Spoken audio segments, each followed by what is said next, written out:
Hey, what's up, Gojo? Hey, what's up, Mr. Nice Live Guy? How you doing, man? King time no see. I'm assuming that's auto correct. Yeah, how you doing, guys? I haven't seen you guys in a while. New Abyss isn't that hard. Wait, New Abyss? They changed Abyss?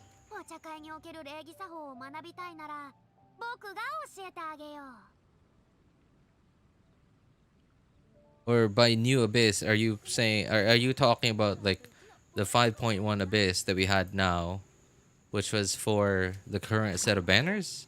Yeah, it reset this morning, but it just didn't it just change? It was like super easy.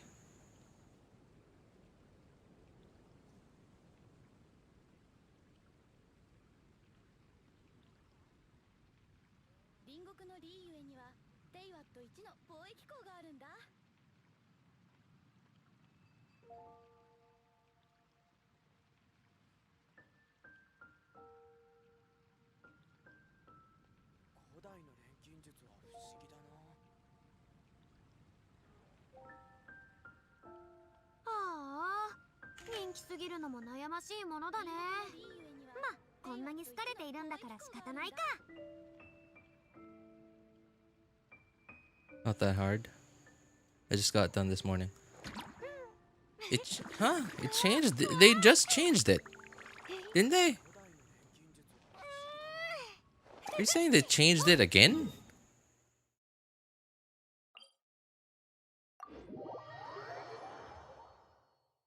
Was that already? Hang on, wait. All right, so 1 month ago. So it was. When did? Hang on. Let me think. Let me think back to it. So when was the Xilonen Nahida banner?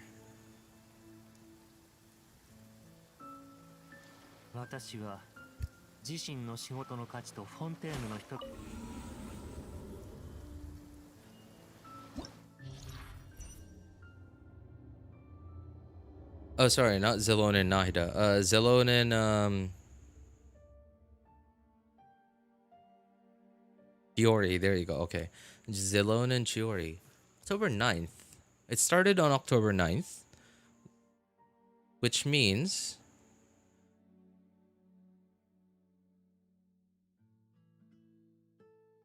oh, okay. Okay. So I guess I already did. All right, all right, all right. Okay, so apparently the dates did line up. Yeah, because like so sorry, I was kind of thinking like did the Xilonen and Chiori banners come out already before the 16th of October? That was like what I wasn't sure about, because from what I remember, Hoyo has never changed Abyss, even if they knew that a new set of banners was coming in like the very next day. You know, like they so far have always only changed it after the fact, like after a new set of banners happened, and they so far have never changed it the day before. Okay, so apparently the dates do line up. So the Xilonen and Chiori banners did happen before the last reset, Abyss reset.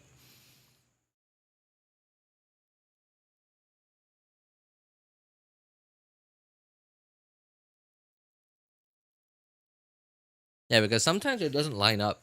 Sometimes it has the timing's a little weird. Like for example, a banner, like a new set of banners will start like on the 17th, right? But because Abyss already reset the day before that, they wouldn't have changed the Abyss lineup. Even though the new set of banners was coming literally the next day. Like they're gonna wait until like the next Abyss reset to change the Abyss lineup, to cater to whatever banners are currently on at the time.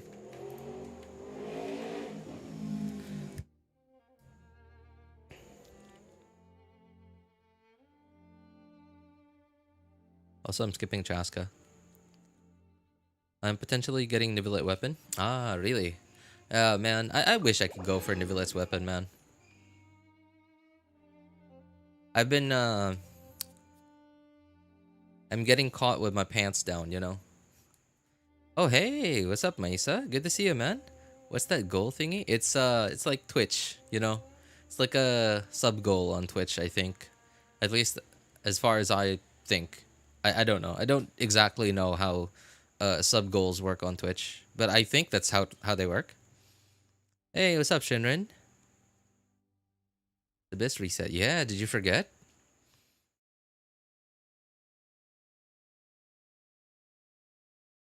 Is made for the blessing. Rotation gives attack for anything that does charged attacks. I wonder why charged attack though. So, and why attack? I mean, okay, I guess Hutao, but attack? Well, technically she does scale off of attack. She's not an HP scaler. She just gets a lot of attack from HP. So it's, I don't know, it's kind of weird. Hey, what's up, Olivia? Good to see you again. Haven't seen you in a while. Cause Chaska? No, no, no, no, no. So I just mentioned that like a couple of minutes ago, Shinran. I was kind of confused when Ozzy mentioned that Abyss changed already. The Abyss lineup changed already. Because I didn't remember what date, like whether the Xilonen Chiori banners came before, right before or right after the last time Abyss reset.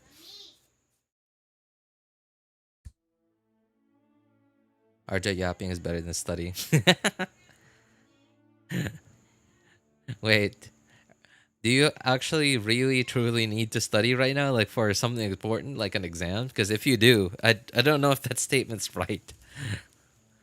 I had to drag Kavi with me today. Drag? Wait, where did you drag her off to? It's prepping for when Chasca comes out along with Linny, because they both scale on attack. Okay, well, all right. So remember earlier I mentioned okay, earlier I mentioned they so far have never like uh what's the word I'm looking for? Tailor fitted an Abyss lineup to a banner that's not here yet, even if it's like only a few days away. But this is unusual for them. Okay, technically, oh, all right, I haven't seen the lineup just yet. So,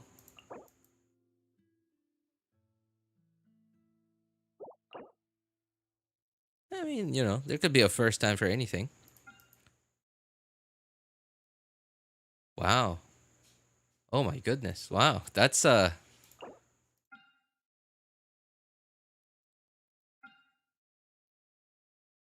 okay.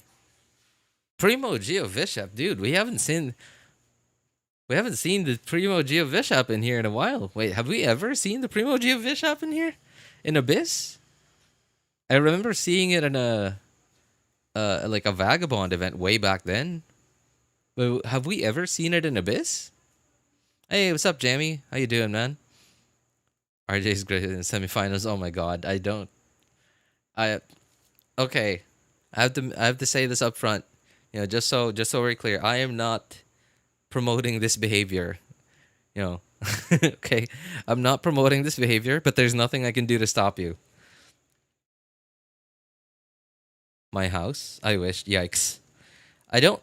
Mm, I don't know whether that's a good thing or not, Maisa. You know, because like all the other well, not necessarily people, but characters that you got locked up in your house.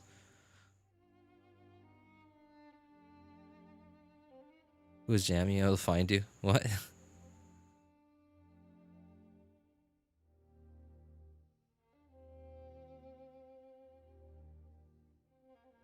Wait a moment. Olivia, are you are you Cabby?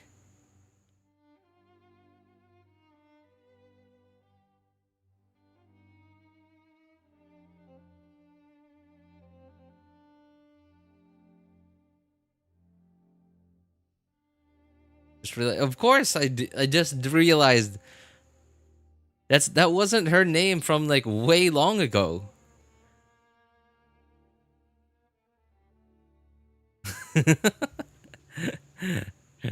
You know? Okay, I got it. All right, all right. Oh my goodness. All right, I did not realize this because I was so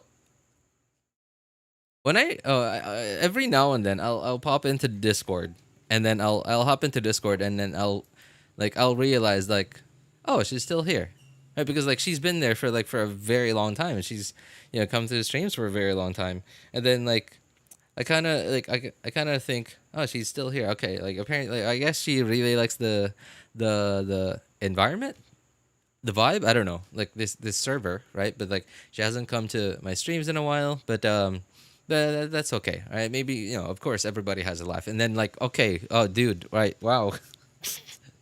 So well,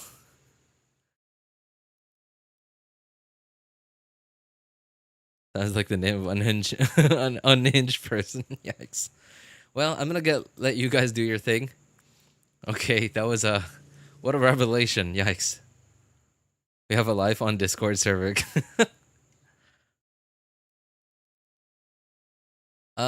So okay, I'm looking at this right now, and it looks like it's made for the Nahida Hutao banners, but at the same time, I feel like it's also made for Chasca and Linny. Because like, okay, technically Chasca, at least from the footage that we've seen and their explanation of her kit, like the official explanation of her kit, at least based off of that, she seems like, at least on the surface, like if you don't like pay like real close attention to like the footage, like slow it down and stuff, she seems like an AoE kind of DPS, but her AoE is actually not very good. She has like she can potentially be like do AoE damage, but it's just she just seems overall worse in AoE. But her aiming thing is it's a lot easier with AoE, like with like a bunch of enemies grouped up together.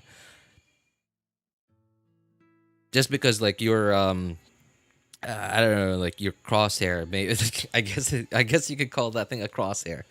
Your like the area on your screen that gets highlighted, or like the circle thing on your screen that you have to have enemies inside of for the aiming thing to start working, like the charged attack thing to start charging.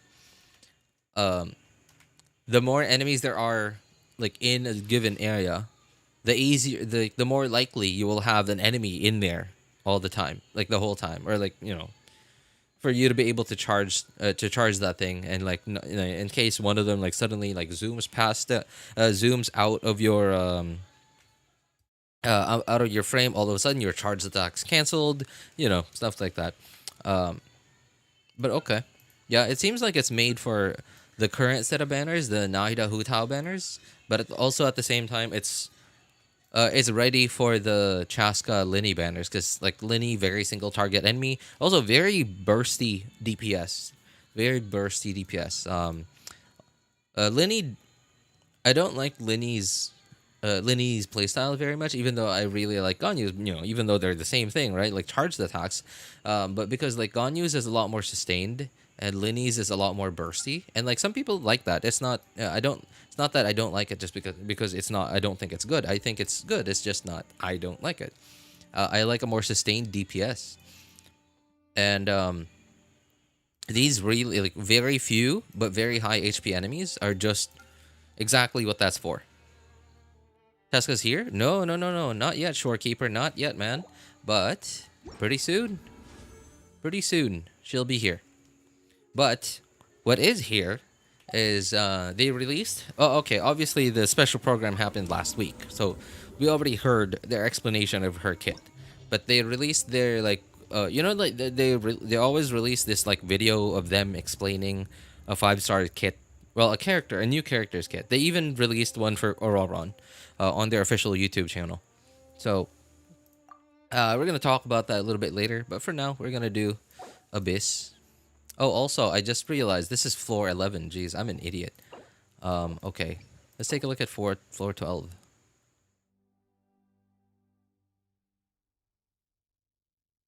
Wait, that's the boss, right? Yeah, that is the boss. The plunge boss thing. Loading avatar lava. Okay, that is definitely not made for Hutao.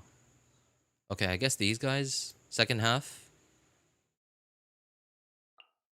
Does this have high dendro res?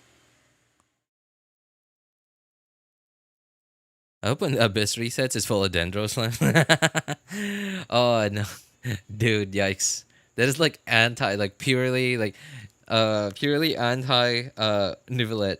Can you imagine and like during the Nivelet rerun, Abyss resets and then like everything is just hydro slimes? All Abyss cycle resets. Cycles are made for Nivelet unless they're hydro immune or they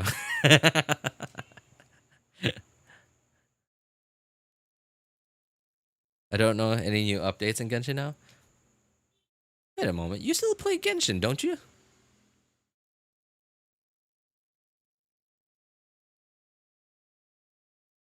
Well, I guess kinda. Her skill can use charge stacks. So she does gain something from this. She does, yeah, she does. Um no? Oh really? Okay. What weapon does she use? Chasca? Chasca is a bow user. Well, technically she uses a gun, but you know, bow. Can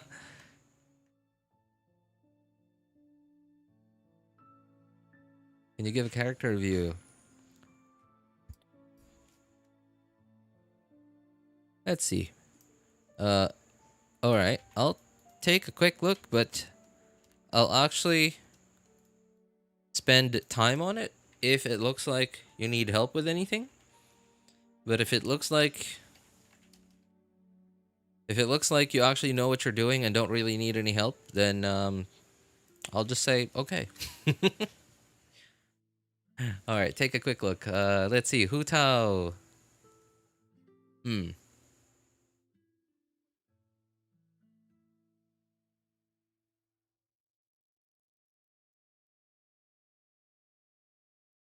Okay.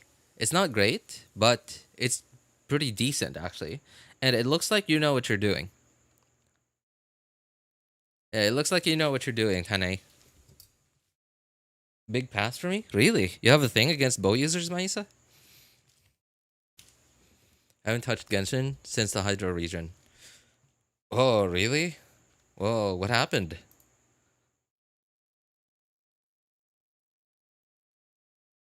Alright. So, Tane, seems like you know what you're doing. I'm looking at your Hutao right now. It looks like you know what you're doing. C1, by the way. So, really nice. Really nice. And highly invested. Dragon's Bane, no Homa. But that's fine actually. Like R5 Dragon's Bane, barely any difference between Homa and that. As long depending on your of course depending on your stat distribution. Only thing I could say about this is so if this were my Hu Tao, I would trade like let me think. I would try to trade like 10 crit damage for like 5% more crit rate. You know, just to get closer to like 65 and 70. But overall, this is okay. Yeah, not bad, man. And it seems like you know what you're doing. So, uh, well, okay. Oh, you know what? I'll actually give like actually useful opinion. If you have other characters that need for you to continue building, I think this is okay. Like you can stop building your Hu Tao at this point. Yeah, I think it's okay for you to stop building your Hu Tao now. If you have other characters that you need to keep building, Tane. Is the Pyro Archon character out? Next patch. No, no, no. After this next patch. So right now we are at the very end of 5.1, 5.2. Pyro Archon doesn't come out yet, and 5.3 she comes out. So somewhere around January, like the end of December to early January. And I still get a review. Wait, what? You don't even play the game, Cavi. What do you want? What am I gonna review? Oh my God, it's already V5. Yeah, of course. I mean, like, okay, all right, think about this. You said you haven't touched Genshin since Fontaine. And you just asked, is the Archon out? Like, I'm assuming that you at least saw the Archon come out in Fontaine. Right? Okay, I don't know. I'm just assuming. Right? It's very likely that you at least, because like the Archon came out, like it came out pretty early, like 4.2.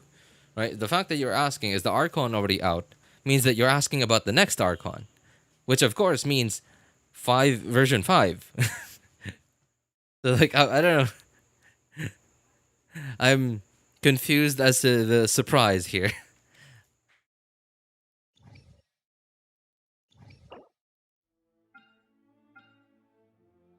Hydrotulpa. Oh, okay. Oh wow, that is the Linny's gonna shred that guy. Oh god. I'd hate to be that Hydrotulpa. Also, man, so many bosses this abyss. So many bosses. Even in floor 11. Oh my god. Very unusual. Very unusual indeed.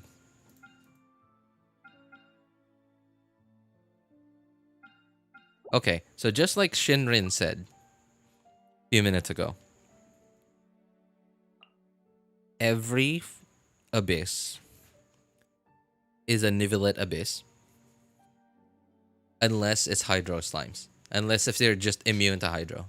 That's the only abyss that isn't a nivelate abyss.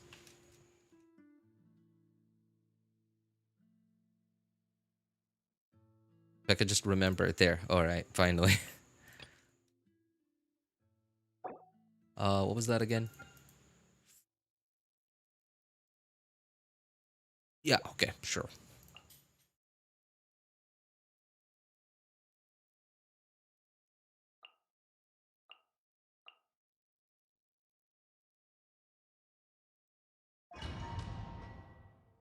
Boss Rush Impact. Hey, what's up, Ice Bear? Good to see you again. Did a bit of playing because I like the new area. Oh, okay. Wait, so you did... So you did already see Natlan. And then you were still surprised that it's version 5 already? What? I just want Alhaitham in. Wait, Maisa, you... Okay, I seem to recall some conversation about someone missing Alhaitham. And that person also really wanting Alhaitham. Was that you? Did you miss Alhaitham? Are my characters too outdated for the new enemies? You said you played a little bit in the new region, but you didn't get to fight any of the new enemies? Or are you are you talking about like in Abyss? Because I like the new area. Oh, so by new area, oh, you were talking about like, so even before Fontaine, you already took a break from Genshin and you just played a little bit just to see Fontaine. So that's the new area you're talking about? You're talking about Fontaine?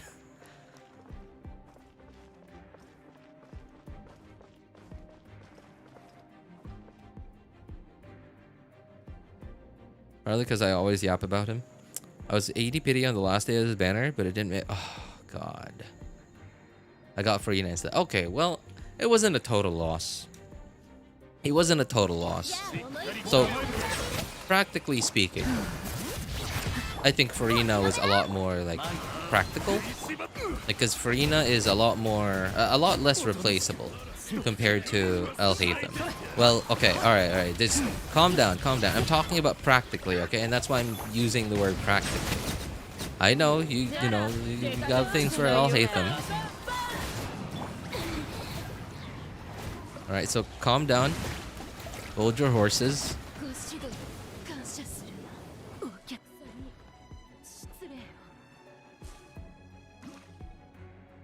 At least I won my 50-50. Oh, dude.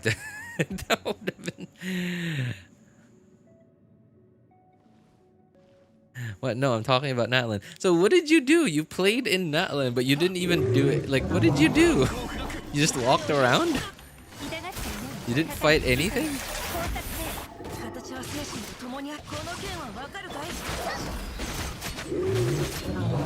Oh. Oh, can I hit this guy? Okay, no, I can. No problem.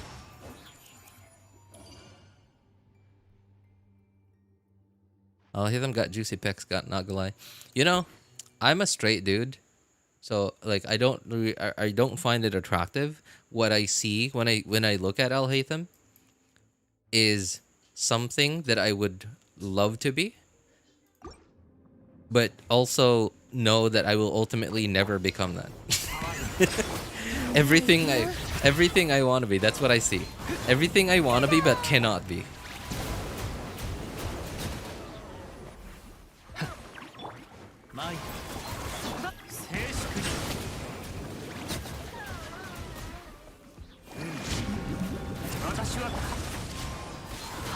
Maybe I shouldn't have bursted.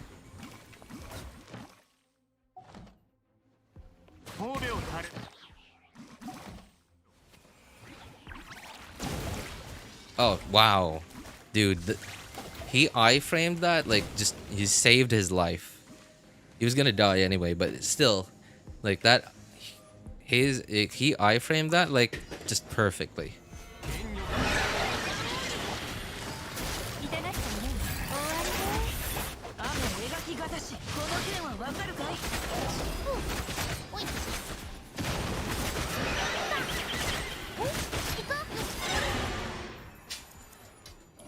Wow, this does not feel like a usual floor 11. I mean, like the enemies are like floor 11-ish squishy, but they're not like, you know, they're as squishy. Like no, what am I trying to say? They're like how squishy they are is within like floor 11 expectations. There you go. Finally got it. How squishy they are within floor 11 expectations, but like I don't know, like it's just very unusual kinds of enemies. It's just not the kinds of enemies that you often see in. Oh, come on. All right, well, thank goodness that shield wasn't very thick.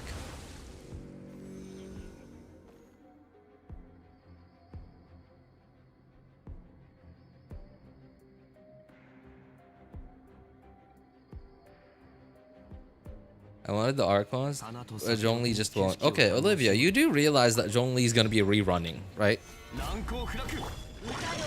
In the second half of 5.2, which means that'll be somewhere around like late January to. It didn't crit. Okay. Somewhere around late January to early February, the Zhongli rerun. Zhongli / Nivellette rerun.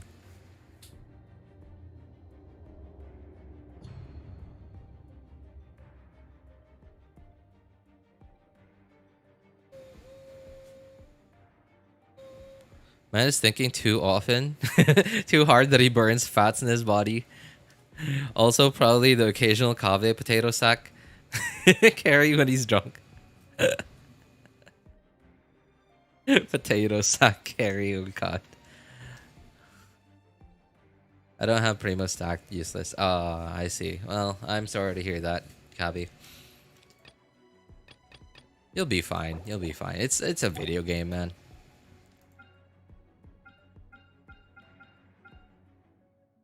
Well, I mean, like, you could... Okay. One thing you could do is you could spend... If you have the time, what you could do is you could spend a bit of time trying to get caught up. Right? Like, and when I say caught up, like, do the Archon quests and stuff. Like, try to get caught up with the Archon quests and the big world quests. You don't have to do, like, all the world quests. Just the major ones. Just the most important ones. You know, the ones that unlock, like, potentially useful parts of the map. As well as, like, of course, unlock the maps. You know, unlock teleporters and stuff. You don't have to, like, fully explore them. Just unlock the teleporters and stuff. And, like, once you're caught up, like, Genshin is, like, a very low-maintenance game. Literally. Especially, okay, right? Remember how like a while back they increased the resin cap to 200 before they increased the resin cap, it was 160. But the thing is, at 8 minutes per resin, 24 hours exactly, totals to about 180 resin, which means you have to log in at least like more than once, right? Like, you have to log in twice every day to keep your resin from capping. But now that they've increased it to 200, 200 is above 180, right? Like 24 hours equals 180 resin, which means you can just log in once, do your dailies. In fact, by the way, dailies, like they introduced this thing called encounter points, which means that if you've done content in the game, you can stack up on points. And if you have encounter points, you can just use resin, and that'll take care of your dailies. Like you don't have to do dailies anymore as long as you use resin.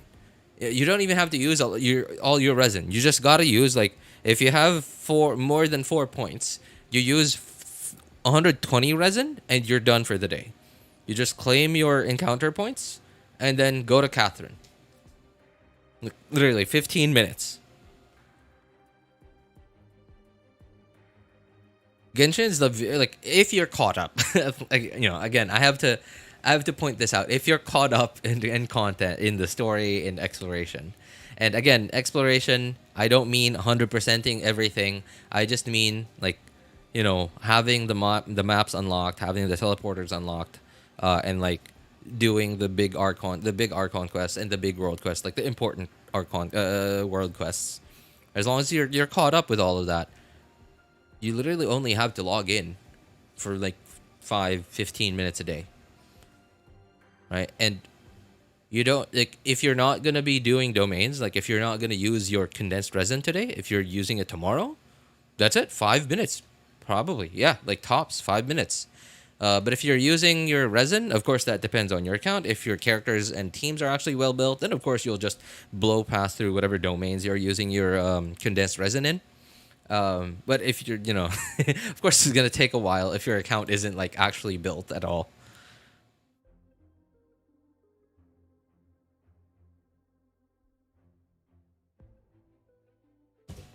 You're just a Genshin god grind. Oh my god, Kabi, what is? All right, guys, does Kabi always talk like this on Discord? Is this why y'all are always saying that she's like everything she says is sus? She just so happens to like I don't know, maybe not everything, but like just so often, right? Like very often when you're least expecting it, she just somehow finds the right words to make you think of all the wrong things. You know, you're talking about one thing, and then all of a sudden, like the exact words that she somehow uses makes you think of all the wrong things.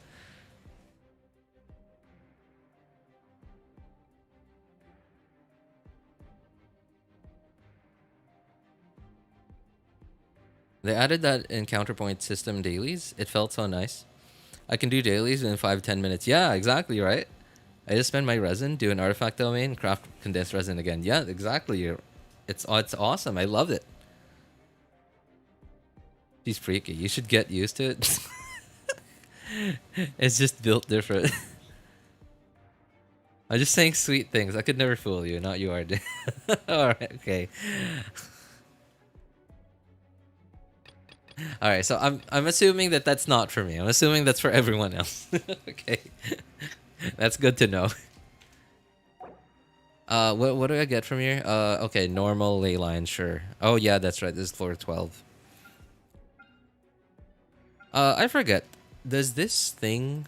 Okay, I'm gonna have to Google this. All right, literally this like what's his name?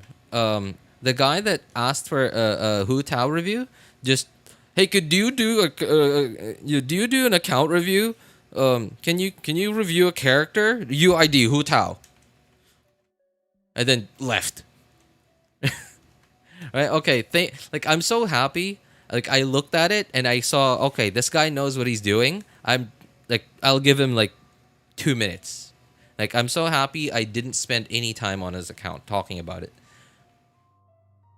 Dude, I have no idea. Like, what are even these people, like, like, what are they after? They just ask people for like I'm doing air quotes by the way, an account review, and like you look at their whatever character they ask you to review, and you can see that they know exactly what they're doing. They know how to build a character, right? Like it may or may not be good. If it's good, then great. But if it's not good, then like you're like, okay, this guy just hasn't farmed as long as he needs to, or maybe he just hasn't gotten lucky yet with his pieces. So like, right? But then the fact still remains, they know what to do. They know how to build that character. So like, why do they need an account review? Okay, maybe they're in that specific situation where they're like, I think it's okay, but I really want to build this other character, but I'm not sure if this is good enough yet. So like, is this okay? Can I stop farming this character? Sure. I don't mind giving my opinion on that. But like leaving your UID and then just leaving. Poor RJ wasted his energy. It's and that's why I'm like very often conservative. Like I just look at a UID, I look at whatever they're asking for, and like I just look for like, do they know what they're doing? And you could immediately tell. Just by looking at how they built their characters, you can immediately tell if they knew what they're doing, what they were doing. Even if like his characters are like poorly built, but you can just see that all the right things are in the right place. Like you immediately know if they know what they're doing, and like that's why that's immediately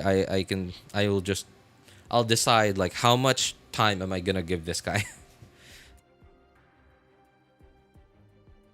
Yeah, ego boost exactly, right? I would never leave you. Oh, appreciate it, Kavi. I want RJ to see my account. Hope he won't get a heart attack. All right. Well, you spend a lot of time on our server, Maisa, so I'm assuming that your account is probably fine. What is this thing called again? Consecrated Fang Beast. Your account's probably fine. Like the guys on our server probably help you out. Have helped you out probably at least once. It's very unlikely that nobody hasn't. Okay, so it does have increased dendro res. All right, so how are we gonna handle this?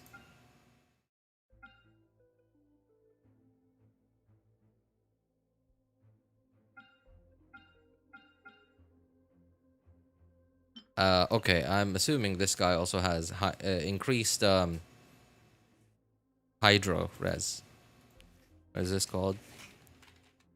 Horned crocodile. There you go.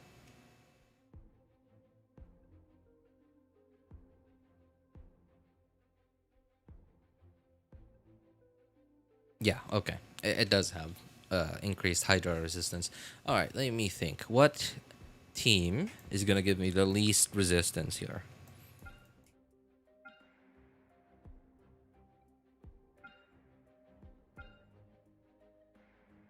Overload team would be nice on this side, on the second half. Because the Tulpa.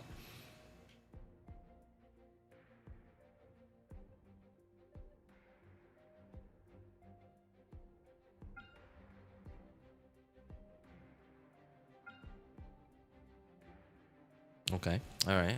How about the first half? All right. Hyper Bloom, Pyro. This guy. I'm assuming this thing has like pretty high Pyro res. Eroding Avatar of Lava. Probably has 70-ish resistance. Hopefully, Wiki shows me. Oh. Whoa, really? It has normal resistance to Pyro.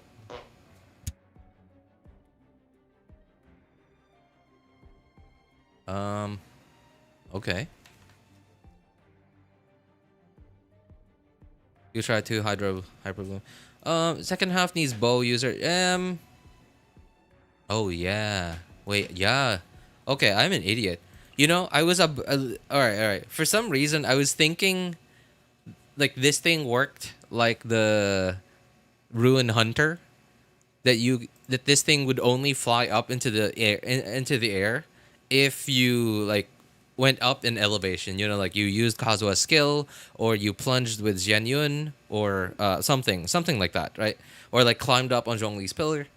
But then I just okay, if you didn't say that second half needs a bow user, I wouldn't have like thought, oh yeah, no, this thing flies right up like immediately. I forgot. Oh yeah, okay, yeah. Now that you mentioned that, yeah, Abyss version, yeah, that's true, that's true. Uh, yeah, like the overworld Drake doesn't. it's it hardly flies up. Okay, like it. I mean, it's not that it hardly flies up. It just doesn't really get the chance to fly up because players are crazy and like they just kill it way before it even thinks about flying up. But Abyss version just like you start, it stands up and then like it's up in the air. Okay, yeah, all right, all right. Um, yeah, no, okay. I guess I'm gonna have to go with a weird team then.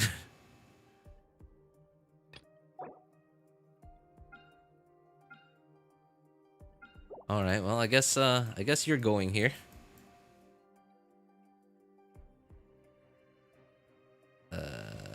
Oh, there. Okay.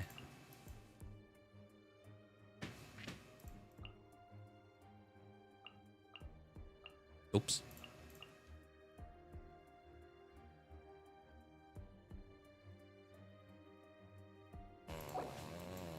I think it's fine. Yeah, I think I'll be fine.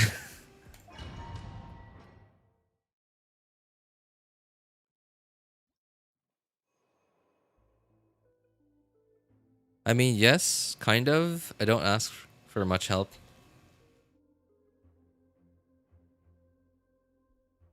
Okay, well, yeah, okay, yeah, I that makes sense. You don't seem to be the kind of person like you seem to be the kind of person like you know that you need help with your account, but at the same like, and you're talking to like you're all like very often you're talking to people who you know you can help you with that, but you're like like you just it just doesn't come to mind.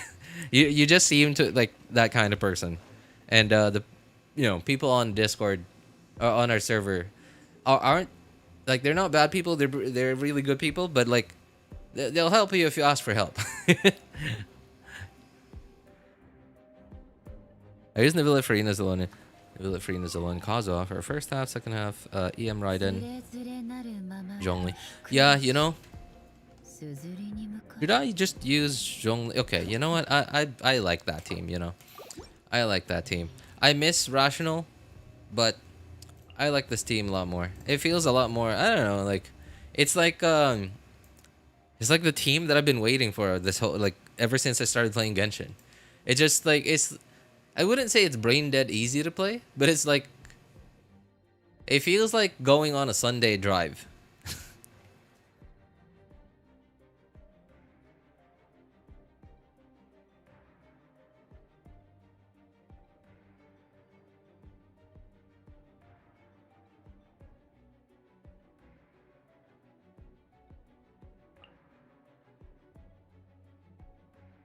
Mm,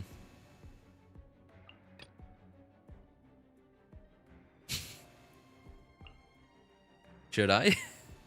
Nah. Okay. One of the bosses already makes me plunge.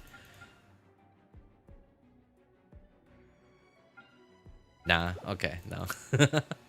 One of the bosses already makes me plunge. So completely unnecessary.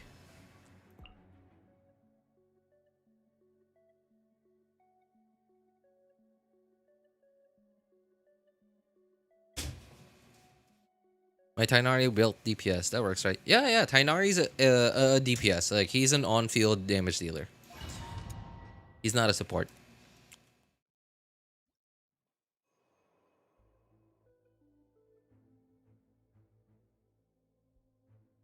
Listen, I do that even in real life. I just deal with it on my own. I mean, it just okay. Two possible things: either that you're too prideful to ask for help, or that you're which is, you know, obviously like being too prideful is not a good thing, or you're just so you're just so dependent. Uh, no, sorry, not dependent, independent. You're just so independent that you're just so used to, like dealing with your own problems on your own, that the thought of asking for people just doesn't really like it. It never comes to mind because you just think, okay, I have a problem, I'll just deal with it. Like you don't even think, oh, this guy can help you, but no, I'm not gonna ask him for help. Like you don't like those thoughts don't even occur to you, like, right? Like that's those are the only two possibilities. Zhongli's a cheat code. Bone mobile hurts. She's an independent woman. Oh. No, I'm not prideful, but yes, independent. You got it. Yeah. I was leaning more towards independent because, like, I've never really seen you, like, in any of the conversations on Discord, like, say anything remotely related to being prideful.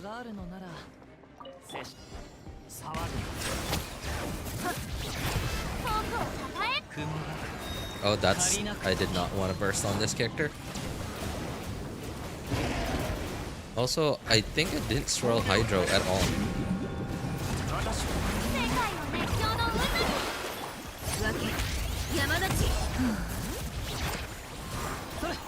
Three enemies. What are the three enemies?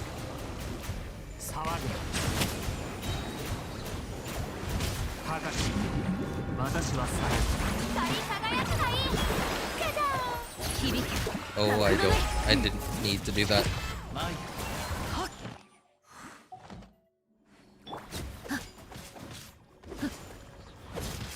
Come on.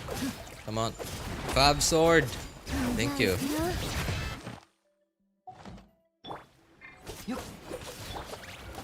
Okay, we're good.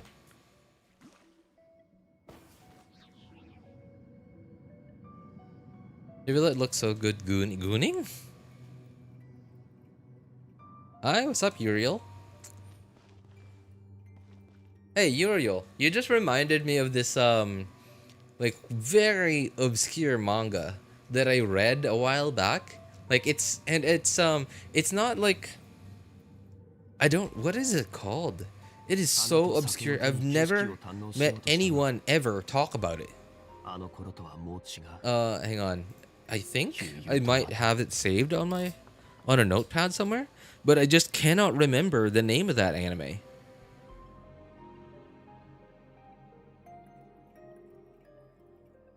I'm pretty sure I have it saved because it's still ongoing.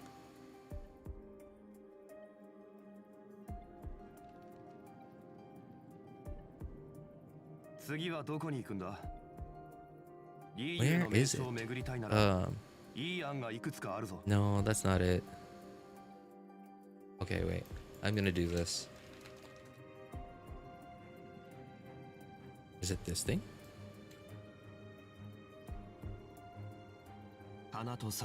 Because there was a strange, like one of the characters, one of the main side characters is, I guess, the way I could put them as. Oh, there it is. Okay, okay. So it's called the Great Wise Man's Beloved Pupil. Anyone ever heard of that yet?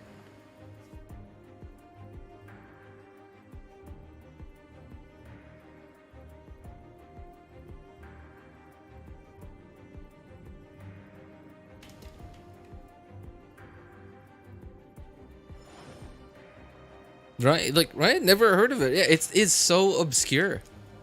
I have what? Just now. Okay, all right, okay.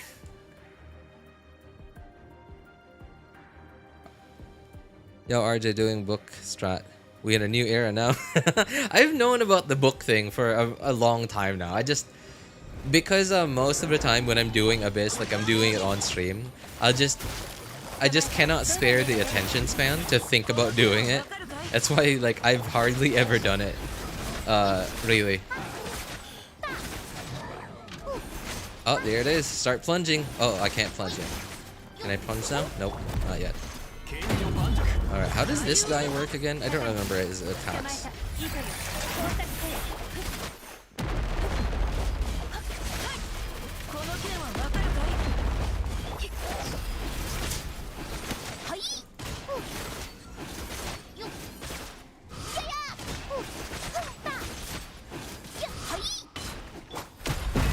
Oh, well, that hurt.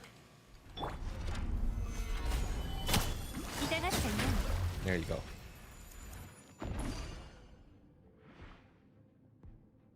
I don't really read manga, so no. Yeah, okay.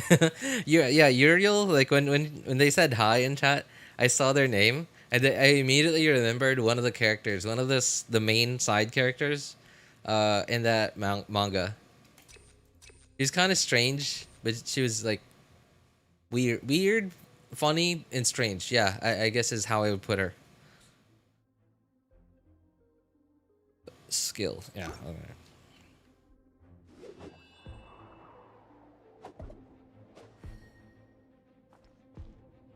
Seems like Uriel doesn't know Uriel as well. I imagine so, because like, like I said, I've never met anyone who has ever heard of that manga.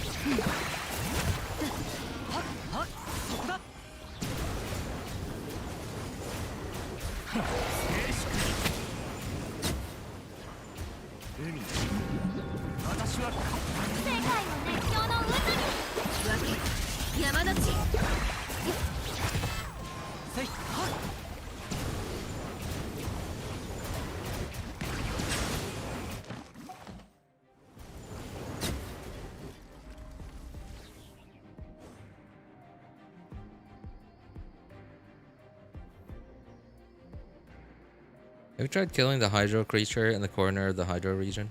The hydro creature in the corner of the hydro region. You mean... No. Here? Like, okay, I don't remember where it is.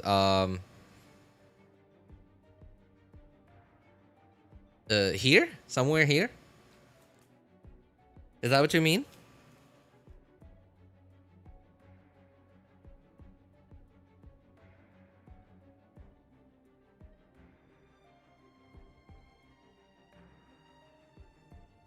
I am Muriel from Courage the Cowardly Dog. Okay, I certainly know that Muriel too, yeah. Abandoned as a pup. He was found by Muriel, who lives in the middle of nowhere with her husband Eustace Bad. Gah.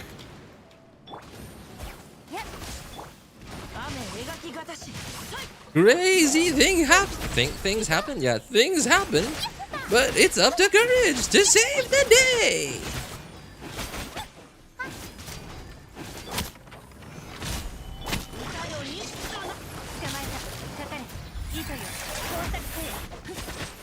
Ah, stupid dog. You made me look bad.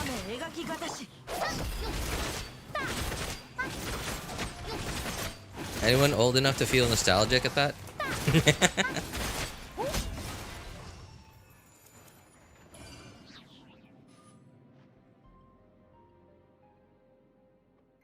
Hydro thingy was strong AF. Those are called local legends. Yeah, those are called local legends, Cabby. Local legends started coming up, and I believe that was the first. No, the first one of two. There, I believe, from as far as I remember, there were two of them introduced immediately, like they were released immediately on in 4.0, I believe. Yeah, 4.0. It was that thing, the Hydro thing, and one of them I forgot what it was called. I don't remember what it was called. I don't even remember what it looked like. It was like in one of the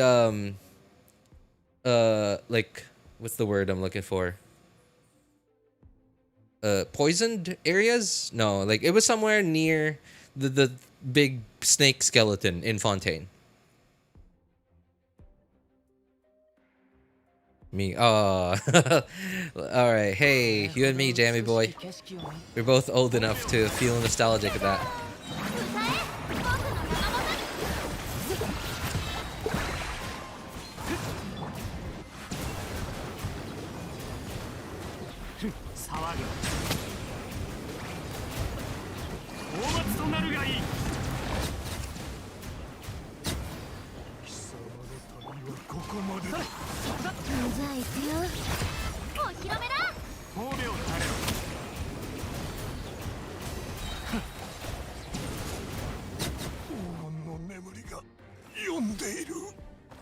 Yeah, the local legends, like ever since then, local legends. Sorry, like Genshin has been releasing local legends every couple of patches, and I don't even remember how many local legends there are in Fontaine. There are quite a few in Fontaine, and some of them are like very low key. Like you don't even know, like just by looking at them, you won't know that they're a local legend. Okay, all right, please, thank you.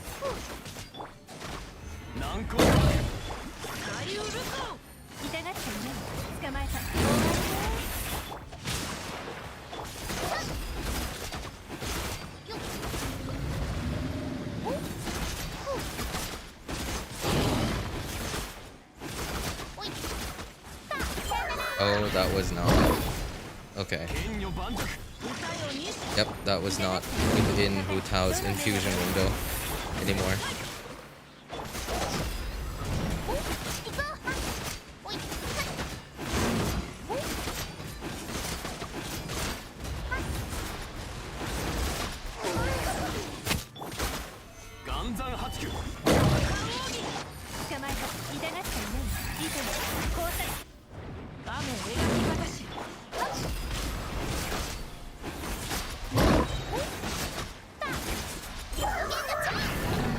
Oh, I didn't even get to make a big number.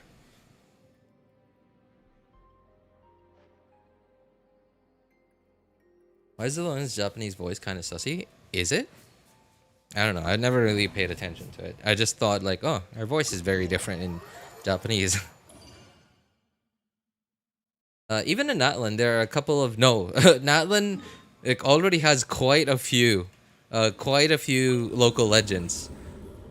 Some of them are in their own domains, and some of them are also like just out in the open. I don't even know where all the local legends at Natlan are.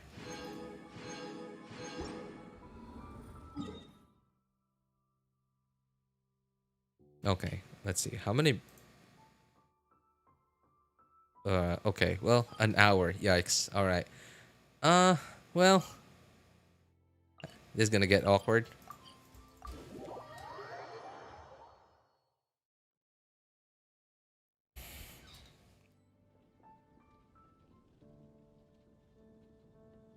Gotta create local legends so 10 of them can get placed in Abyss.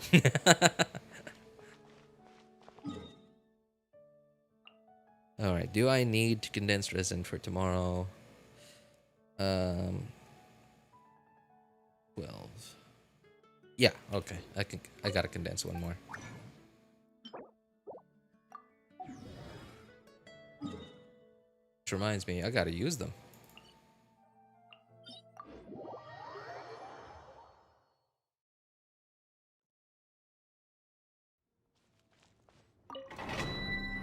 Yeah, do all the local legends give an achievement?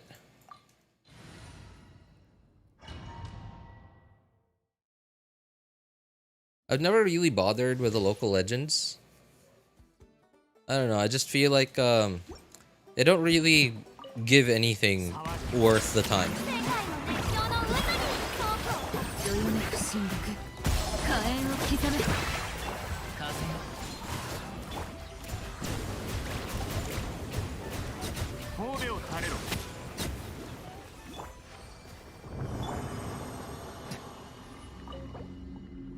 Better give achievements because it's hard AF. Yeah, they're pretty hard, and I don't know if all of them give achievements.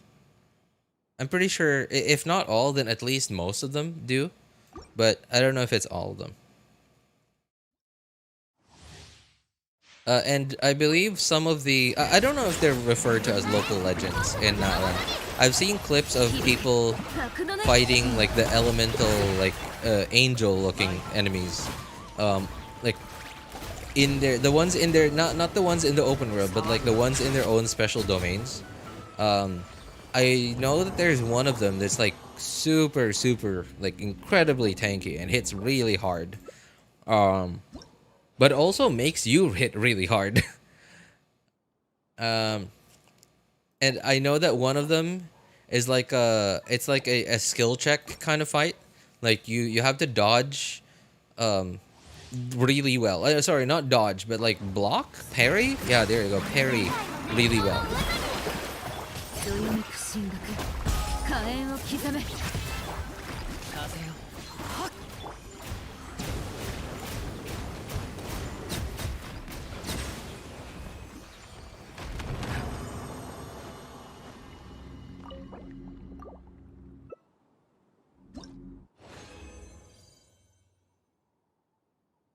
I tried Nivelet on Tulpa, and he wasn't doing damage. How could people think he's S tier?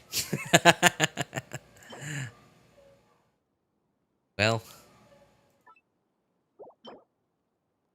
maybe people are just biting into the hype, you know?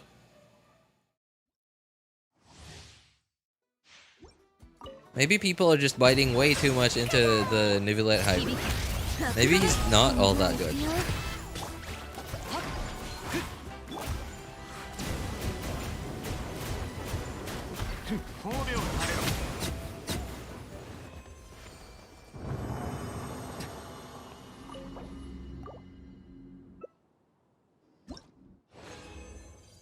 Real Nivelet, check unplayable, shake my head.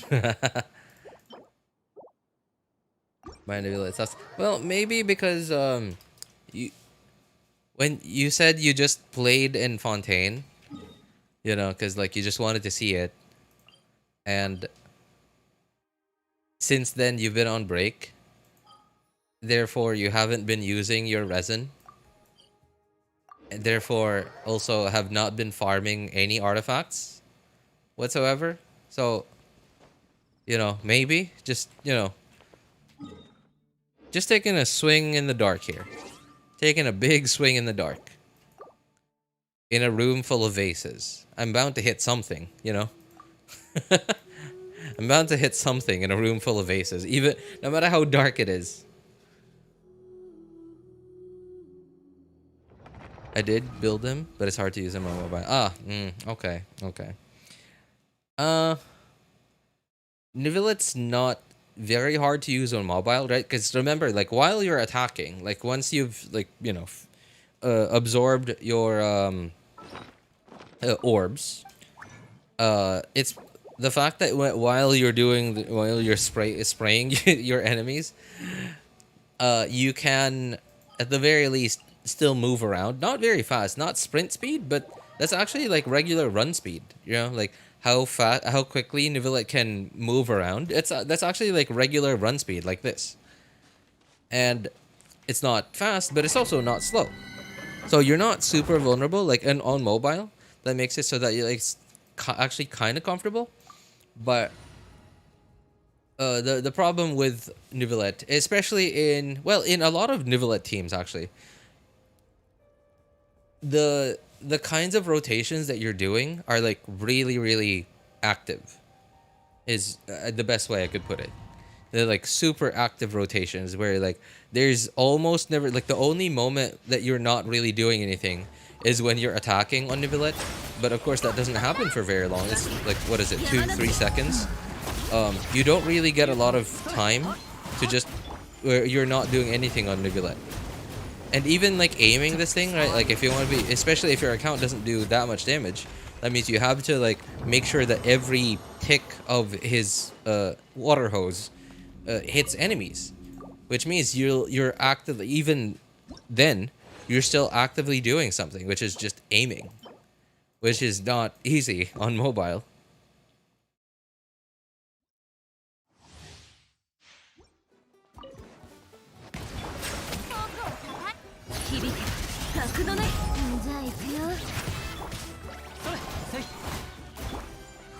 I don't know how to use him. What do you mean, dude? There's no way to fail how to use him. You just alright. Okay, even if you like disregarding the entire team. Disregarding the entire team. So your main source of damage on him is his water hose. His firefighter stance. And how you get into that is you do a charged attack, and either you wait for a very long time, like you just do this, you wait for a very long time for this like circle thing to fill up, and then there you go, you start doing it, right? to make that into an almost insta charge, you press E. You use your skill, and you of course. So the skill, you have to make sure you hit an enemy for it to generate orbs. You have to generate those orb things that are on the those things. Oh, well, okay. That's cringe. All right, you have to generate those orb things, and you make sure those orb things are in your vision, like within camera frame, and Nivellate will just absorb them once you start holding down your charged attack. Once you start holding down for a charged attack, all right, and like your circle just fills up really quickly once he absorbs those. Your burst gives you 6 orbs. And your burst, you don't with your burst, you don't need to hit any enemies. You use your burst, and he just makes 6 orbs. 6 orbs equals 2 of those charged attack things. Your skill, if you hit an enemy, only makes 3, which means you get 1 insta charge, insta full charge on your like charged attack thing. But if you don't hit an enemy, it doesn't make any orbs. If it looks like Ganyu, but 20 times better. Could you imagine like a Nivellate version of Ganyu? You know, where like it's still charged attack, but like it's just like this, right? You just charge and then like bam, bam, bam, bam, bam. Like it's just constant charge, like hit after hit, hit after hit. I bet Ganyu would look really weird. I bet Ganyu, I'm trying to imagine it right now. I bet Ganyu would look really weird doing it. But I think it would be good. Ganyu reverse melt wouldn't be a thing anymore though. It would really only be freeze. But I think that'd be really good actually.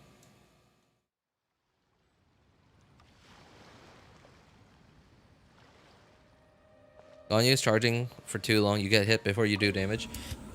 Well, that is true. If you don't have C6 Ganyu, yeah. Don't have C6 Ganyu. At least Nivellate has the insta charge shot thing. If you absorb the orbs, which you will basically do like 95% of the time.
LDR skill equals 1. Okay. 1 goon equals 1. Oh, okay. Sorry, I'm confused. What are these combinations of letters? Does sacrificial bow Ganyu work? Sacrificial bow Ganyu. Oh, okay. Would that make her be able to do 3 consecutive fast shots with C6? Yes. Yeah. But then you're losing so much damage from not using a damage bow though. Maybe if you have a... But then like 3 consecutive insta-charge shots on Ganyu? I think you might need to have like a pretty fast pyro applier. Derp build. I know, right? C6. C6 with sack bow. Well, the thing is, like, okay, people generally, like, people with C6 generally, they already, most of the time, have like a triple charge shot, like triple insta charge shot thing on Ganyu. And why that is they start off the rotation, depending on what kind of team it is, but sometimes they try to make it so that the rotation starts with Ganyu pressing E, right? Which means your E is already starting to cool down. And Ganyu, because of C2, I believe, yeah, C2, you already have two charges of your skill, right? So the fact that, and remember, the insta charge shot thing after using your skill, it lasts for 30 seconds. So that's like way longer than any Ganyu team rotation. So, right, and by the time that you rotate, you're done with your rotation, you go back to Ganyu to start doing your thing. Your skill has already went off cooldown, and you'll already have two charges of your skill, but you still had the insta charge shot from the first time you used it when you started the rotation. So typically, people who have C6 Ganyu already have 3 insta charge shots. But with Sakbo, 4. Well, not always. Yeah, I think what would happen is it wouldn't always give you 4. Because remember, if you press E, it resets the cooldown. Right? Which means, yeah, it resets the cooldown. So while you're rotating through your other characters, your cooldown isn't running. Which means you didn't really... Yeah, okay, no. That wouldn't work. I'm trying to think. How would it give you 4? So maybe if you... Yeah. Okay, maybe... Alright. So it could get you 4 if the first time you use it, it doesn't proc. Like if you somehow get unlucky, that it doesn't proc the first time you use your skill when you're starting your rotation. And like later as you're you know, like once you finally get onto Ganyu and start doing her thing, you use your skill the next time, it procs. And you'll get like the 4 insta charge shots in a row. I'll just use it on Tainari for 6 insta charge shots. 6. You can... Okay, well, Tainari kind of works the same way. Actually, Tainari kind of works the same way as C6 Ganyu. Most players, most people who use Tainari, they start the rotation with Tainari pressing E. And they swap off of Tainari without doing a charge attack yet, because, you know, it would be a waste. You haven't even applied Electro to it, therefore you're not doing spread, right? So you're not taking advantage of it. So most players that use Tainari, they just press E. They start the rotation off by pressing E, and then they swap off of Tainari, do their thing on the other characters, and by the time that they get back to Tainari, their skill is like most of the time not off cooldown yet, but almost off cooldown. And by the time that you finish doing your 3 charged attacks, it'll be off cooldown, and you can do another 3 charged attacks, and then like you use your burst, and then you start rotating through your other characters. But Tainari's playstyle is like super fast paced. Like if I were a little more tryhard, I might actually like enjoy. Well, I do enjoy it, but like I play Genshin mostly to relax.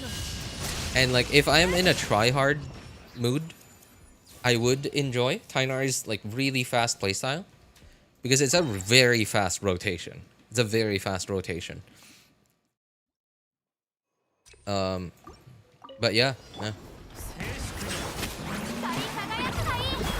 And the thing is, like, I think Tainari is actually a really fun character for people who like to try hard all the time. Who like to, like, challenge themselves all the time.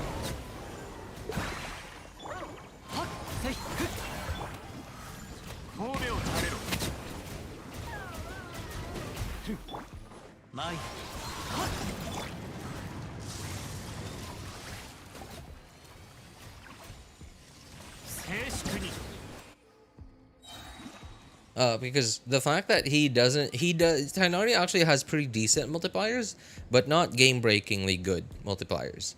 So the fact that he has good but not great multipliers means that you'll actually have to try like to min max and like optimize everything, um, just to get Tainari to somewhat easily deal with endgame.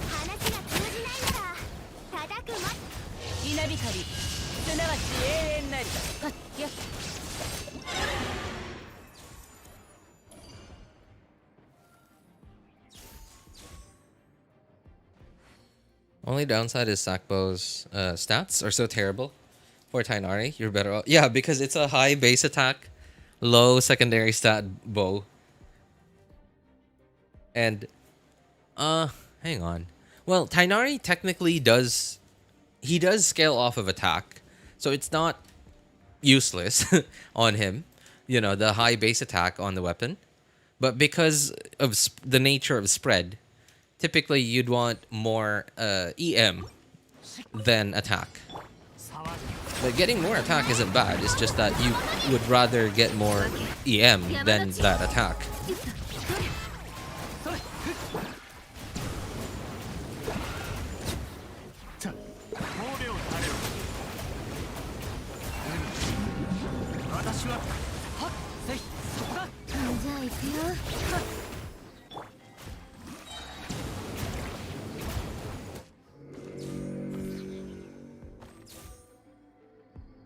Crazy thought. How Ganyu C6 effect is on a C0 Tainari.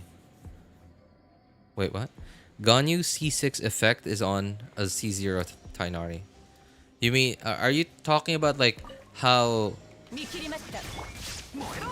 like they made it so that Tainari does the same thing at C0 as a C6 Ganyu?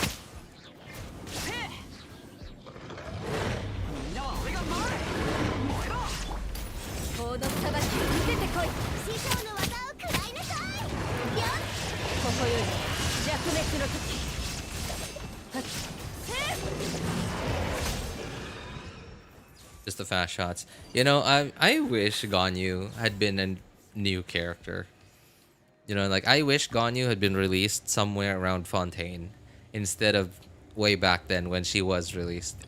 Because that would have made it so that I wouldn't have had to invest so much into getting C6 Ganyu eventually. Her C6 probably would have been C2 if she was a newer character. And obviously, being a newer character, you know, with all its other advantages, you know, having higher multipliers and stuff like that. And probably Ganyu would have had a much better weapon instead of a standard banner 5-star.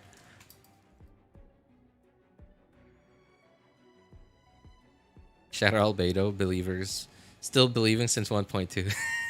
Shatter.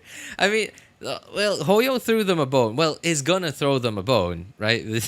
With the whole elemental reaction changes that's gonna be happening in 5.2. Yeah. So at least Hoyo is throwing them a bone. Although I think the elemental reaction changes, so for now, are mainly for Chasca, right? Because like so looking at all the footage, the official footage of Chasca from the 5.2 special program and the videos that the official Genshin YouTube channel has released of her kit, it seems like the order in which like which elements get loaded into her like I don't know chamber, I guess, get loaded into the chamber, because apparently they're bullets, right? It seems to be random. It doesn't seem to always be like a specific order, which means you're never really gonna know which elemental reactions you're gonna be doing, like most of the time. You like if you have a pyro and hydro pyro and hydro only no if the only non animal, like the other team members in your team that are pitch elements are only pyro and hydro, you know that you're gonna get a vape, but you don't always know whether you're gonna get a forward or a reverse vape. And if you have like 3 different pitch elements in the team with Chasca, you kind of don't really know what's gonna happen. If you have Electro, Pyro, and Hydro in there, you don't really know if you're gonna get an Electro charge, an Overload, or Vape, or what. The randomness, and I think that's why they're changing the elemental reactions. They're making it so that the other elemental reactions just do a better, just do better damage, because they want a character like Chasca and possibly future other characters to be like plug and play. They want these characters to not be like super, to not be super try hard only players can make them good kind of characters, like, and this has been trending for quite a while now if you think back to it. Right, okay, Farina. Let's go back to Farina, all the way to Farina. Oh, actually, like, no, not even Farina. Linny. Right? Going all the way back to Linny. How about Sumeru? Let me think. Who came out in Sumeru? Well, Dendro was not. Dendro is not plug and play. Well, at least Quicken is plug and play. But everything else, everything not Quicken about Dendro is not plug and play. Burgeon and Hyperbloom, very, very specific.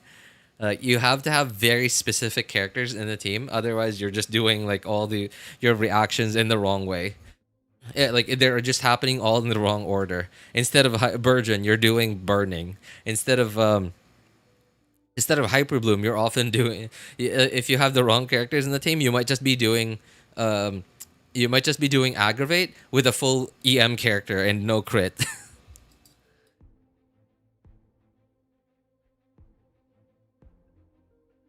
The sound scared me.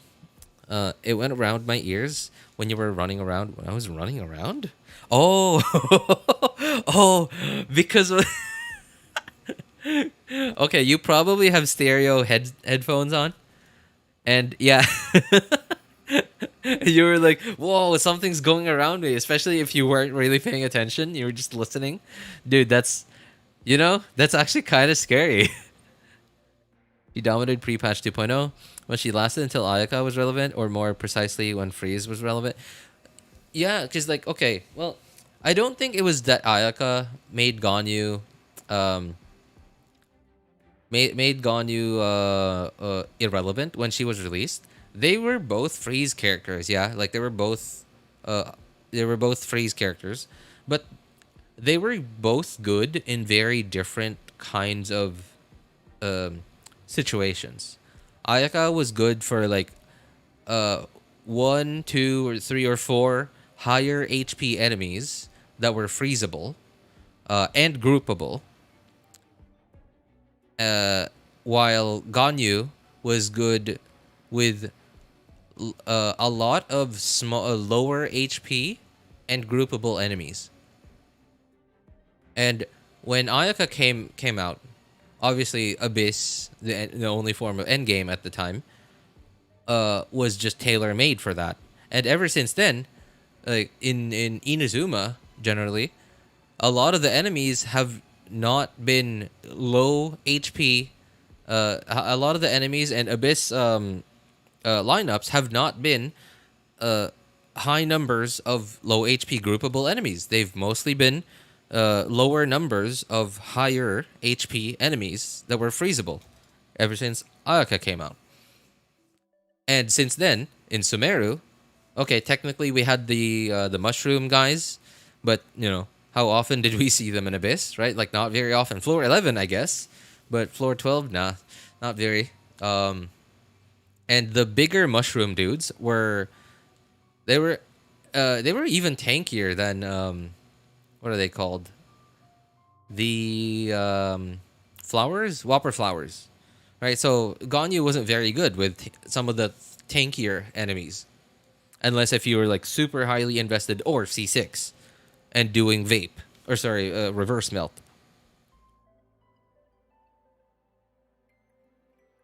I might put Chasca on Crimson Witch for Vaporizer. That's actually, that's okay. But you wouldn't be maxing it out. You're really only pressing E once every rotation. I mean, it's something though. Okay. I thought about it a little bit, right? Like obviously, I'm not really a theory crafter, but I thought about it a little bit. I think she would be okay. I think not. I don't think it would be the best set for her, right? But I think it would be okay to put Chasca on 4-piece Wanderer, as well as 4-piece Shimenawa. 4-piece Shimenawa, I think might be slightly worse than 4-piece Wanderer, just because of the fact that, um, okay, I heard that she doesn't generate a lot of particles, and the fact that you don't want another Animo character on the team means that your energy generation for Chasca is gonna be really slow. So I imagine that she will probably have not depending on how much her burst costs. I don't know how much energy her burst costs. If it's a 60, if it's a 60 burst cost, her energy requirements to burst every rotation might not be low, but it might be like slightly above medium, like somewhere around like 170, at least 170 maybe, probably even 190, because of her rumored low particle generation. And if her burst cost is 80, then I don't think it's even worth building her to try to building her enough ER to try to burst every rotation. So yeah, and from what I've heard, her burst is actually pretty decent, and you kind of want to use it when it's available. And with Shimenawa, it's yeah, unusable, right? So oh, plus the fact that okay, I don't know where I was going with this. Okay, if you're running her with Farina, which I think a lot of players might. Yeah, I think a lot of players might run Chasca with Farina. I heard that she's pretty squishy, both HP and defense. So I don't know. I think that's gonna be kind of uncomfortable running her with Farina without a shielder.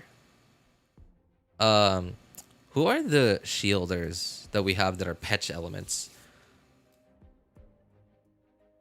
Layla. There's Layla. Homa. Homa kind of doesn't really, well, awful, right? Like you don't do any normal attacks with her, so Toma is out of the question. Beidou? Okay, I guess Beidou might be okay. But then, like, you're not charged attacking very often, so you're not proccing Beidou's burst very often. So you're kind of wasting it a little bit.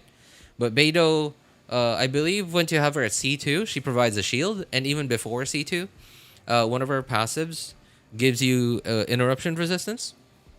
So it's okay, but it's just that she's not like the most optimal offensively. Like you're kind of wasting her offensive potential. Layla, I guess, and is she really the only pet shielder we have?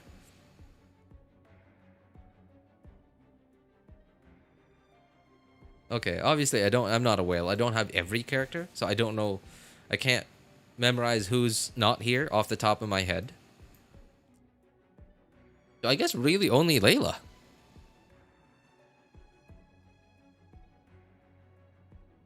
Imagine if you were playing a horror game. Oh, imagine playing like Five Nights at Freddy's. Like the original version, like the first one. Playing Five Nights at Freddy's, and like remember how like the game worked. Like imagine like you're playing it in stereo, and you were hearing like the different audio cues between left and right, and like I think in future games, I think like there were times when they could go behind you as well. I don't really know. I don't know all the Five Nights games. Yo, man. Oh, Diona. Okay, yeah, right, Diona. Oh my god, I can't believe I forgot Diona. I used her for so long, and how could I forget her? Yeah, okay, Diona. That's actually, yeah, Diona actually fits in really well. Diona's both a shielder and a healer. But I think ideally you would still want Bennett with Chasca, because since I heard that she scales off of attack. Also, well, actually, you know what? I think it's basically confirmed that she scales off of attack, since her weapon info has been officially released on Genshin's official Twitter X profile. And it's a higher, not highest, but higher base attack weapon. 608, I believe. Yeah, 608 base attack at level 90, which is like higher, not highest. Like 674 and 741 are the highest base attack weapons in the game, but 608 is also not low, because like 5 stars can go as low as 545, I believe.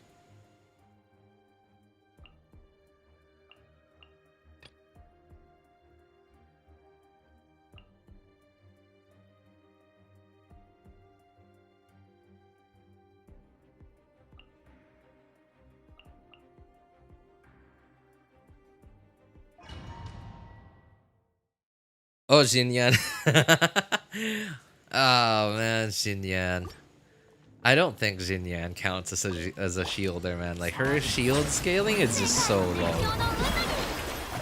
I don't even want to count her as a shielder. Like, I've never, ever since I found out that how low her shield scaling was, I've never really counted her as a shielder. What the?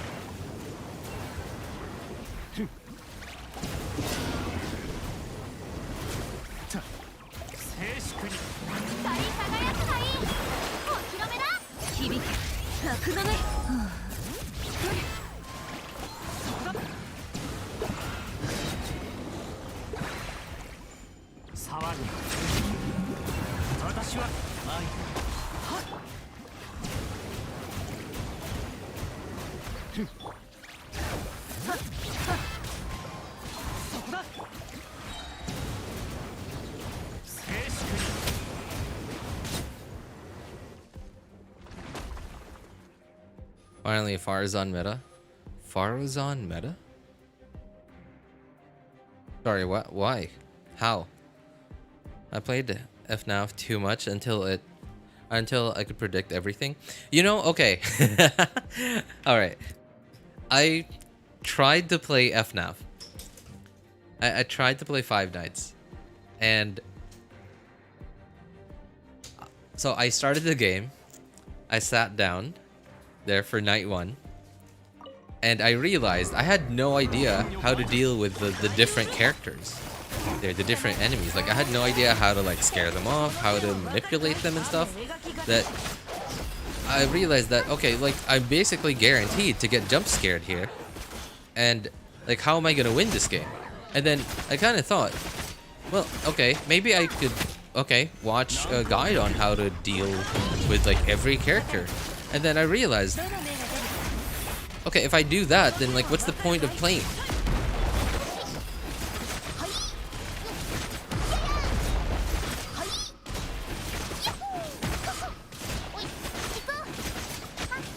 You know what I mean, right? Like, it's just, so I didn't even like play through day 1. I didn't even play through day 1. I sat there, realized this, and then I just stopped. I just closed the game.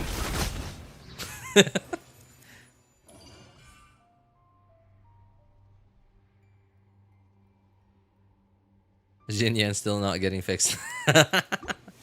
That's a fix that if you've ever been waiting for that fix, man, I don't know what to tell you. I really don't know what to tell you. She's a 4-star, so, and she's a really old 4-star that everyone, I don't know about hated, but nobody wanted to use ever. So I don't see any potential for Hoyo ever thinking, oh, you know what, we should make Xinyan better, kind of like we did for Kuki. I just don't see it happening ever.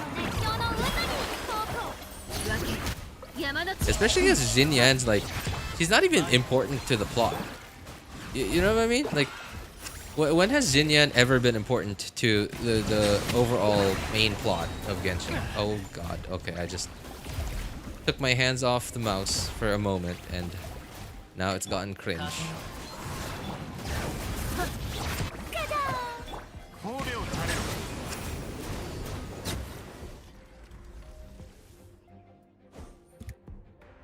Rumors say that Silali will be a shielder, so I guess that's another shielder for Kyle.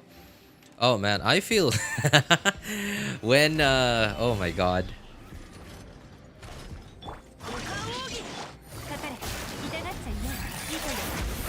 When oh come on. When Chasca jeez, this is so annoying. All right. So when I think when Chasca comes out, I think quite a few people, not a lot, but quite a few people are going to potentially build Layla just for that purpose.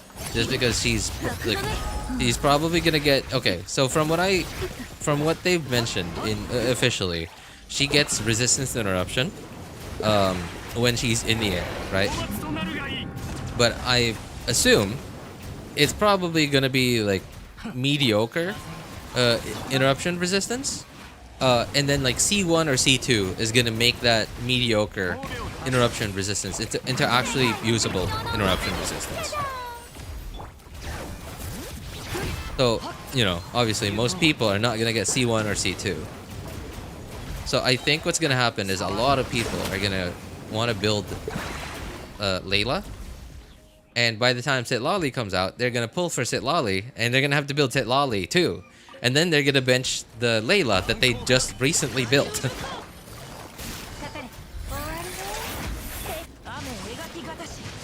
Oh man, I missed it.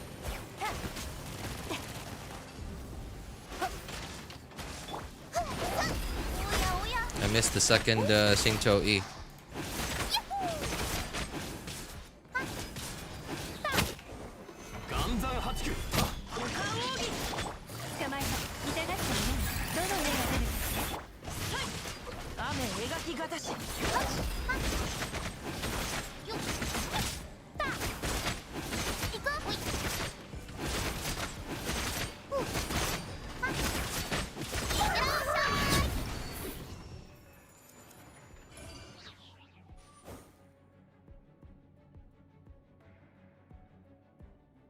Played all the FNAF games, and I could tell you the real scary one is 4, because it's unpredictable. Really?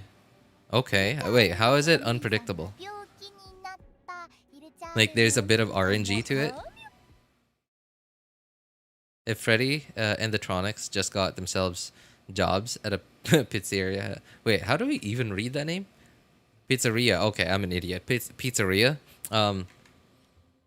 Instead of scaring security guards, maybe the place wouldn't be closing every time. Oh, I'm sorry. I wish I knew more about the Five Nights lore, man.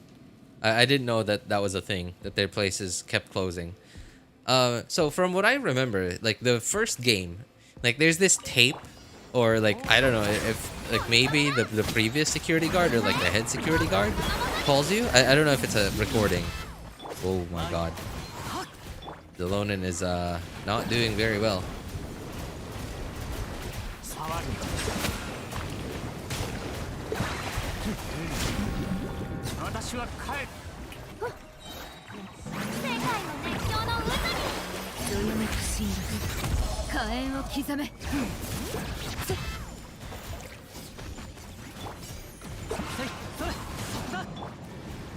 And that security guard, like either phone call / recording, they talk about what the characters do and why they try to kill you.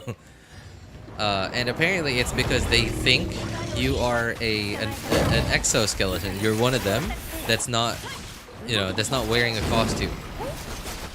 Like I remember that somewhere in the first game.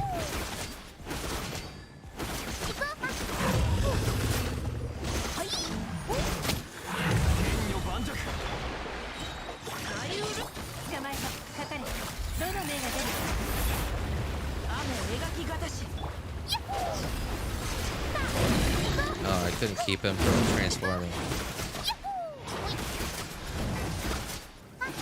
Oh, well, that's gonna hit really hard if that hits me.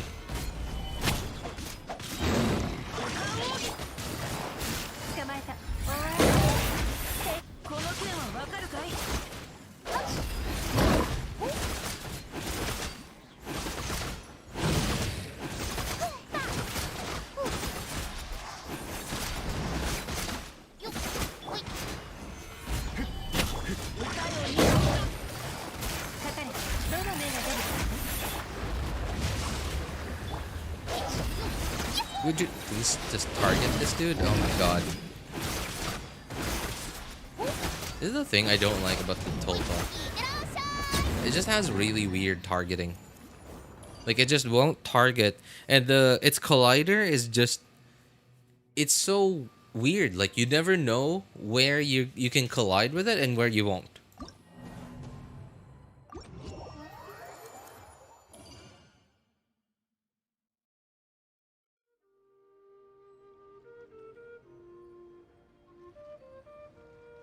Dinya was important for being the benchmark of a terrible character design. Dawe makes devs look at her when they design new character kits. They're like, look at her. In the meeting, he takes like whoever is in charge. He holds him by the back of the head, and then like puts up a picture of Xinyan on the big screen TV in the meeting room, and like he just pushes he just pushes like the main guy's face into the screen. Like, look at her. You remember her, right?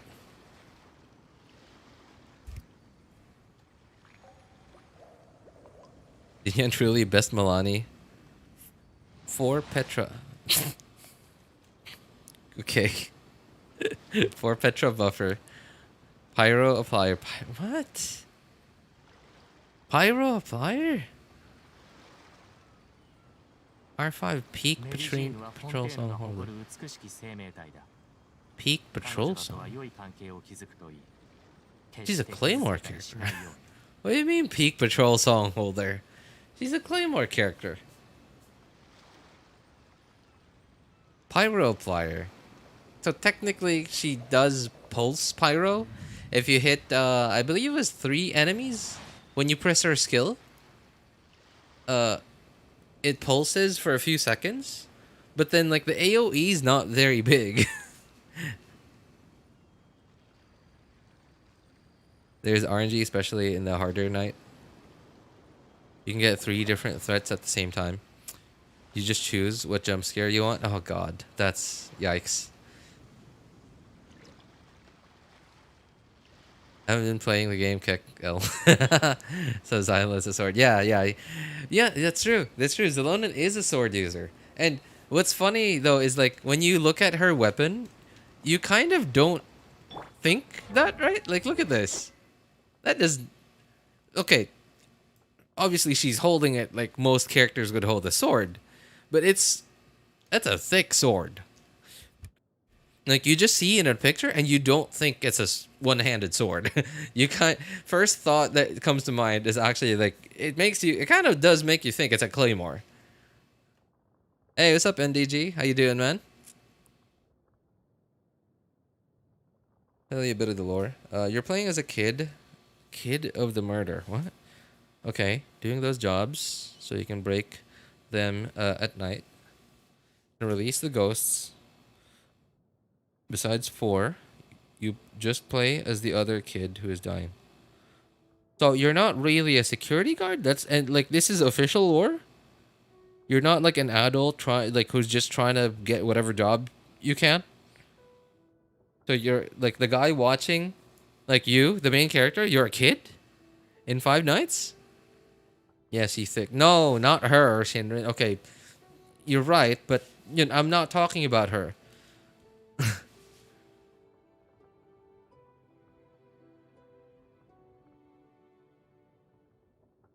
Xilonen was a Claymore. I mean, I don't blame you for thinking she was a Claymore user, because like you probably saw the sword like art, like official art, or like whatever wherever you saw it, and like thought, okay, doesn't look thin, because like okay here. No, okay, yeah, like right, that's clearly a one-handed sword. Where did I put that thing? Yeah, look at this. That's a sword. That's... I don't know. Yeah, it's a sword? I mean, they told me it's a sword, so maybe it's a sword, yeah.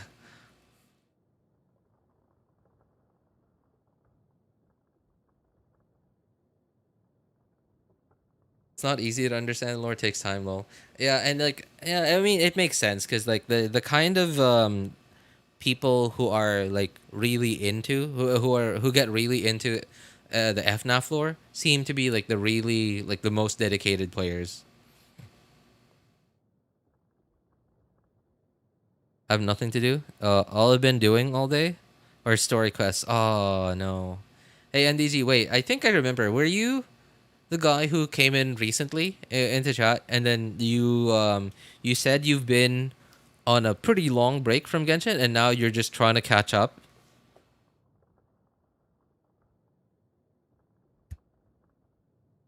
Jinnya has trash gear now. Can't even use R5 Peak Patrol song.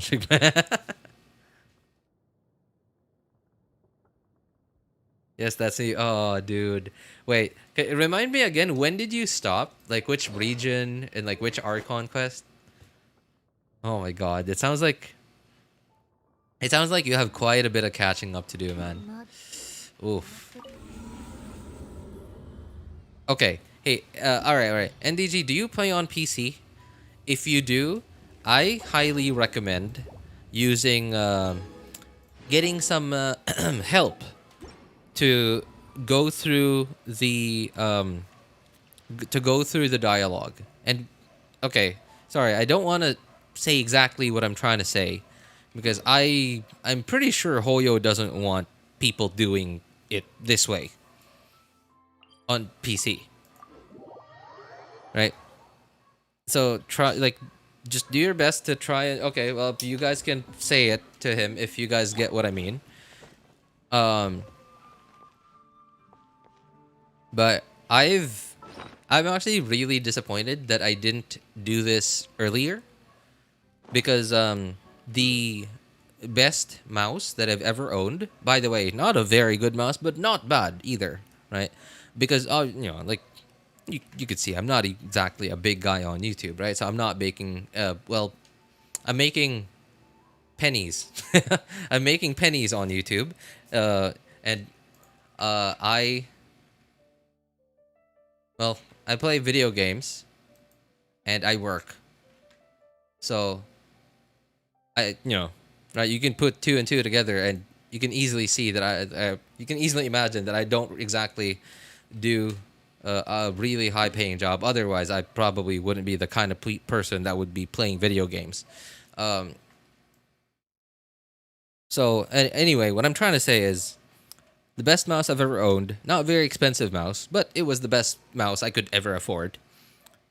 Was a Logitech something G102 Prodigy, I believe. Yeah, G102 Prodigy.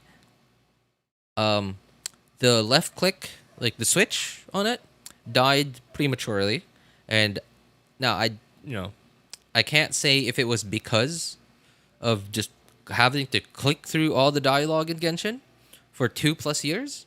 I can't, obviously I can't confirm that. But from what I understand, like mouse, like switches, like the click switches are rated for a certain amount of clicks, like for its overall lifespan. And having to click through so much dialogue for 2+ years, I imagine probably took away a lot of that. And I'm kind of disappointed that I didn't. I knew about the thing that I was talking about. I knew about these like helpers, and I'm just disappointed that I thought about using it for quite a long time, but I never did it until it broke. And I couldn't use it anymore. And now here I am using a literally $5 A4 Tech mouse. By the way, very nice mouse. For $5, very reliable. Is it good? I don't know. For me, maybe it's good enough for me. But I still would have preferred my Prodigy. My G102.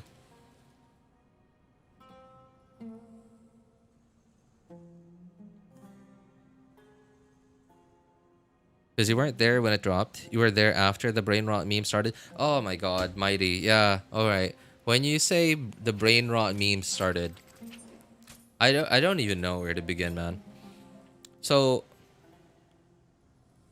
Five Nights at Freddy's seems to have become like why has it become such a popular topic for quote unquote kids content on YouTube. Like I don't get it. Like why Five Nights? It's a horror game. So why? I get Minecraft, but and I get Roblox, but why Five Nights? Are you trying to say don't click through dialogue? No, no, no, no. What I'm trying to say, ultimately, is if you play on PC, I recommend getting some artificial help. You know, just so you don't kill your mouse prematurely. But if you play on console, I'm sorry that I can't do anything for you.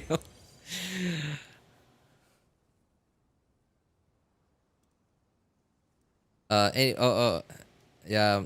Okay, so NDG, all right. NDG, what I'm trying to say is I recommend you use something to help you click through dialogue. And that way you don't prematurely kill your mouse. If you play on PC. There you go. Right? Use something to help you click through dialogue. But be careful though. Be careful. Like I recommend you do some, you spend a little bit of time, make sure that because there are a lot of them out there.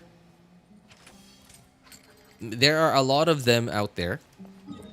So make sure the one that you've decided to go with is one that doesn't get you into trouble. Yes. Yeah, and that's, right? That's a thing. And I think I did not know that could get me in trouble until only recently. But I think what happened was I think I just got lucky with the one that I picked. It didn't cause me any trouble. I think I just got super lucky. But I would recommend you you make sure whichever one you're choosing doesn't get you into trouble.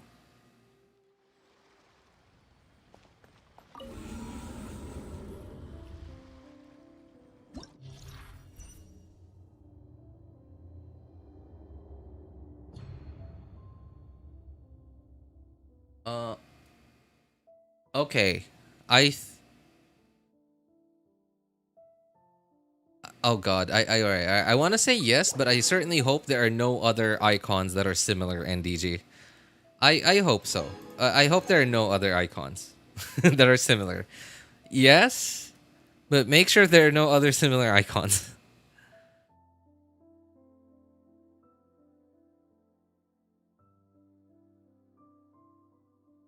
I'm surprised Fall Guys didn't fall victim to pop culture brain rot. Even Breaking Bad. Breaking Bad? What, really? How?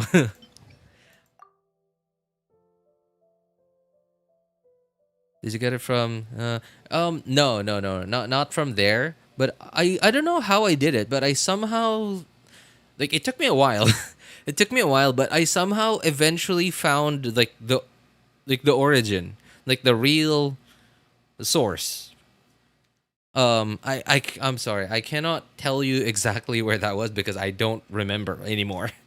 It was so like obscure and like because like everyone else who has re-uploaded it, NDG, like they're coming up because they're I assume they're what's the term for like making your website easier to find on the internet.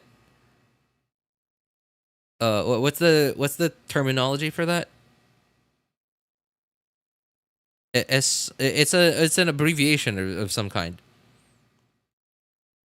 SOC, SOL. It's a job, like it's a pretty big job nowadays. No, not big job, but like common. No, not clickbaiting. Not YouTube, but like making it so that your websites are easier to find nowadays. Hang on.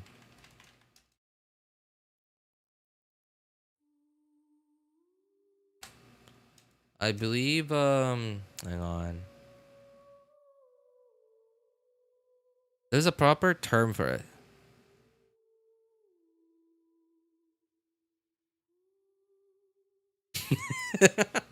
Putting it on my plate. No, no, I'm not talking about like I'm not talking to you specifically, Mighty. I'm talking to NDG. It's up to you, NDG. If you feel like it's if you feel uncomfortable about it, I wouldn't recommend it.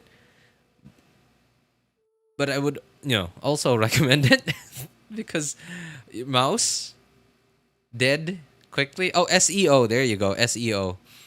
Yeah, because like the people who have these other websites who have uploaded re-uploaded it from the original source just have like because obviously the original source what I imagine are is probably just a developer who somehow has a couple of bucks to like just keep his website hosted for a long time because there's really nothing on it. There's basically nothing on it, right? Like very very cheap like hosting fees. But not like his website isn't exactly making him money, right? Like he didn't make that website to host the thing he made to make money. He just did it out of the goodness of his heart, and he's trying to share it with everyone. And everyone else who's re-uploaded it is out there to make money out of it. So that means their SEO game is way more on point than the original source. I don't know how I eventually found it, but I eventually found like the real source, which I don't remember off the top of my head anymore.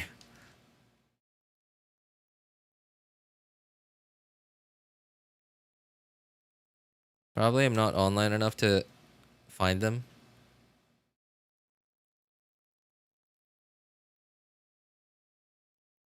Anyway, so yeah, going back to the brain rot thing.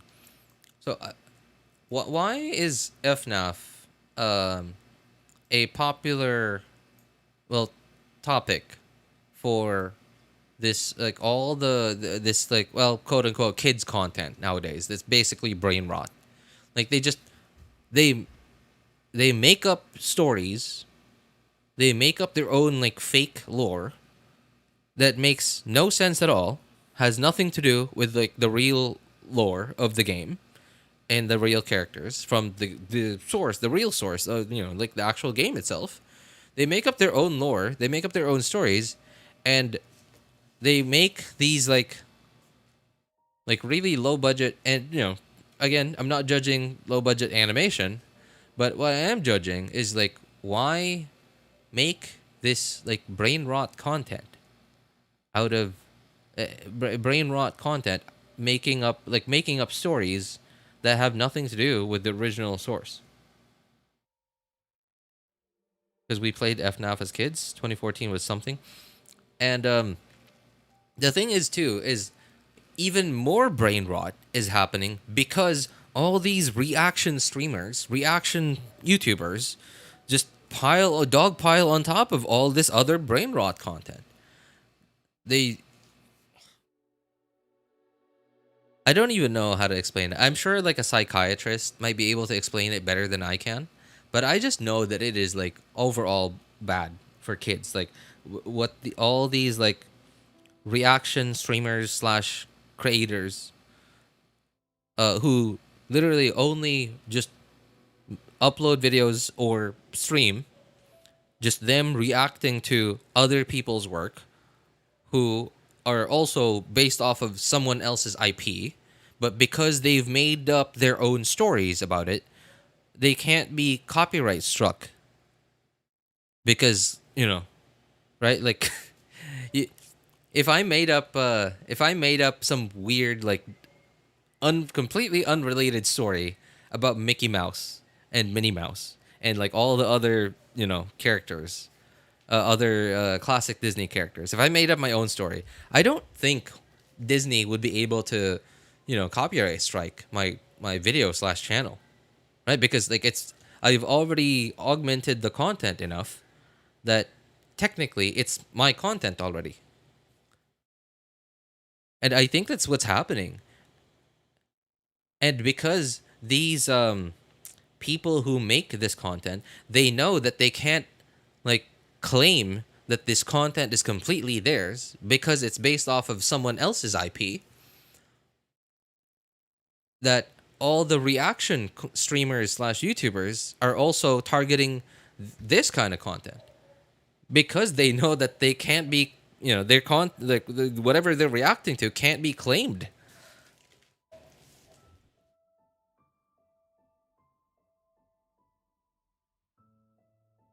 And most of these reaction creators, they're the kind of reaction creators. They're the kind of creators that are like that have this like Minecraft YouTuber energy to them, and nothing wrong with that, right? There's nothing wrong with that. That has its audience. That has its own specific audience, but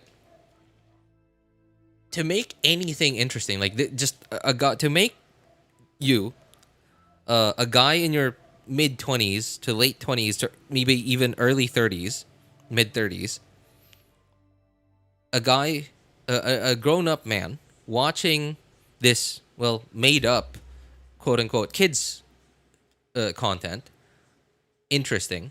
You have to exaggerate every little reaction that you have to, like, I don't know, level 9999. And you have to be basically yapping like 101% of the time. Every time you're quiet is a chance for whatever kids that are watching your content to lose interest and just click off.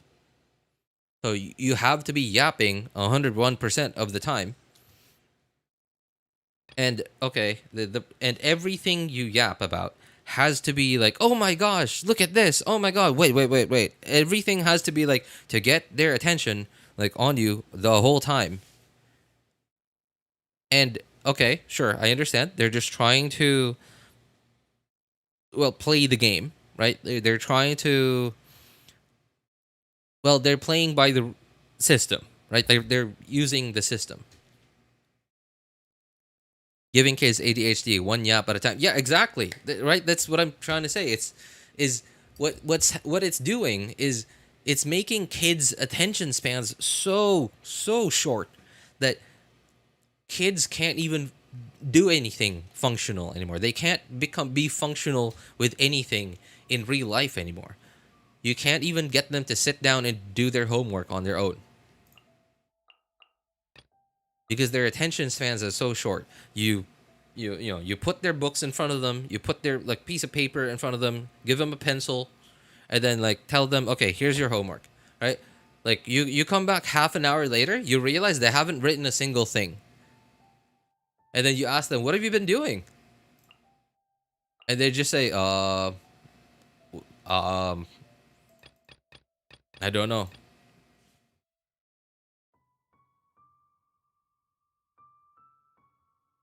Right? And like even if you threaten them like with something, right? Like even if you threaten to like if you tell them, okay, you're sleeping outside tonight, like something as horrible as that. Okay, no dinner tonight. All right, no cartoons tonight. No more YouTube, no more whatever, right? Okay, I'm throwing out all your toys, whatever. You threaten them with anything.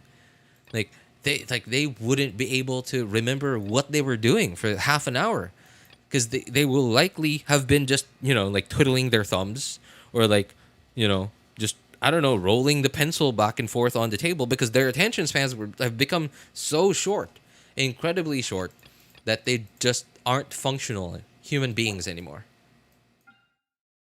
And by the time that they start to learn to be functional, like their attention spans, because naturally as we get older our attention spans become wider, but because they started growing up with such a short attention span already, by the time that they become 12, 14, 15, 16, they should have not maybe an adult attention span already, but like at least somewhat close, right? Like you can at least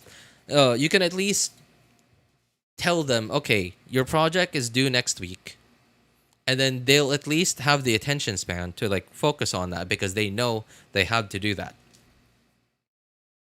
But because they started with such a short attention span already, they won't be able to do that. And the problem with that too, another problem that's unrelated, but well, not unrelated, well, unrelated, but also connected to that. It further adds to that is because life has gotten quite a bit more comfortable for a lot of the current younger people.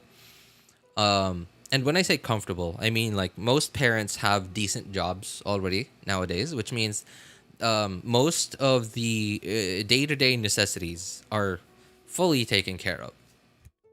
Right? No matter how much of a delinquent your kid is, you will, because most people, most parents nowadays have decent jobs.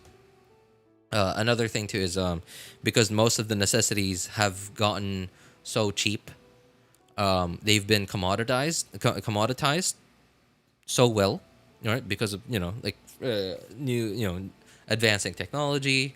On top of that, the economy is like way more interconnected now than ever before.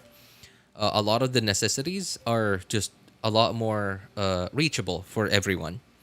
That no matter how much of a delinquent your kid is, you will still just be able to feed them at the very least. You'll be able to feed them. There will be food for them in the morning for breakfast. There will be food for them on the table for breakfast, for lunch, and for dinner, even if they've dropped out of primary school.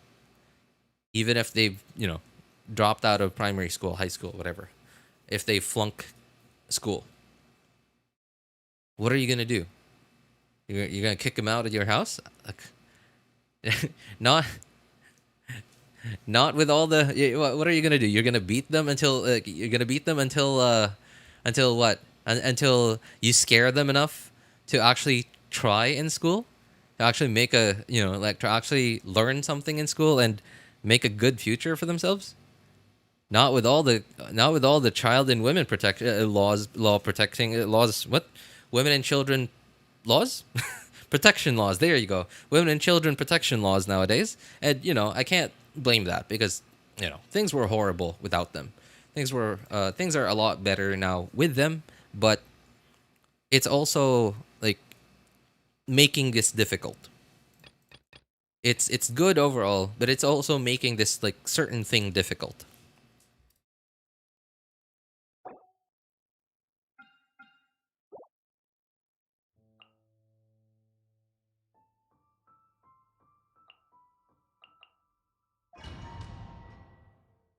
Isn't it funny that Natlan is the first region we had with knowing the Archon powers because we didn't have a baby equivalent as what? We didn't have a baby equivalent as Traveler. Sorry, what? So Kagutsurubi is just a useless sword you get for free? Yeah, well, that's why you get it for free. That's why you get it for free, man. Because, all right, I gotta say, not all free weapons are useless. Technically, the catch is for free. You didn't have to pay for it to get the catch, and it's not useless. It's one of the best weapons like in the game. Even if you had to buy the catch, I would still say it's one of the best weapons in the game.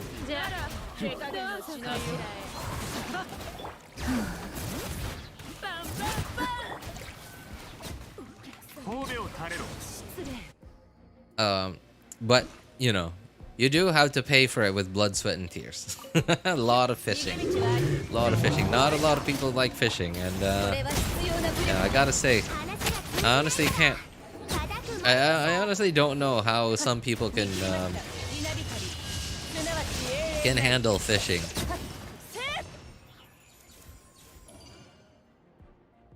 Playing Genshin while listening to RJ Yap. Hey, that's isn't that the life, right? You pay for R5 catch with your sanity. Yep, that's you don't have to pay for it with money. All right, so technically you could say it's free, but you do have there is another price for it. Like we can't know the Archon power because we didn't have a free weak version of it. Ah, okay. All right, I get it. Yeah, that's true. Natlan certainly is the first region like that. We've often, like even with all the leaks and stuff. Well, I guess that's mostly because beta testing hasn't started yet. But like even way before, right? Like because as soon as a new region's unlocked, we can get the elemental traveler of that region, and we have at least then we immediately have some idea of what the Archon, or well, dragon in Fontaine's case, is gonna be like.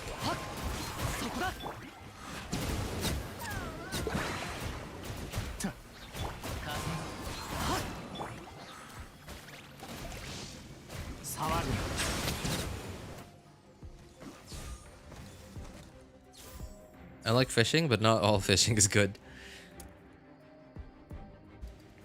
I don't remember where I saw this. I think it was Doro. I think it was Doro. Yeah.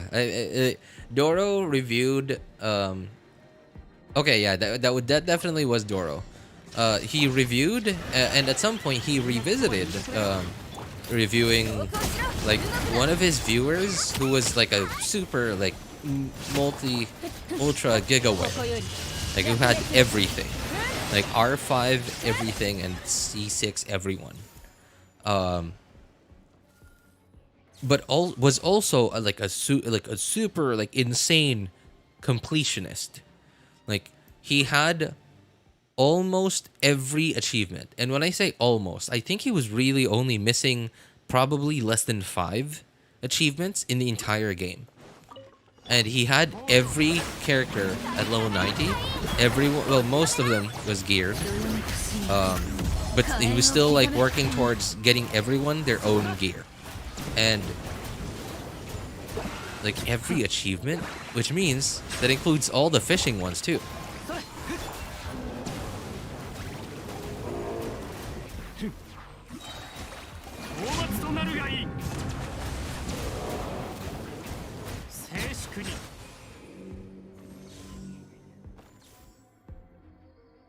I pray to have that level of wealth and time.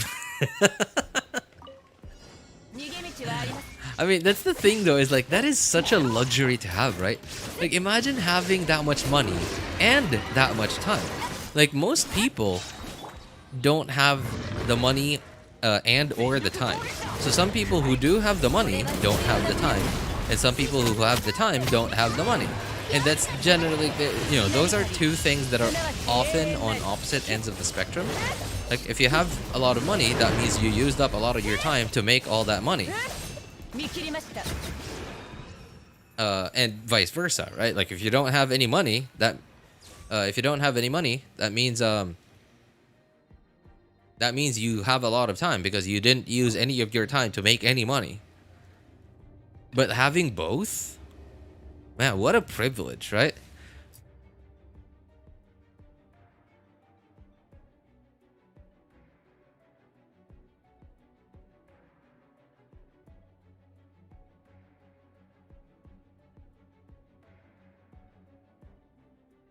Wait, so is Engulfing Lightning or the Catch better for Raiden? Engulfing Lightning, overall. Yeah. So if you're, so in the end, right? Like in the end, and when I say in the end, like when you get to end game, like your builds are like final, are like, you know, they're pretty good already, right? When you finally get your like end game builds, like your crit ratio on Raiden Shoguns, so you have like 7150 crit ratio, and you have like 280 energy recharge. Right?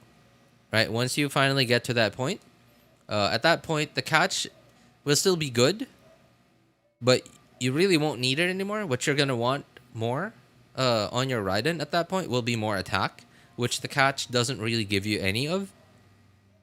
And you get a lot of attack from Engulfing Lightning.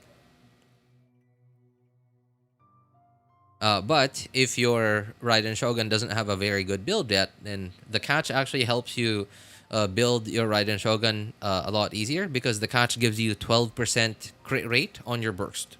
And remember, once you burst on Raiden Shogun, your normal attacks, charge attacks, like those are all considered to be burst damage. So like all the damage that you do in your infusion state after when you burst on Raiden Shogun is considered burst damage, basically getting the 12% crit rate, free crit rate that you get from the catch. So the catch is it helps you build your Raiden Shogun if you don't have a final build yet. But once you do have your final like end game build, you're gonna want Engulfing. That guy scares me. Can he give me 0.01% of his money in patience? Oops, that's didn't want to do that.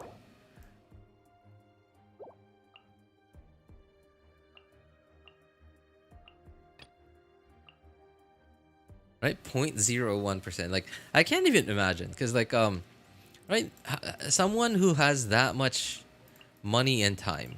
So okay, let's take so most of the time the people that have money and have time are the millionaires, right? The millionaires, not the billionaires, because the billionaires are typically like they have way too much going on. They have way too much money for them to not be doing anything with it. And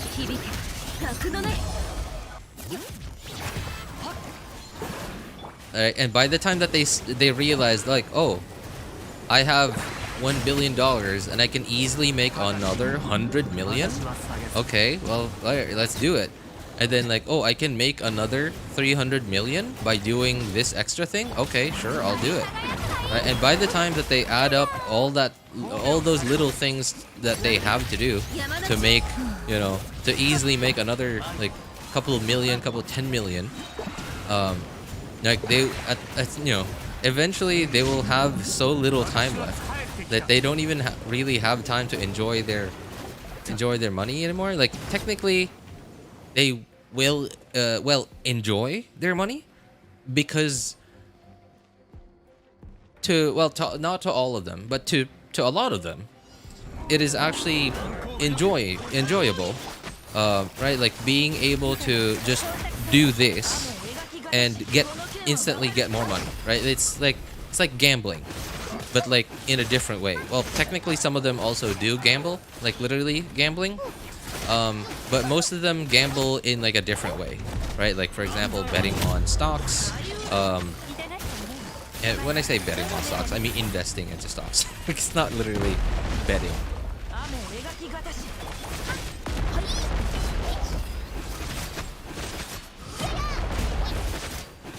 Investing into stocks, currency trading, and like all the other stuff that, you know, people with money can do.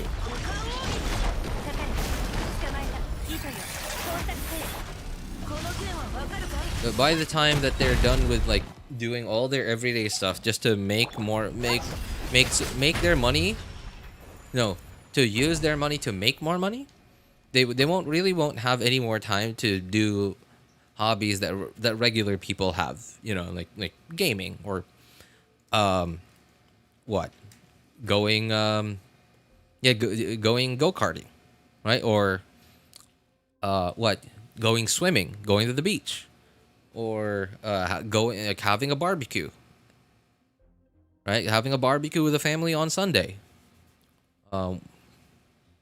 Or having paintball fights, right? They're so like they some of them do get addicted to that feeling, but at the same time, like they can't stop it because it's, you know, it's also beneficial to them, right? It's kind of like work for them, but they're enjoying their work. Their work is to, well, use their money to make more money. And in a lot of cases, the way that they use their money to make more money, they invest into startups, right? So in a way, they're also helping others. And some of the, well, you know, also, yeah, avoiding taxes and, you know, right. And the thing about avoiding taxes is for a lot of them, to avoid taxes, they put up a foundation, right? And eventually they donate a lot of their wealth to said foundation for a certain cause. And in a lot of cases, those causes are actually being helped. But, you know, at the same time, it's also helping them, right? So it's you know, it's overall they don't want to stop doing that because it helps them and it helps others.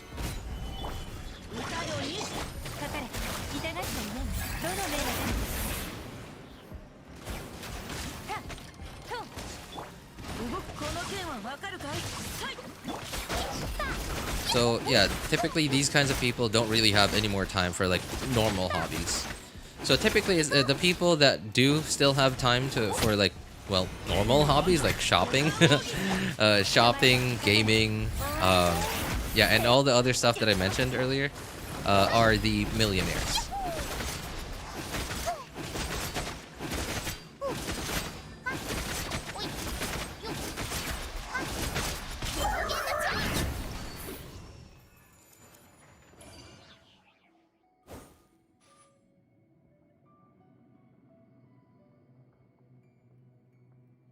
Either insane amount of money and time or extreme OCD.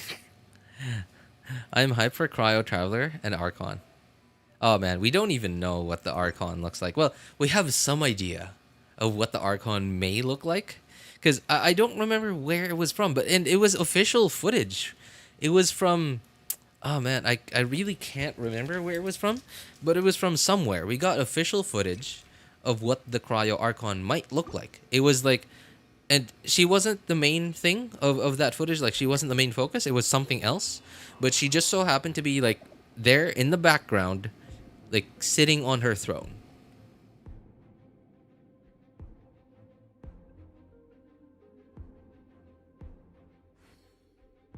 Doro's a millionaire, confirmed by RJ. No, no, no. I wasn't talking about Doro. I was talking about an account that Doro was reviewing. I mean, like, you know, if technically you could say a lot of these like mid to big sized YouTubers, and I'm not talking about like big like Mr. Beast big. I'm talking about like big like you know, YouTubers that have like a couple 100,000 subscribers, right? Those are already pretty big YouTubers. You know, if you can. If they're Western creators and like you convert all their like they, you know, you convince them to move over to move to the Philippines or like to some other like country that has like really low living expenses, technically you can make a lot of them into quote unquote millionaire.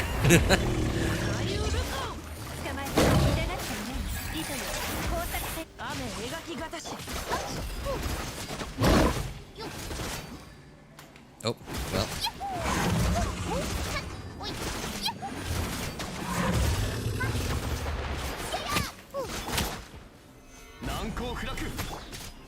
What the? What did I do? What the heck did I do?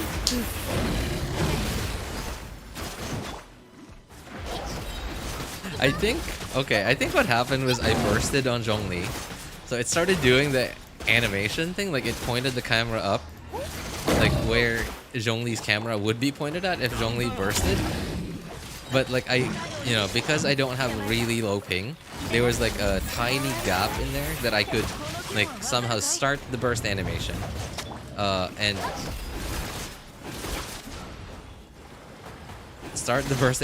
still switch to another character.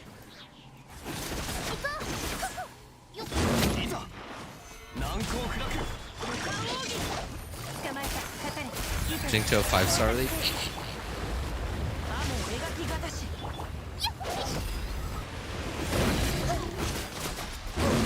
Oh god, oh god, I have no stamina. Well, thank goodness they don't have a shield.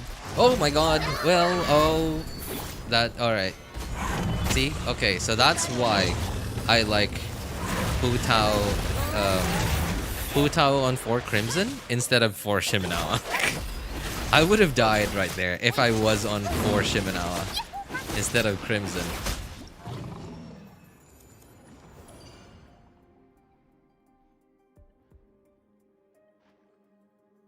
It's the first trailer for Genshin.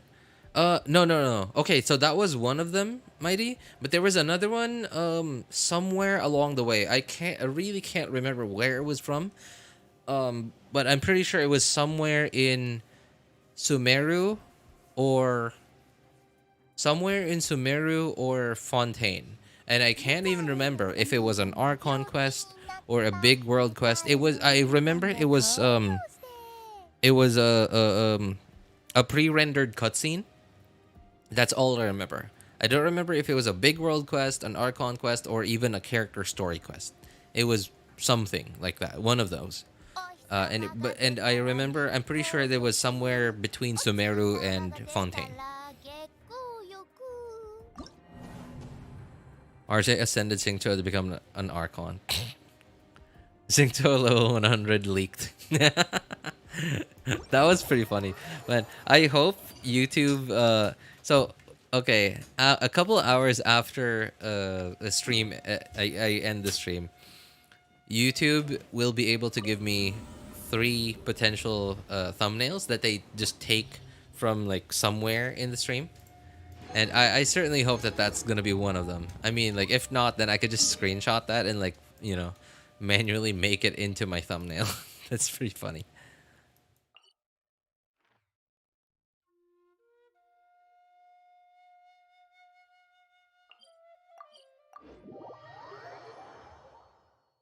How long until you end the stream? I don't know. I don't really have anything else to do right now. But you know me. As long as there's people listening, I can almost always have something to yap about.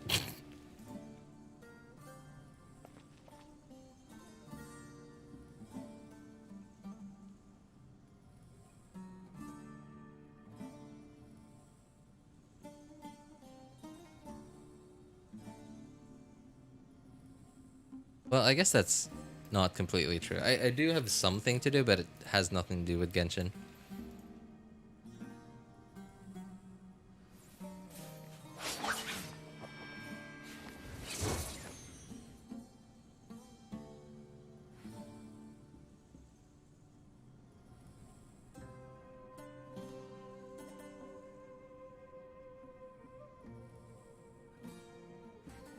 Hey, what's up, Stella? How you doing, man?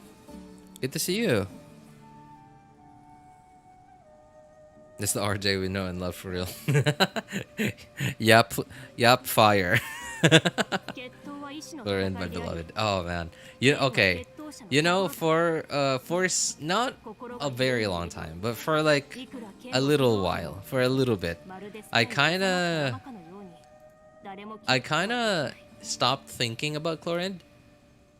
But recently, oh, so I'm subscribed to like one of these channels that makes these custom animations of Genshin characters, and not just Genshin. Like some of them do Genshin, Star Rail, and ZZZ, but mostly Genshin.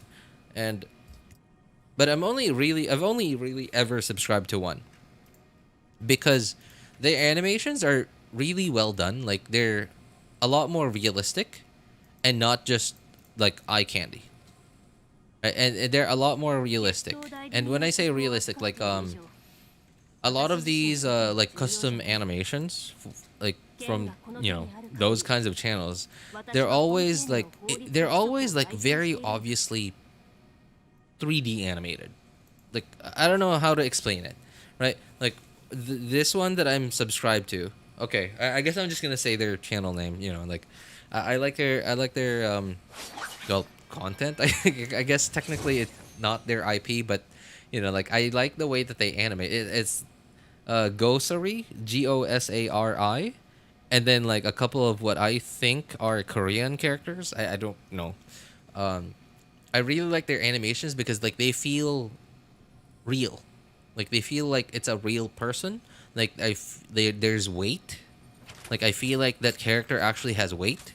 I feel like for example, when they're doing certain dance moves, I can feel like they're trying to, like they're leaning, like if they point their leg to the right, they're leaning their body to the left in order to like balance out, right? Whereas like most of these kinds of channels, they just animate it and like everything just seems really floaty. Everything seems like it's floating. RJ, who shall I pull? Zhongli or Neuvillette? I have Navia as DPS. Zhongli isn't really necessary for Navia. You have Navia as a DPS, so you have one. And technically, you have two, because National. um, do you want another on-field damage dealer? If you do, go Nivelette. If you find not having a strong defensive option on all your other damage dealers is annoying, then go Zhongli.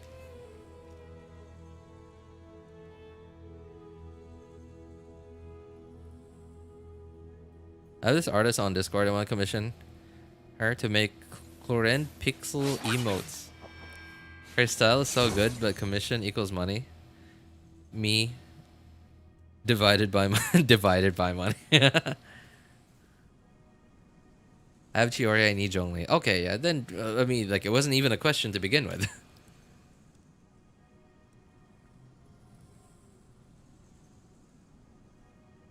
決闘代理人の職を預かっている以上、私自身の意見は重要じゃない。剣がこの手にある限り、私はフォンテーヌの法律と規則を代表しているんだ。Anyway, so why I started talking about it is so earlier I mentioned that I recently haven't been thinking about Chlorine as much as I used to, especially like when she was new. But they released an animation of Chlorine, and I was like, wow. It reminded me of why I pulled for Chlorine in the first place. I like way back then, I knew that Chlorine wasn't going to be very good. I knew that she was going to be good because obviously limited 5-star, but Chlorine, I would say, isn't even Hutao level.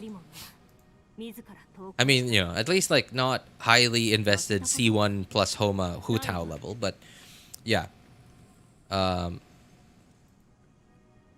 But I think, you know what? I think she is Hutao level, like with Constellation, like with C1 or C2. I don't remember which one her good constellation is for damage. Probably one or both.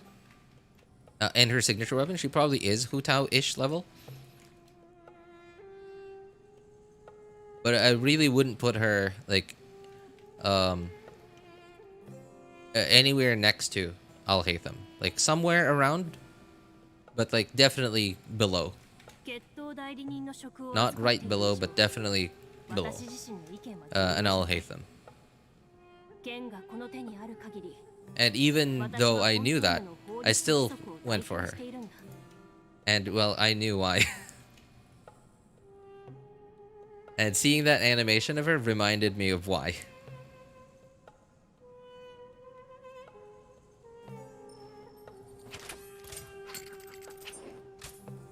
Why ask? Still Alio prankster.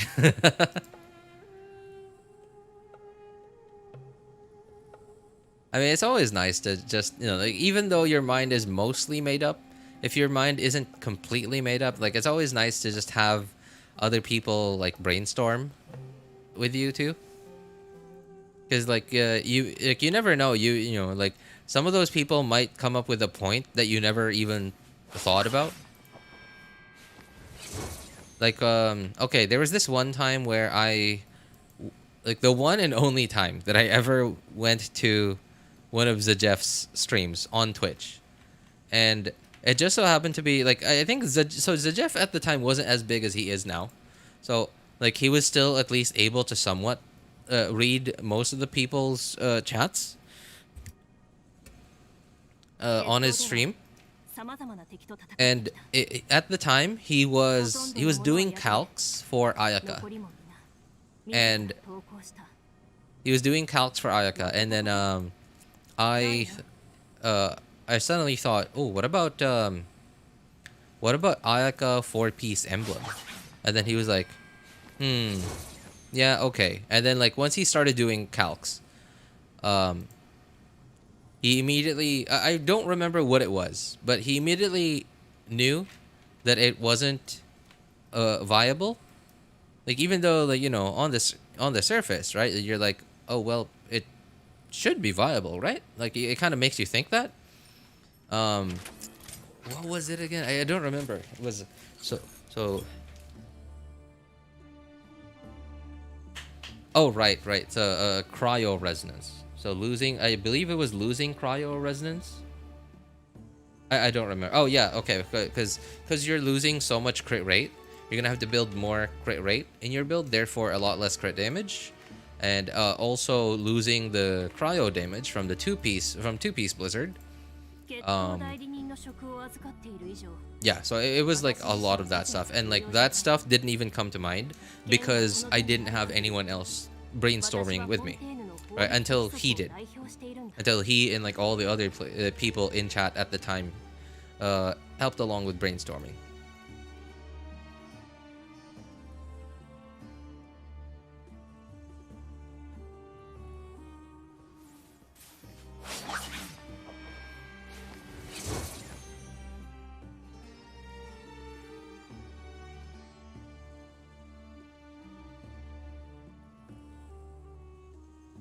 I can hear about osmanthus wine every day. If you're into that, then you definitely you Stella, you definitely want to go for Zhongli if you're into that, man. If you're not, then I'm sorry. If you need Zhongli and you're not into that, well, I don't think there's anything we could do to help you.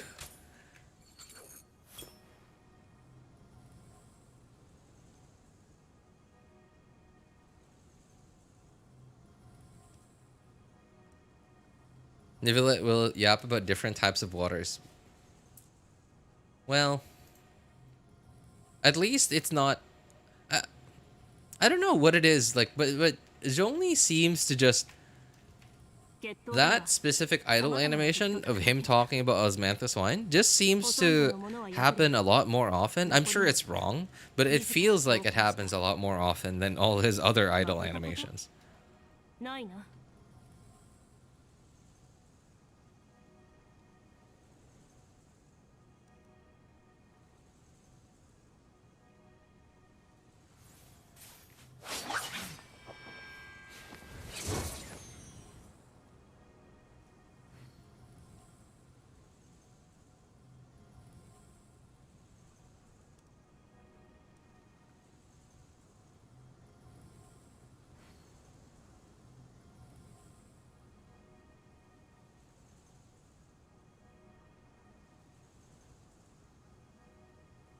Two-piece Natlan set, two-piece golden troop for Chacha? Oh, Chasca?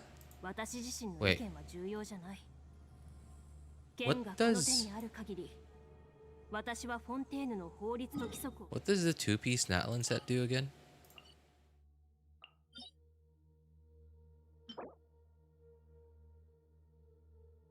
Night Soul State, 50% damage, and... Okay. Two-piece... Golden Troop? Wait, what? Why Golden Troop? Golden Troop is skill damage, right? Yeah, it's skill damage. So why Golden Troop? Isn't her thing... Okay. I almost... Alright. I almost said it out loud. And I just remembered it's not official yet. I just remembered it's not official yet. I almost said it out loud. Never mind. Never mind. I can't talk about that just yet. Maybe when she officially comes out.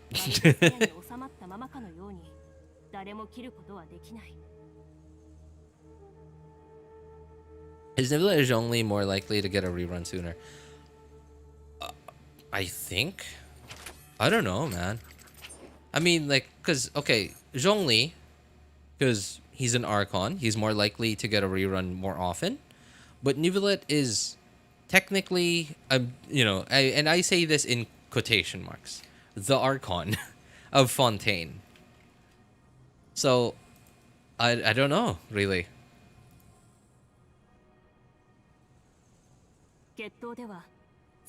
Fontaine technically right now doesn't have an Archon.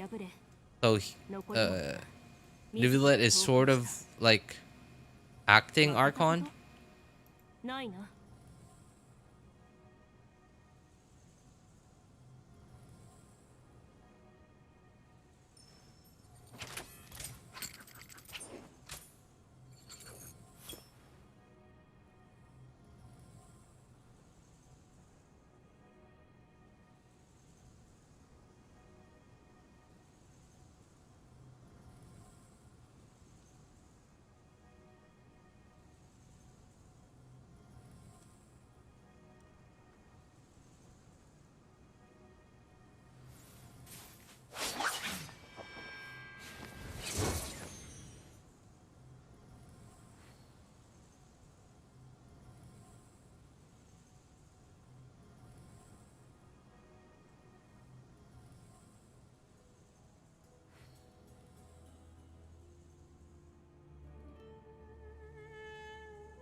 Is this Abyss buff? C1 Arlecchino doing 350k normals?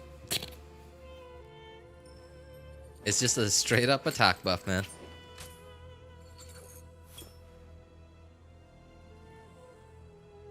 Who should I pull for? Zhongli? Forest Math is fine, or is Niblet for DPS? Okay, not even for shielding, just for Osmanth is fine. Man, okay, that's a tough question. I guess what I would recommend is look at your account and then try to feel for what you need more. Do you need and not even like looking at your account. So Zhongli is less of a looking at your account and more of a think back to your experience playing the game.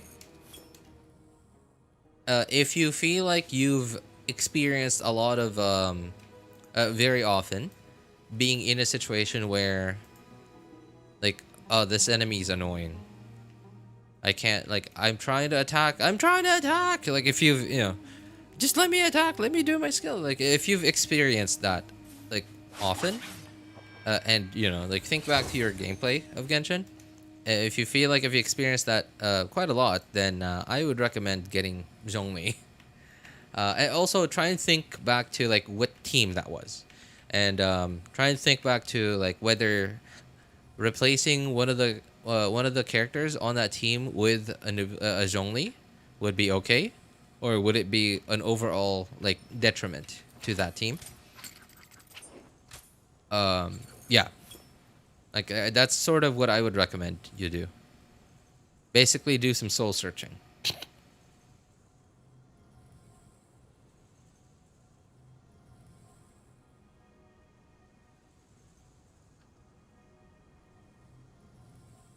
That's for Zhongli. But as for Nivelette, and how do I even put this? Okay, I guess I'll say what my experience with Nivelette has been. So my Nivelette is C0. So he's not as strong as he could be. And it is kind of annoying that I don't have the resistance to interruption from C1. And if you plan on pulling for Nivelette because you want like a nice solid DP, like on field damage dealer, like pretty good already in single target, but really good in AoE ish content. And I say ish because like his AoE is like linear, is like in a straight line, versus like and not radial. It's not in a radius.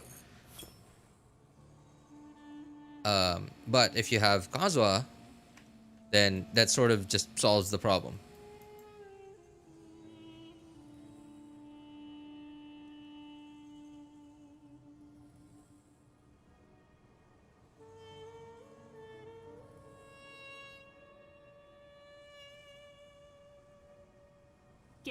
Oh man, I don't know how to put this. Yeah, I guess like if you want like a good, a solid DPS that's just good almost everywhere, like the only, and like I don't know if you were here earlier. We were joking about how every abyss is a Nivelette abyss, except if and the only abyss that isn't a Nivelette abyss was an abyss that had enemies, a lot of enemies that were immune to Hydro. And that's actually like true, like, you know, practically true. As long as they're enemies, especially now that Xilonen is out, even enemies that have high Hydro resistance are not really an issue anymore, because I could just run both Kazuha and Xilonen, and the enemies with high Hydro resistance aren't even an issue for Nivelette anymore. Like, you just saw me go through floor 12 with the Hydro like alligator, like crocodile,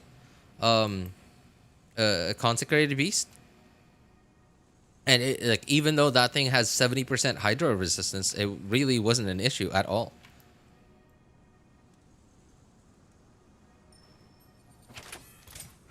And remember, that's even like C0 Nivelette with no signature weapon.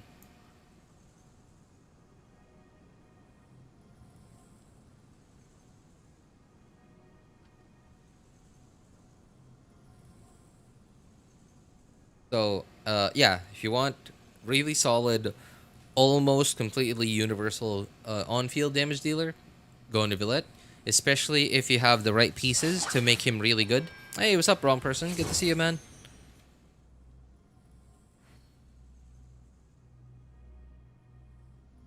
Only Hydro Tulpa can defeat Neuvillette. Hydro Tulpa and Hydro Slime. Yeah. The Hydro Tulpa and a tiny Hydro Slime. Yeah. Neuvillette versus Mabuika. Oh, man. That's... Oh, you know what? Okay. Hey. Neuvillette and Zhongli. Um, I gotta say, I'm really interested as to how... Like, if they're gonna put both of them in, like, the story. Because okay, right? Like, isn't that why they rerun characters? Is typically they're part of the main story quest, the story quest of the main event of a given patch is why they rerun a certain 5-star, rerun slash release a certain 5-star. And I'm really interested if they're gonna, you know, make it so that Neuvillette and Zhongli actually interact. Like, that's what I'm waiting for. I don't know what that's gonna be. I don't think I highly doubt it's gonna be immediately a fight. No, like both of them are too civilized for that. Um, but I'm pretty sure it's gonna be spicy. Because I think Neuvillette has a voice line where he says he will judge all the Archons. It's something like that. I don't remember exactly.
He has a voice line saying he will judge the heavenly principles. Oh, was it the heavenly principles? Was it not the Archons?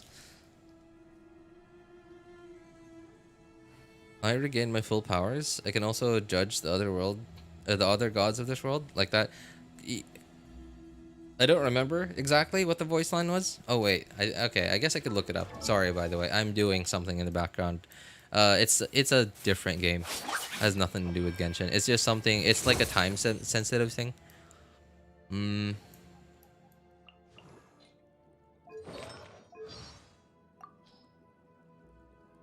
Trials. Anyone remember which one it was?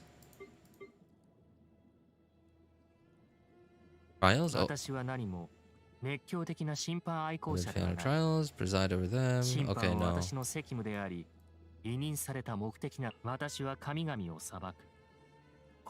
of the seven is the Archon.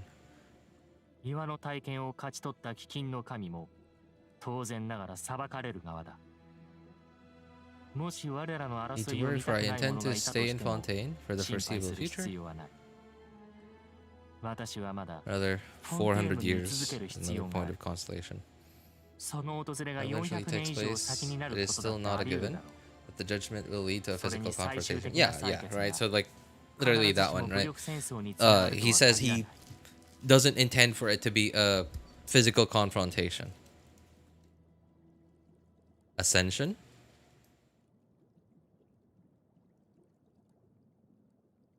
7つの体験の一角を選手から取り戻した姿が本来の私だ。この身はすでに完全なる竜であり、他の神々に審判を下すのに十分な存在となった。私の運命は皇天に座聖能を裁くことになる。 Yikes. だがそれまでは Okay. この力を君に貸しておくとしよう。 Also, I'm intrigued by this. So, 私は the Geo Archon is Deus Auri? That's the first I've heard of that name. His Japanese voice sounds so young. It does, yeah. It really does. That's the first time I've heard of that name. Deus Auri.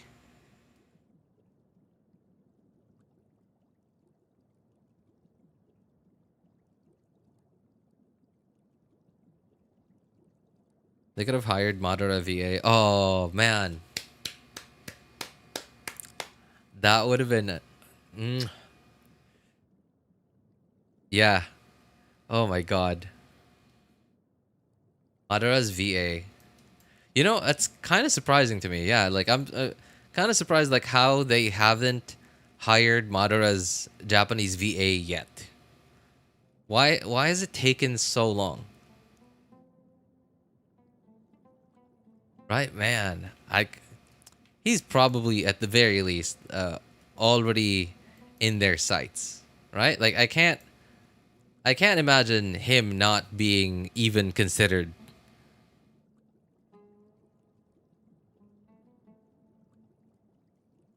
Do you recommend I start streaming? I don't know, man. I think it's totally up to you. Like it's okay, for me, it was like I really thought it was like a okay, so it's not a small deal, right? Like deciding to start streaming. It's not a small deal.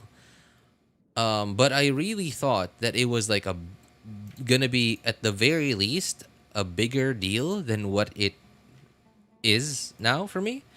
So like I said, it's not a small deal. It's not like all right, I'll just start doing it. Like okay, right? It just happens. No, it's a little bit more effort than that.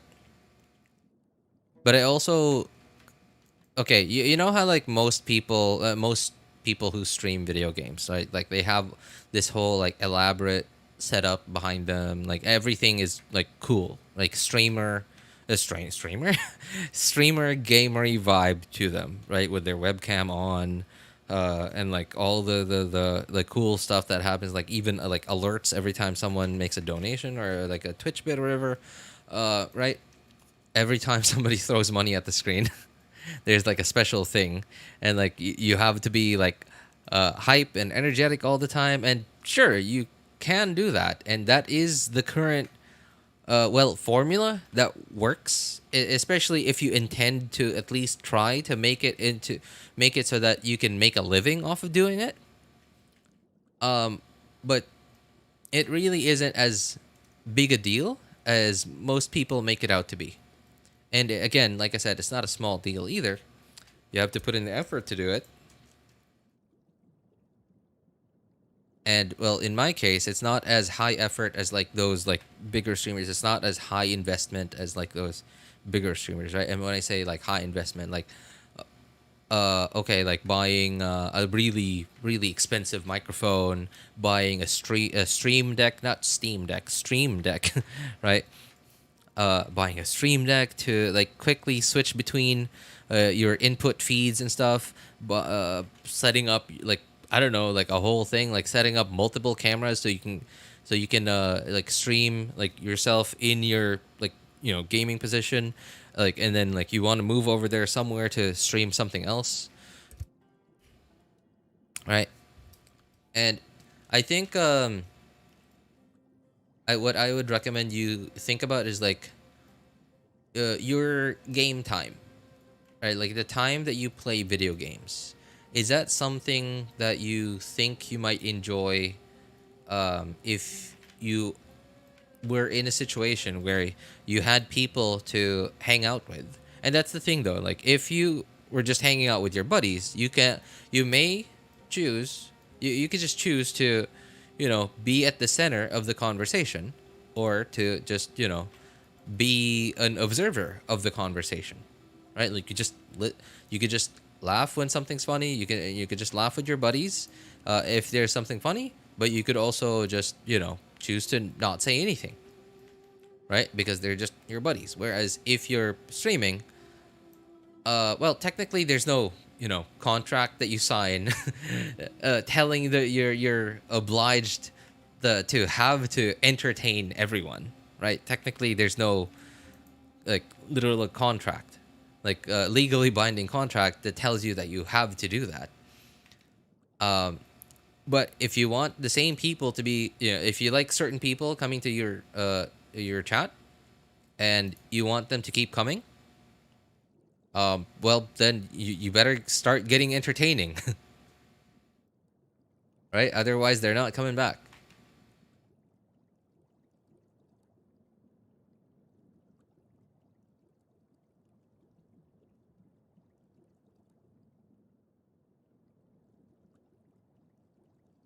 And so the positive side of that, cool, great. You will almost always have people to hang out with, doing the thing that you like doing, which is playing whatever video game, or whatever thing you decide to stream.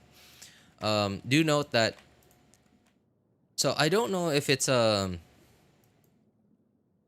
strictly YouTube thing, or if it's like in general like a content creation. I think it's generally a content creation thing.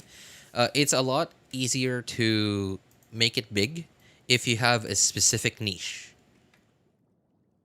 Uh, it's a lot harder to make it big as a, I believe the term that's often used for it is a variety streamer. Yeah, I believe that's the proper terminology for it. It's a lot harder to make it as a variety streamer because you would require a lot more effort into it. And when I say effort, I mean like maybe most likely a higher production value is gonna help out a lot. A really like entertaining personality is gonna help out a lot. Being really witty and smart and funny, like not being naturally charismatic and funny, that's gonna help out a lot. And so why I mention this is, okay, you like a specific video game now and you want to stream that, and if you have the goal in mind to someday make it big,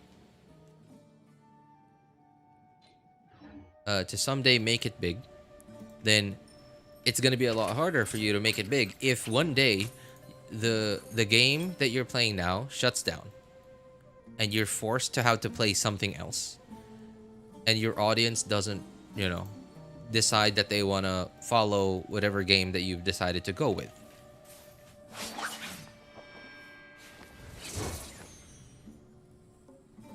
Right? So, or after that, you find a hard time. You have a hard time of finding a new game to move on to, or you decide you want to stream something else. Right? You don't want to stream gaming anymore. You want to stream something else, like cooking or whatever. And sure, technically, you already have an audience, so you're not going back to completely zero. But it's gonna be pretty hard to. The hard thing about that is like, if you ever do quote unquote make it big, what'll end up happening is you will have a certain amount of income from your thing, right, from your streaming thing, and most of the time, what happens when we have a certain amount of income, our expenses also follow. Right, like you decide to get a mortgage, to get a house, to buy a car, have 2-3 kids, and all of a sudden something like that happens. The game shuts down, or you burn out. You burn out, and you can't imagine yourself continuing to play the game anymore that made you a thing, that gave you a career. And you want to take a break. You want to move to another game or something. You want to do something else. Right? And all of a sudden your income has now been cut down by a lot. So yeah, that's sort of right. And because you made that into a career, you didn't even give yourself. You're very unlikely to be able to give yourself like you're gonna have to spend quite a few years of your life not doing like a normal job.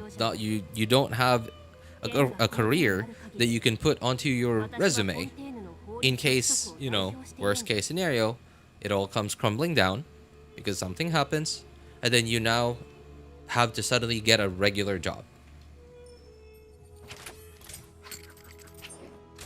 And like the last 5 to 6 years, you had nothing to show for in your resume. So that's a thing that could happen.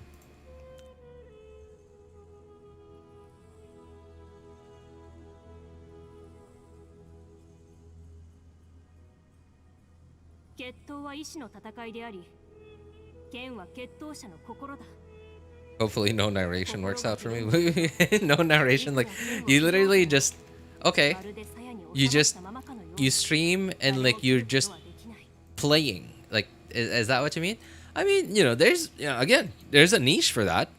There's a niche for that. I think a while back, like a couple of weeks ago, I remember looking up on YouTube gameplay of HSR, and I'm sure there's more than one channel that does this, but I found one channel who's like, well, I didn't look at all their other videos, but they and they weren't streaming, but they were just recording their entire gameplay and uploading it to YouTube as just like a super long video.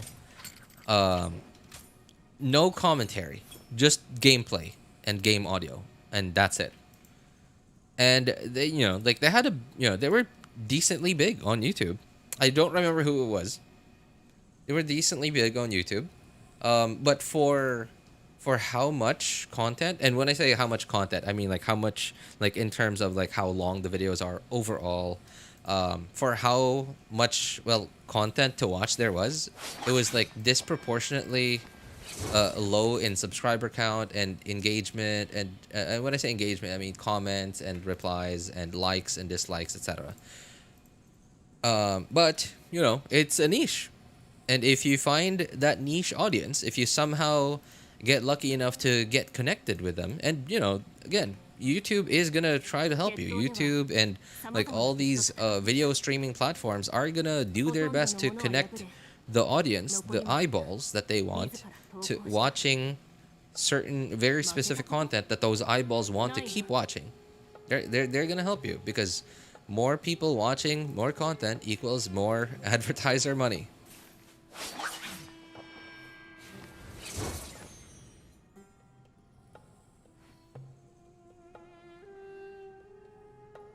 But yeah, again, there's that big if.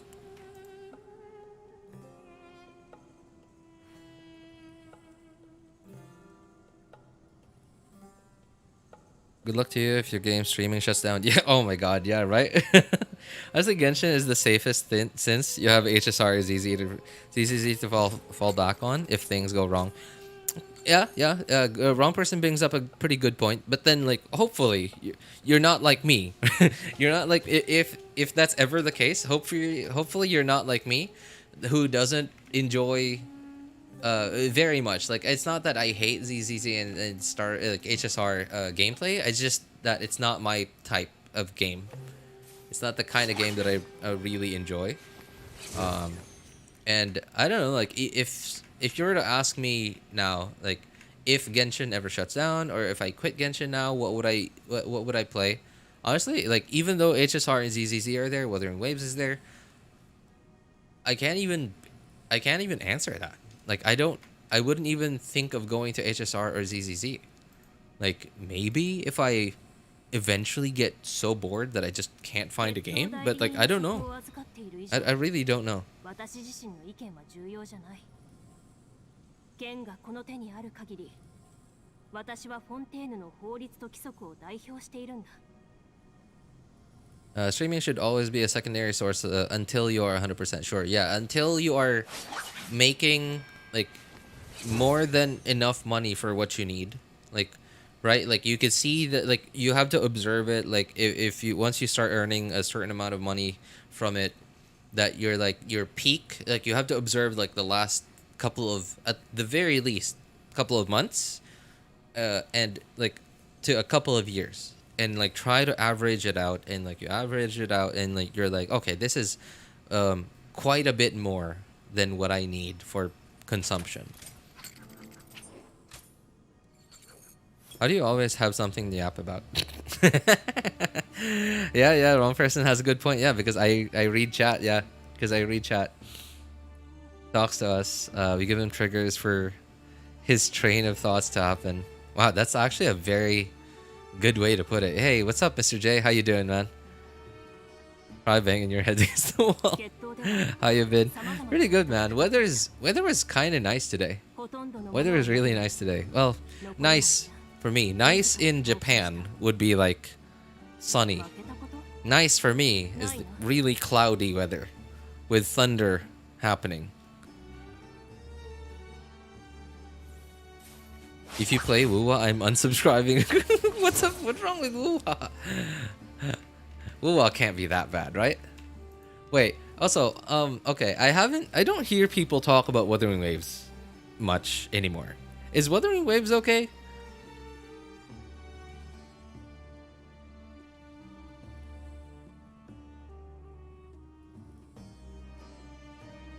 Wuthering Waves is actually the worst gacha game? What? How?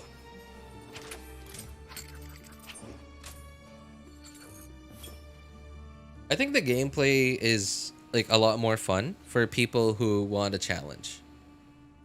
But the story, okay. All right, the story. Okay. Yeah. So, if you're if y'all remember, like I think it was less than a month before the game came out. They came out and announced that, oh, we redid the whole main story. Like, I don't know if it was exactly less than a month, but it was really close to release day.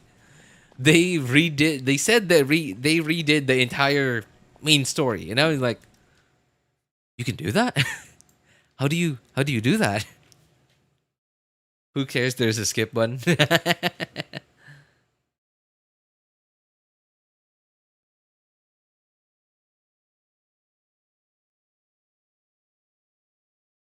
Every character is... What? I love you in every universe. Please live for me. Everyone. Travelers. Except Scary Dude. Okay. Well, hey, you never know. He might be a... Wait, what kind of dere is that? Hang on. I think it's a tsundere. Hang on. I think really harsh. Okay, you never know. You never know. He might be a tsundere. Wait, I think that's the wrong way to say it. Tsundere? Is that how I'm supposed to say it? Tsundere. You never know. He might be a tsundere, right?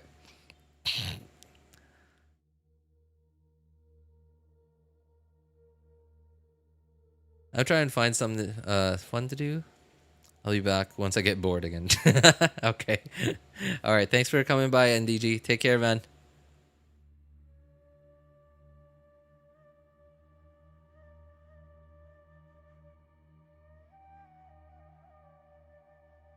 All characters are so poorly written, it's disgusting. Oh, yikes. I mean, okay, yeah. So going back to what I mentioned earlier, like the fact that you can, like, 1 to 2 months before release day, the fact that you can just rewrite the whole main story means that your story wasn't even like very tightly intertwined with your characters, right? Because like, you know, at that point I assume you already have a lot of your voice lines, a lot of your character voice lines, right? And voice lines are really integral to like a character's personality, and like right like down to like the kind of voice that you picked for a specific character, like obviously the voice line itself, like the kind of things that they say, and their interactions with each other. Now, granted, you can say, "Oh, well, we redid the whole main story," but then, like, not really, right? You still kept most of the different character interactions like the same in the story, but then you just wanted headlines, certain headlines, right? You could do that, but if you can rewrite, like truly rewrite the whole story, even though all your characters designs are final, all your character animations are final, your character voice lines are there already, you already made it. You know, that tells me that your story is not as good as it can be. You know, I'm sure there's a way to make it good, even though it's not very tightly intertwined with the characters. But it's not likely to be very good.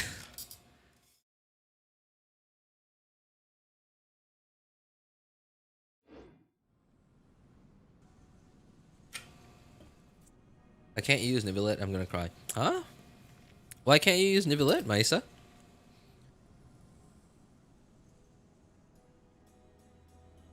The only thing Genshin does better is having an established lore.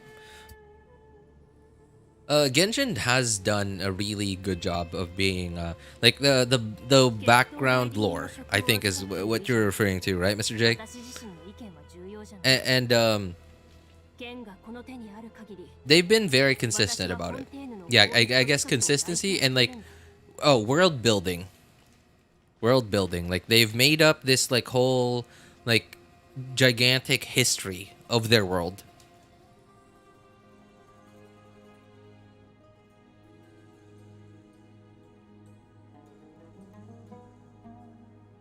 Add a tragic backstory or quirk to it, and you you got the Genshin formula. Yep. Well, yeah, that's true. Lore is the typical powerful MC with no memories, and every character sims for them outright. Genshin is it Genshin? Yeah, exactly like that. Well, at the very least, like Genshin has its own like very like again the world building, right? Like the world building that they have, because they've been very consistent with it. It's unique. So that's the big thing that they have. Hey, what's up? You know, you've never confirmed nor denied that you were happy, liar. So I'm just gonna assume you're happy. Hello, happy. How you doing, man? Good to see you.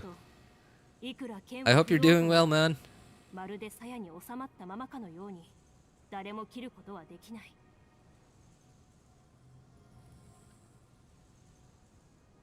Would you use in floor 12 because I'm lost? Floor 12? Wait. You know, okay, Maisa, I'm surprised you didn't go back. DVR mode is on my streams all the time, so like, you could have easily just, you know, gone back a little bit in the stream and like looked at it. But yeah, okay, so it's floor 12. Nivelet, my typical Nivelet team on the first half. And who was it? Hutao double hydro on the second half.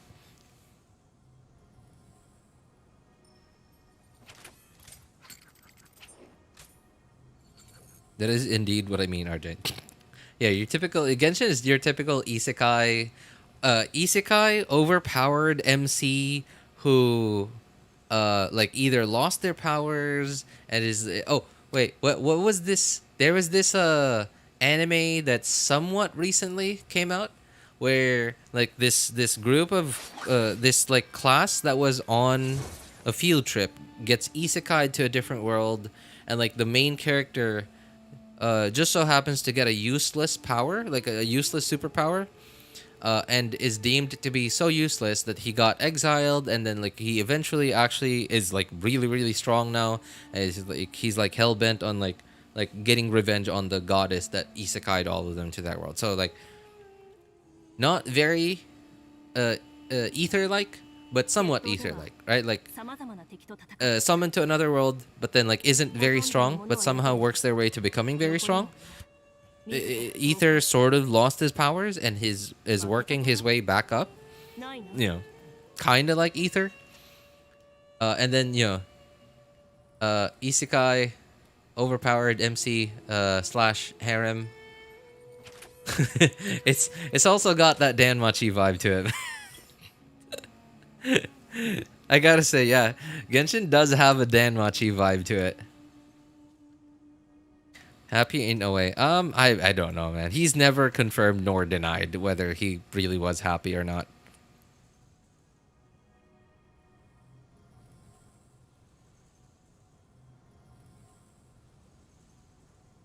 決闘は意志の戦いであり、剣は決闘者の心だ。心がひるんでいると、いくら剣を振るおうとも、まるで鞘に収まったままかのように、誰も切ることはできない。 It's just more long-winded. Slightly more subtle. Yeah, Genshin is yeah, it is actually very subtle. Like not all the characters, right? Not all the characters. But Genshin has a very subtle way of doing it, of making it so that Genshin is, you know, again, it's not a harem story, but they have a very subtle way of like the way they've written a lot of the characters and the character interactions with Ether, that it's sort of a harem, but the that part is up to you. It's up to your imagination.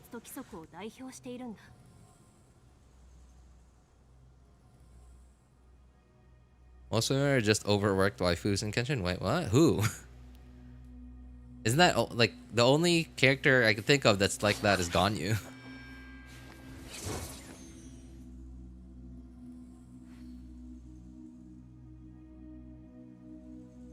It's up to you. Wuthering Waves just slaps it in your face. Well, yeah. I mean, maybe they at the very least, it's not. What is that other gacha game that's like it's 2D and like shooter? No, it's not shooters. I believe it's turn-based. I think it's turn-based. I don't know. It's like the shooters with like, and it's like so much more in your face than Wuthering Waves. And it's also a gacha game. It's it's not 3D. It's not open world. I believe it's 2D. Any ideas? I can't remember the name of it. Nikkei? Yeah, I think it was Nikkei. I think that's it. Man, it's, at the very least, Wuwa isn't Nikkei. Like, Nikkei, or if Wuthering Waves is in your face, then I don't know, like, what is Nikkei? Like, they're smothering you with their, assets?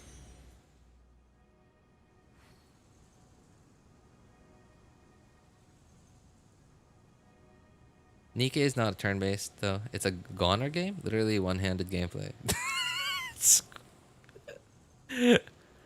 Alright. I don't know whether... A gooner. Sorry, what's a gooner?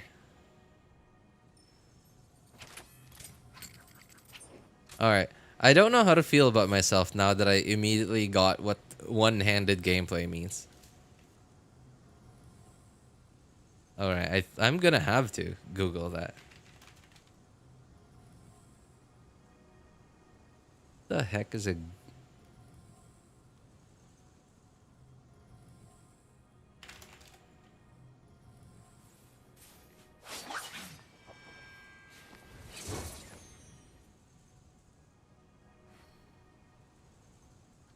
Oh my god. Okay, well. The more you know. Hey, what's up, Shuri? Good to see you, man. What's going on in Genshin these days? I've been out of touch by a lot. Oh, really? You've been busy with life, huh? Well, 5.3, no, 5.2 is about to come out. As you can see, that's going to be this coming Wednesday. 5.1, or no, 5.2 maintenance break. Will be this, well, Wednesday for me. I don't remember where you are. If you're like really far in the West, like, you know, in North America, South America, or Canada. Canada's North America. If you're somewhere in North America or South America, then that would be Tuesday evening, where you are. The 5.2 maintenance break. Done learning nasty words.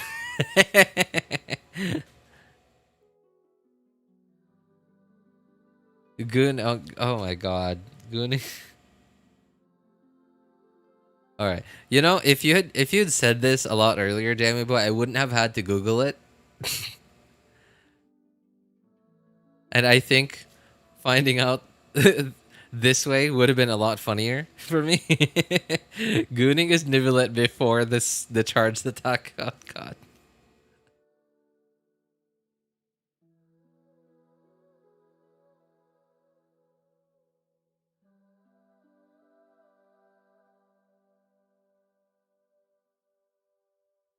I remember Nash saying this word, but I was like, I don't want to learn what it means. Ooh. Hey. Okay, well, you were bound to run into it sooner or later, Maisa. I mean, like, look at me. Had no idea this was a thing.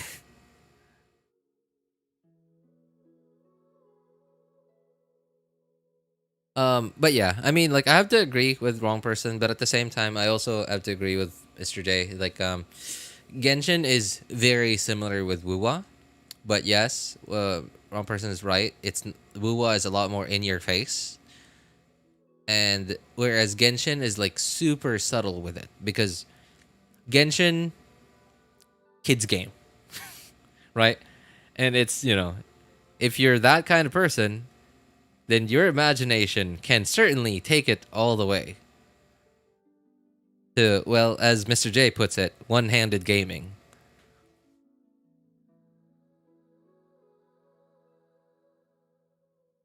You googled it yourself. I chose peace. Nivelet won't judge Nahida. Why?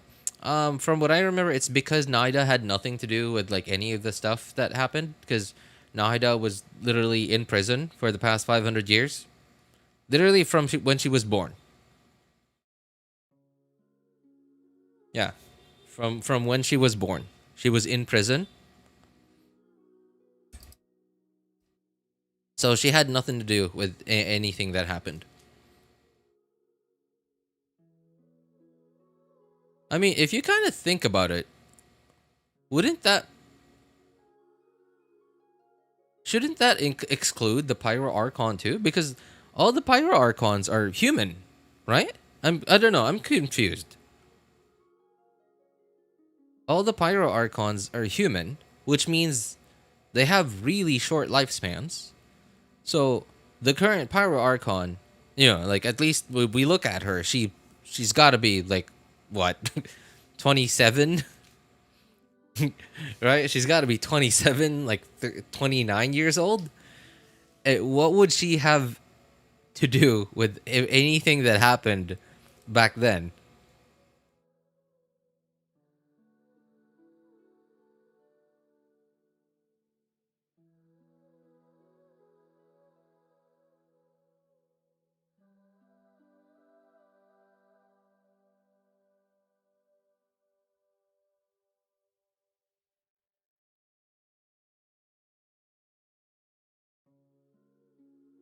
Maybe got so much rage with the other gods. Yeah, I mean, like I'm pretty sure you would be, especially because like the all of Tevat used to belong to the dragons.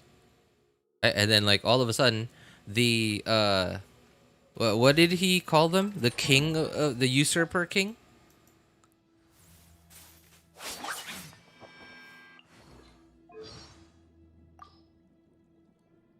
7つの Where is it? Here. 私 Something something usurper king. Where was it? No, that's not it. I believe. 7つ I の guess it 大 was 剣 this. の一 Oh yeah, there it is. Right, the usurper king. So, uh, at some point, the quote unquote usurper king, or at least as how most of the lore theorist creators refer to him as the primordial one.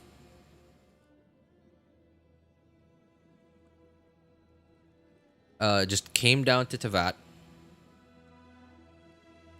kicked all the dragons' butts, and took their powers, and then took their world. Right? Like how would you not hate everyone that had anything to do with that?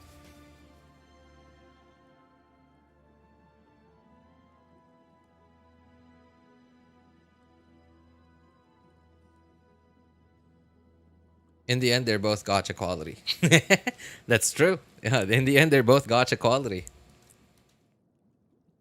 But I believe what wrong person is trying to defend is Genshin is at least a lot more tasteful about it. Yeah, and I remember mentioning the same thing before. There was this one guy who was like adamant about Wuthering Waves having better character designs than Genshin Impact. And the thing is, like, obviously character design stuff like that, right? That's all subjective, right?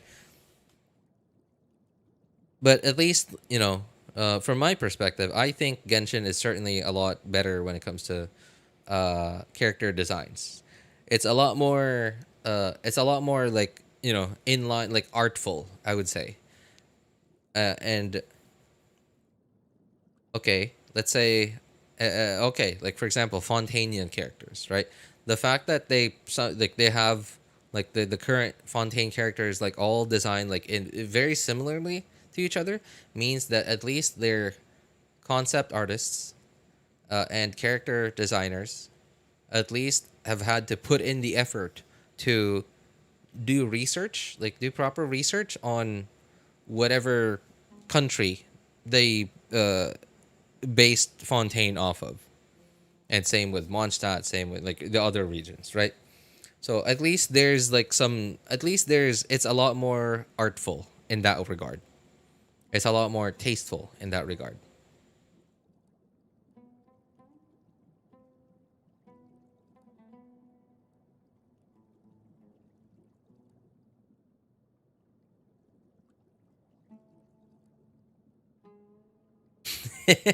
Mr. J, you're a lot you're a lot more yappier today than you are usually, and you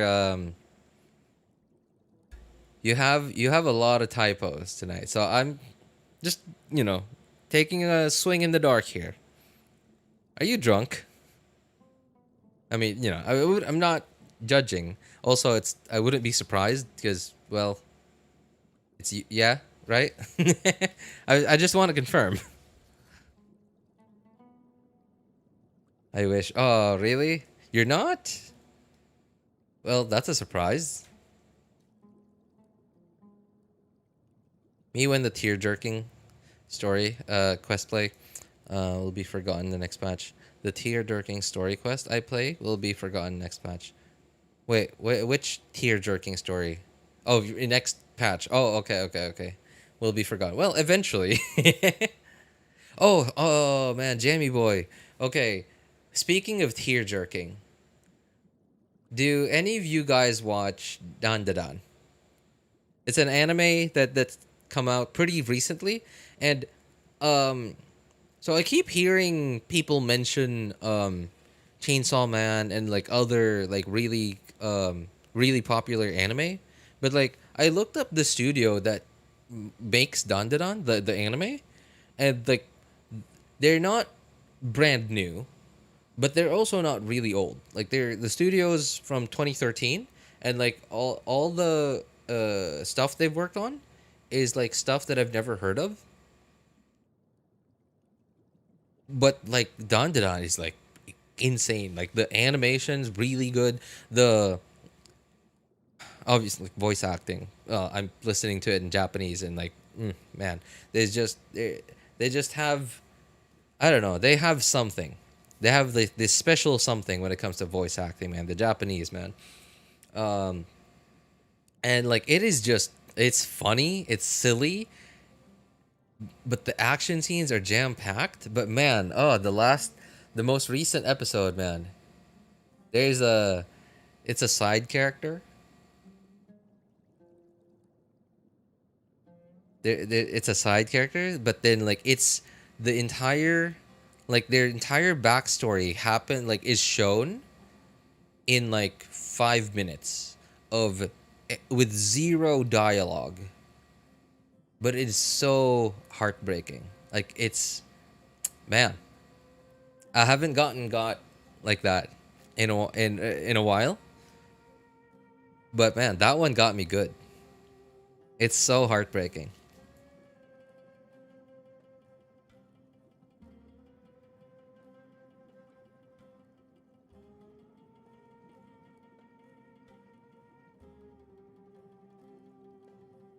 Doesn't know how to type.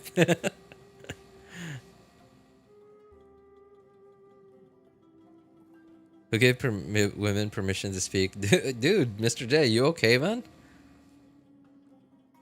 And don't need permission to speak. Japanese voice actors are just phenomenal.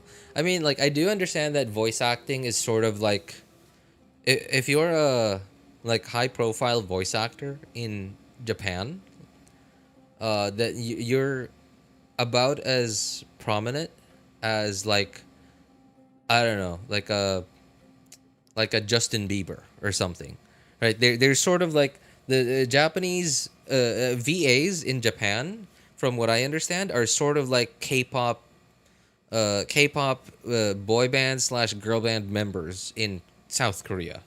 You're like a superstar as a high profile Japanese voice actor slash actress. And I don't know, man. The Japanese just have a thing for like these like different, what's the word that I'm looking for?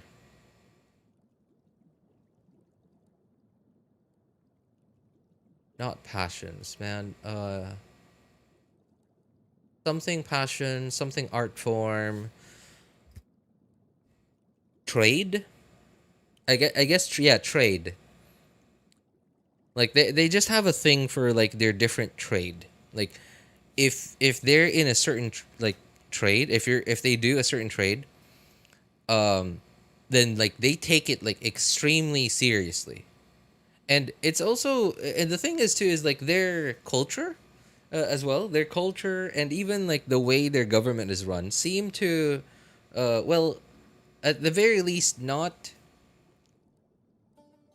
discourage it, right? Like, okay, like for example, if you in Japan, there are still quite a few at the very least one, but I'm sure there's probably more than one, like blacksmiths who make katanas or samurai. I don't know what kind of swords they make, but right, but they make this kind of sword, and like one of the swords that they made in the last couple of years, sold at an auction for like a couple $1 million, and it's because of the way that they make it.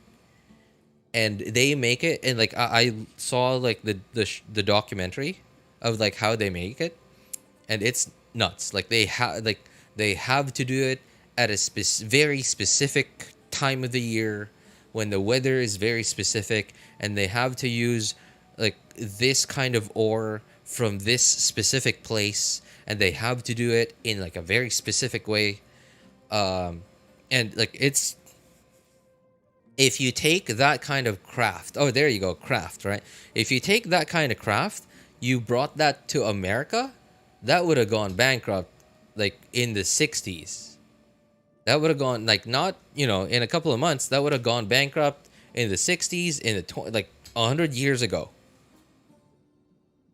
Right? Whereas in Japan, like, I don't know how they do it, but somehow they've made it so that the economy is, it's not like, you know, it's obviously it's a very what's the word I'm looking for? Not super sustainable like business model, but it's also not failing, right? Like as a business. So somehow the Japanese government is doing something right in that regard to preserve this part of their culture. And it's the same with like, so animation, anime is their thing, and other parts of the world slowly catching up, right? Japan and Korea already there to a certain degree, but Japan has already made it like a huge part of their culture. Like you can clearly see, like at least for now, I don't know if it'll like, if the Chinese and Korean animation styles will branch out into their own things, or will they like become a carbon copy, a photocopy of just Japanese animation styles, right? Like that still remains to be seen. But at least like like for now, you can clearly see whether it's a Japanese animation, Korean animation, Chinese animation, or Western animation. At least most of the time. Most of the time.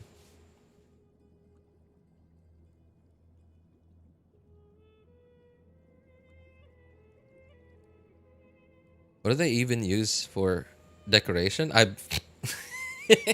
You know, rich people, man. Rich people will buy anything. Rich people will buy anything just to say that I have it. Right? Like, think about it. Like, if rich people didn't buy like $2 million Bugattis, like what's the point of buying a $2 million car? Right? I can buy a pretty good pickup truck for like, I don't know, 30, yeah, they're like a really good pickup truck for like, no, not even, so maybe $30,000, but I can also get like a really super functional one, a much more functional pickup truck for like, I don't know, maybe $4,000-$5,000,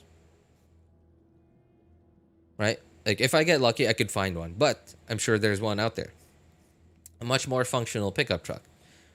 Your $2 million Bugatti is not going to carry all your work stuff. Most it's going to carry is 2 people and one backpack. So, yeah, rich people just buy stuff just to say they have it and you don't.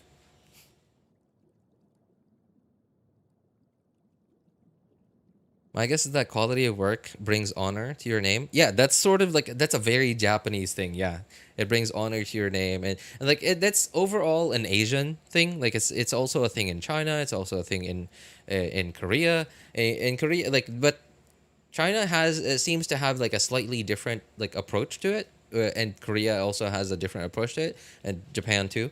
So Korea, at least like as far as we could see their culture now, they seem to be like so fixated on just perfection, right? Like if you're not perfect, then you're not worth bothering. Like and it is like being a young person, being a young Korean person now in Korea is like probably really really difficult for for both boys and girls. Like the fact that it's become part of their culture to make it like, okay, in America when you turn 16, your parents typically buy you a car, right? Like, right? Boy or boy or girl. In South Korea, when you turn 16, if you're a girl, your parents pay for plastic surgery. Right? All to look quote unquote perfect. Hey, what's up, Gulshan? Haven't seen you in a while, man. I'm good, man. Thanks for asking. How about you, man? I miss Dane's English VA. Oh, yeah, you're right. You're right. So, these. Okay, hang on. Hang on. Let me open up Genshin's YouTube channel. So, yeah, speaking of that, let's see. Where? Genshin. Okay. There. Let's go to OBS, set up Chrome to view OBS, and there it is. Okay.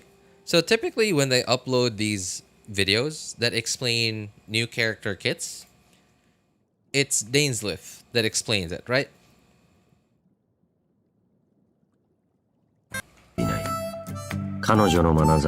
But even this time, even on the Genshin Impact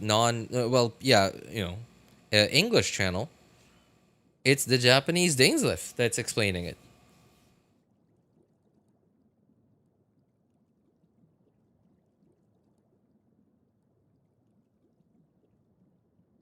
All for honor. Yeah, right. And like again, South Koreans seem to be like South Koreans seem to approach it in differently from the Chinese and like the Japanese as well, etc. And Yeah, honor in Japan is so extremely important that they refuse to retreat in wars until everyone dies. They would legit rather die than retreat.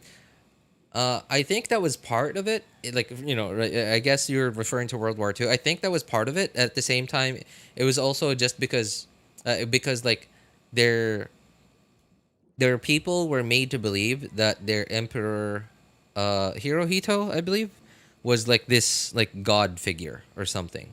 Even though I'm sure a lot of people probably realized, oh, that's impossible, right? But even though, like, even that was the case, even though like some people probably realized that, they still like fully, completely dedicated themselves like undyingly, like they were still like somehow undyingly loyal, and like it was because of their honor.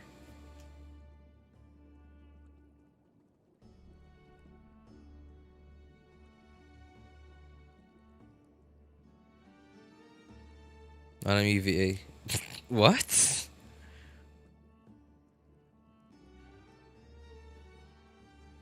I was not playing Genshin for some time. Ah, really? What's going on? Um, well, okay. I wanted to talk about this because like this was well, Chasca's kit. And in a little bit, we we could also talk about oh, the weapons. Well, specifically Chasca's weapon, because the official information finally came out.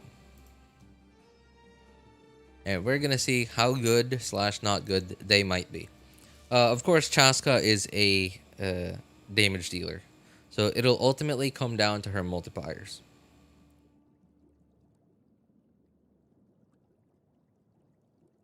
Not too busy. Can you review my Farina because she gave me burnout? What?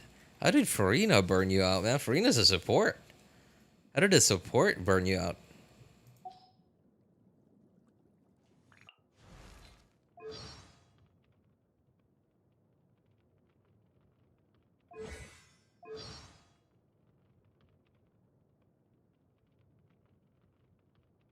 I mean, sure. What do you need about your Farina?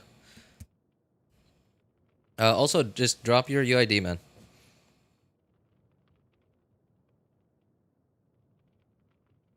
Oh, okay. Oh, you were trying to like you were trying to be competitive in building your Farina. Yeah, of course, stuff like that will burn you out, man. If your Farina, like once your Farina gets good enough, like if you want to avoid burnout, then just once you realize like your character is like already able to do their job, whatever their job is, uh, and they're comfortable enough to use, right? Like for characters that are burst dependent to become usable, like you already have enough energy recharge on them for most of the teams that you put them in, like to be able to burst every rotation, and that's it. You really don't need to like put in any more effort after that. Like if you're trying to avoid burnout, you will it burn me out. Sorry, Maisa. I'm sorry. Like we're talking about a different burnout here. Okay, we're talking about a different burnout.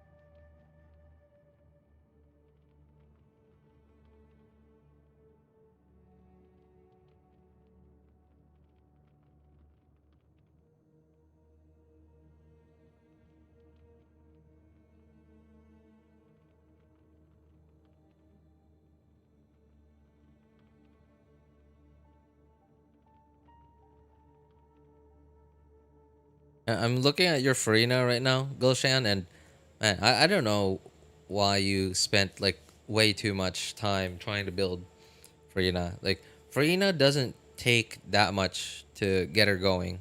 This Farina is fine already. The only thing I could say about this is like your ER is yikes.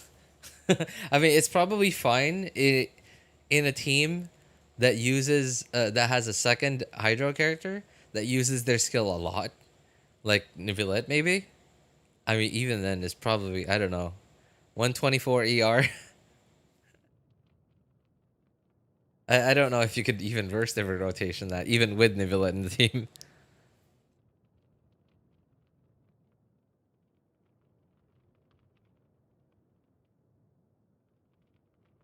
Show it? Sure, yeah. Hang on. Sorry. Oh, man, excuse me. Okay, there it is.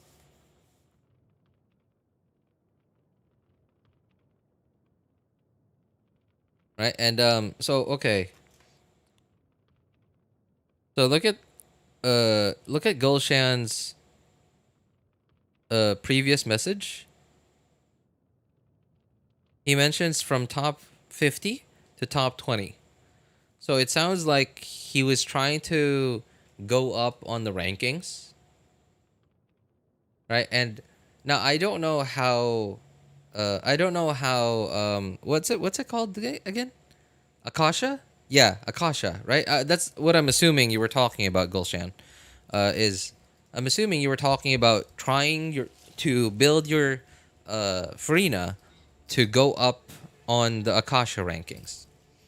And now I don't know how their algorithm works. Like how they judge which like the rankings, right? And I'm sure there are like different filters for like different rankings, like highest HP, highest damage in this specific team, whatever, right? Like at least like the few times that I went there, I could see that they had quite a lot of very different like it's complex, right? Like they seem to have thought it out a lot, like from the mindset of the try hard players. But at least like ranking this for Yuna, I'm assuming seems to be mostly with how much HP you had and crit ratio.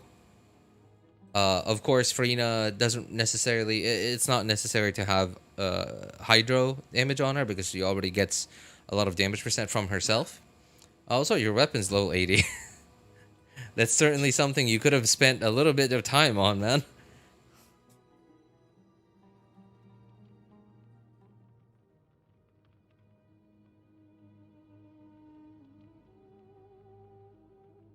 And yeah, in a game where your character builds improve based on RNG, I think you should never really try to be hyper competitive, right? I think it's really hard to be hyper competitive in a game where improvement of a character like okay, and I know that Akasha isn't official, but like it's sort of like one of the few ways that we can sort of rank ourselves and compare ourselves with one another, right? It's the sort of the one of the few ways that we can compete. And competing in a system where it's all RNG, it's just really hard. It's really hard on your well-being.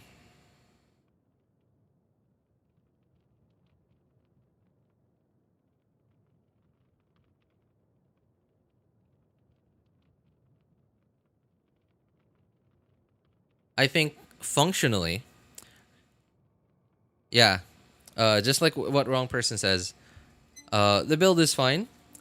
Swap this sword out for Flivson or Fab Sword, and this is like perfectly functional Farina. Or Festering, if you have Festering Desire. This is AR-56. Okay, so you probably don't have Festering. But hey, if you somehow do, then great, right? But yeah, like functionally. But competitively, I mean, I don't know what else to tell you, man. Like it's RNG. There's really not nothing we could do about it. If you burnt out on trying to be competitive in a system that's RNG based, I guess the best thing I could tell you is you've done what you could. and I don't recommend doing that. That's sort of all I could say.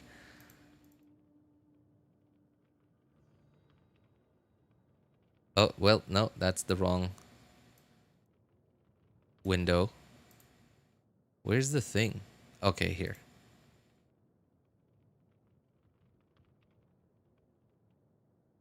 I have bad news for you, bro. Akasha doesn't count weapon stats. Oh, yikes. Oh, man.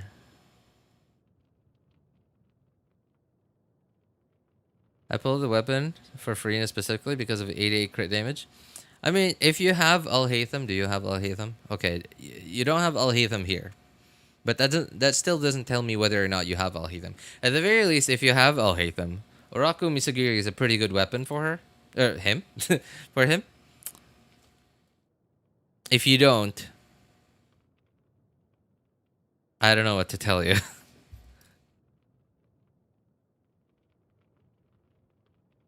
Do you play the game or do you only look at leaderboards? Yeah, I mean, like, from what he mentioned earlier, I guess obviously Peep knows how to build characters. So, right, like, I imagine he at least plays the game, like, actually plays the game. But at least, like, what he's trying to achieve with this is, leaderboard stuff. John's so aggressive today.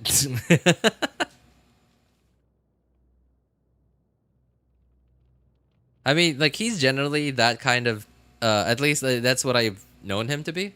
Like, well, he's a Genshin nerd, yeah. He's a Genshin nerd. Like, he just loves Genshin. He loves putting builds together. Um, and yeah, I get it. I get it. He's like, I could see he's a lot more, into it than I am. And I can also see that he sometimes can't tell when to not put too much effort in. Like, sometimes someone who I can almost immediately tell isn't really taking it seriously is asking for help. And then, like, I just give general advice. I just give him, like, a general direction to head into.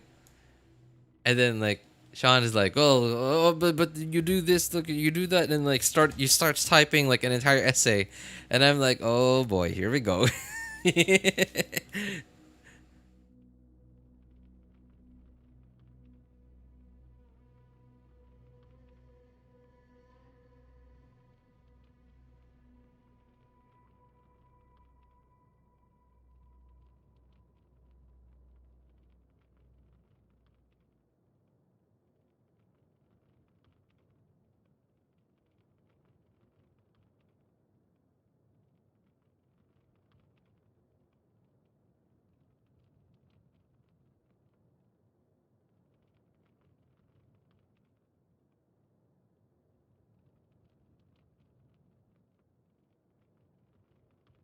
Them long essays. I haven't had to write one in a while. I haven't had to write one in a while, and yeah, one of the reasons is uh, I think most of the players who I've written those like super long essays for have like they don't even play Genshin anymore. So I've just decided to put in a little more effort into a little less effort into like giving all the like like vomiting out all the information that somebody asks for or that I think needs, and a little bit more effort into actually deciding whether or not this person is gonna like make use of this information. Must be hard for you. Like, not really, because like I enjoyed it, but it is disheartening to find out later that, well, okay, the guy's still on our Discord server but is inactive and like hasn't shown up to stream anymore. And like I don't mind them like not watching the streams. It's just that like I can't tell whether they still play Genshin or not. So right, like was the information I gave them completely useless? Right, so it's I can't tell. RJ, remember the guide I wrote about Farina, Kazuha, and Nahida? That guide disappeared on me. And I guarantee no one has read that essay. Yeah, right? Right? And it's like, that's why I haven't written one in a while. because I'm putting in a little less effort into making that stuff and a little more effort into like trying to discern whether someone who asks for help like really wants the help. End game advice: just get good, bro. Use wallet, Kun. No, really, please don't. To hold yourself back from writing those long essays. It's yeah, it's hard. You're right, actually. Yeah, yeah. Like even though, like okay, I remember the first few times I did it, and like the guy who, like I pinged the guy like for the first part of it, and like the next day they replied like, "Whoa, what is this?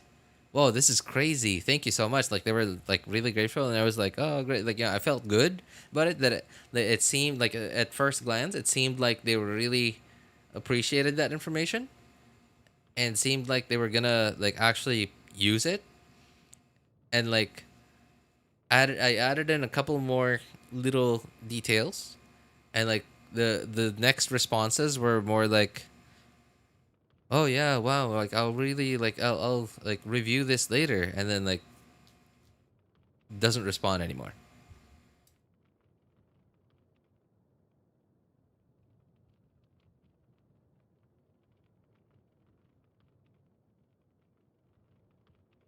You give so good information that the player is gone.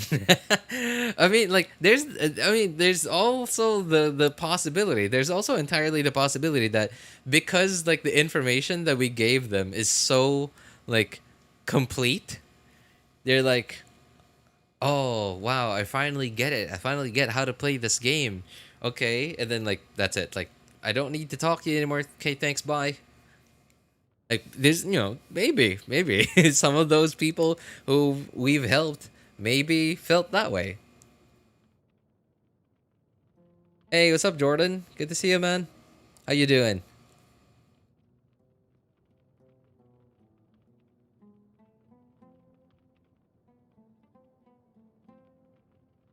Gulshan. Um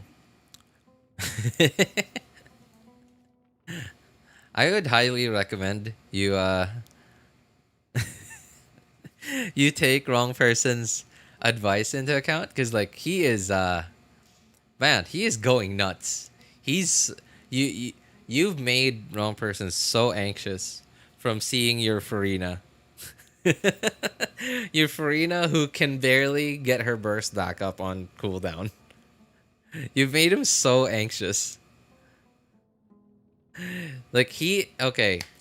So just like I mentioned, wrong person is like he's like so okay, I mentioned Genshin nerd.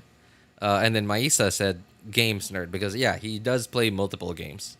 And uh well, yeah, he tries hard is what I could say. He's a game try hard. I don't know. Like that sounds wrong. That sounds bad. But like I don't mean that in a bad way. Like he loves these games. He's passionate about them. And he also seemed like as far as I could tell, he's an optimizer. Like he loves optimizing stuff. And in fact, yeah, I actually saw him screen sharing um CODM, I believe is what it was. Like he was like it was like mobile, right? Like obviously M CODM. Like he was optimizing his like sniping settings or whatever they were. And like he was there for like quite a long time. Like he was just there in like the training thing, just trying to optimize his like settings. Called me a perfectionist. Yeah, I mean, yeah, like, it's exactly what you've been showing, man. Sean is losing his mind right now. Yeah, he's looking at this. Okay, he's looking at this like this Farina. He was like, he got up from his seat and he's like like he has his hand on his he's been like scratching the back of his head the last 5 minutes. Like looking at this Farina, I was like, just come on, Favonius.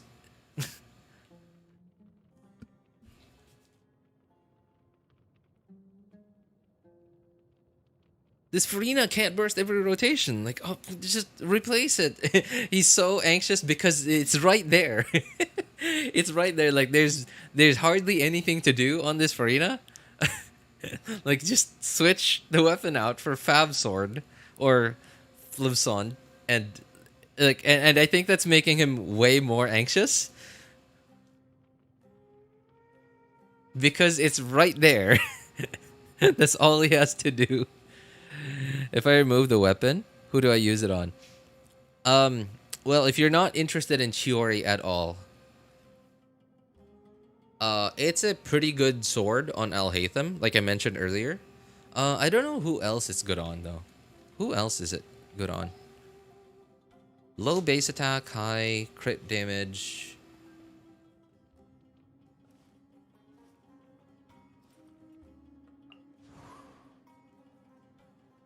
I don't know. Hybrid Kazuha maybe? I guess so, to some degree. To some degree. Not very, because Kazuha, as a hybrid slash DPS, is an attack scaler. So, ideally, you want a high base attack weapon.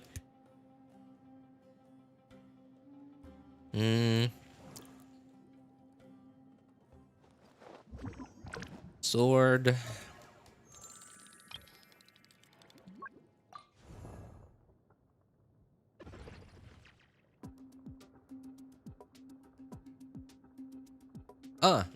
Okay. Aggravate Kuki.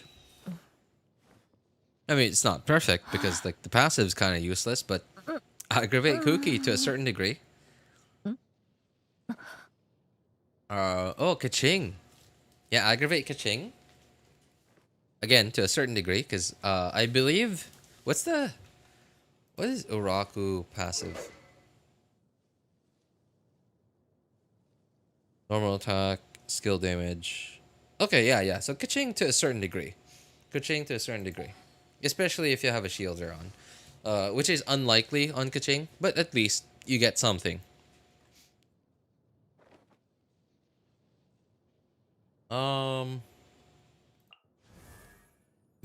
Kaya? I don't know. Kaya's not bad, by the way. Like, in mid game, he's actually really good in mid game, and he's still okay in end game. Freeze teams, unfortunately. Melt team, I guess, but freeze teams mostly. Because he's a sword user, he doesn't shatter, so he's pretty good in freeze, but freeze just isn't very good right now.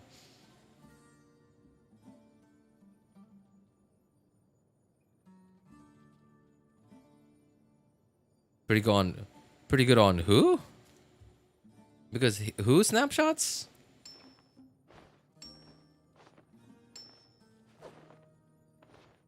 I hate ham and chlorine. Chlorine. Oh. Okay, well, chlorine, yes. Not perfectly, but yes. Yeah. Because chlorine does a lot of normal attacks and uses her skill a lot. So it's, yeah, actually very good on chlorine. Oh, plus the fact that chlorine, it's quite easy to cap on, to overcap on crit rate on chlorine. So ideally, you want a non-crit rate weapon. And, you know, well, attack, right? This thing. Or crit damage. I don't have her. Okay.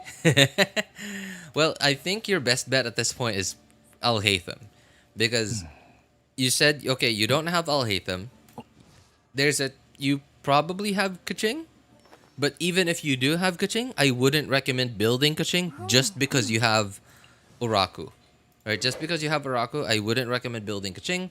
It takes a lot of stats to build Kaching well enough to be able to deal with endgame. So I don't recommend building Kaching just because you have Uraku. Chlorend, I think, is okay to, again, because Chlorend isn't objectively, she's not like a top of the line on field damage dealer. Like her multipliers aren't like top tier. She's not like the best of the best, but she's pretty good. But pretty good is really only good for you if you also like their playstyle. But if you don't happen to not like their playstyle, then like doesn't matter. Then ideally you'll just have to go with like the objective choice, and that's Al Haytham. Top one electro DPS. Well, top one like on field, yeah, she's like better than Raiden Shogun at this point as a on field damage dealer. But then again, because it's damage dealer, if you don't care about the playstyle, then the only thing you would care about would be the numbers. And numbers wise, sword users really only Al Haytham is like there's Glorian kind of comes close to Al Haytham, but like not really. Yeah, so like your best bet to make that sword usable on your account, man, is Al Haytham. Unless if you just hate his playstyle. But if you don't hate his playstyle, then I recommend getting Al Haytham when you get the chance. You could feed Uraku to level up an R5 Fab Sword. Oh my god, no. Dude. Okay, thank goodness Gulshan is like, he knows what he's doing. So he clearly knows that you're memeing. But man, what you said would have been dangerous information if we were talking to a newbie here.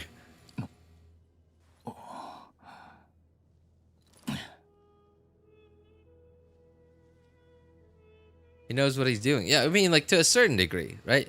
He ultimately knew how to rise up in the Akasha ranking.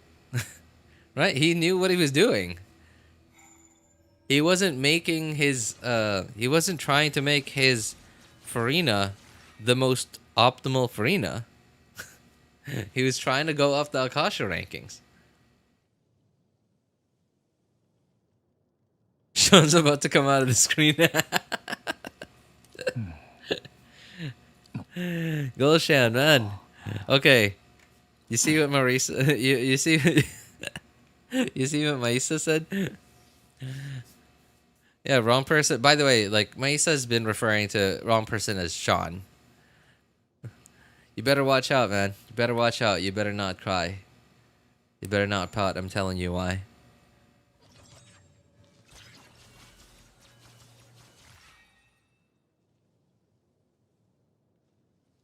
Wrong person's coming out of the screen. Okay. Well, anyway, let's take a look at her kit then. Roar. いつ与える。だがチャスカは自身を高慢と思っておらず、その印象を変えようというようだ。元素スキルで空中は風に乗るチャスカは元素スキルで空中を移動でき、またチーム内の他元素キャラの力を借りて敵に様々な元素ダメージを与え。Okay, I guess I'll just leave this on autoplay. I've already watched this, so I kind of know exactly what it does already, at least to a certain degree.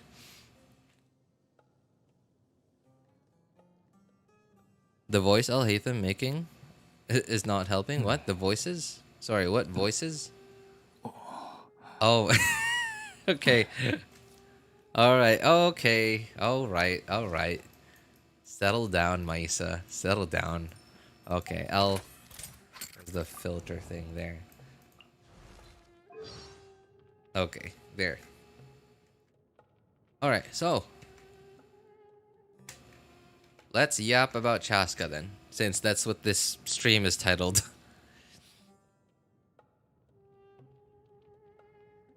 Chasca is an Abyss Mage Killer. Yeah. Yeah, to a certain degree. Because a lot of swirls, right, especially if there are multiple elements, so obviously the animal will make it so that their shields swirl on top of each other. And on top of that, if you have Pyro and Electro and Hydro. Oh wait, am I at ×2 speed? I am. Okay, there.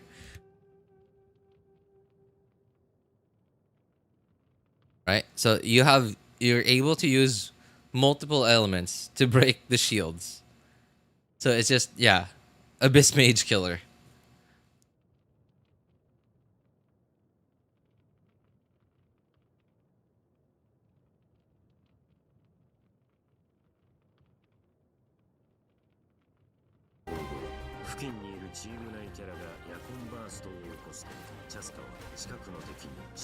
I skipped it the first time.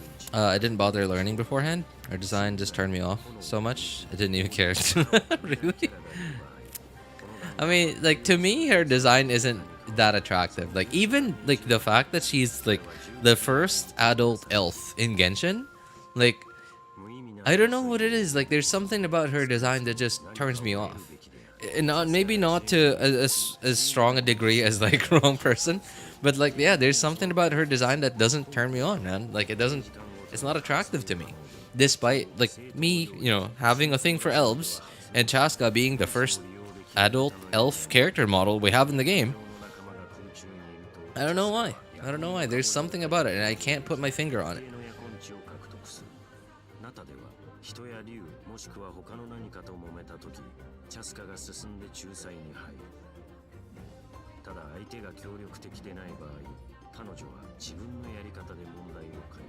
The fact that I'm more interested in what her signature does, and what she does, speaks volumes.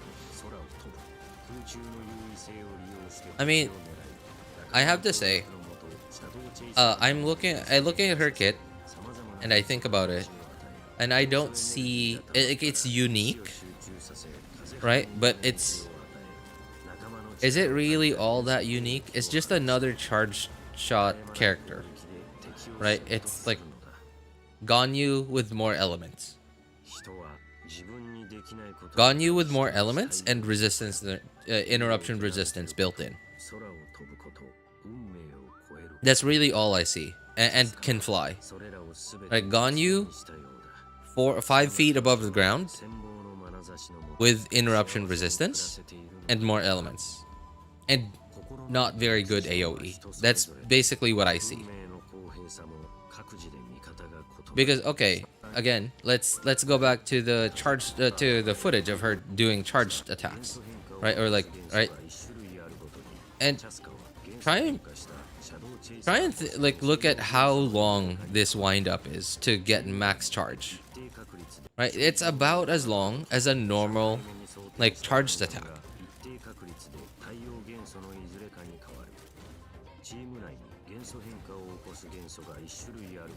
Right, so slightly shorter than like Ganyu, maybe slightly shorter than Linny, but basically a charged attack bow user. Slightly more AoE than Linny, less AoE than Ganyu. Well, she has an advantage, right? Like interruption resistance, but which I still assume is probably not like Raiden Shogun levels of interruption resistance, but at least it's something. But that's the thing, though, is like I don't like that. I don't like it when characters have interruption resistance in their kit, but it's not very strong interruption resistance, because like it gives me this false sense of security, right? That I can occasionally tank hits without risk of getting staggered or knocked back.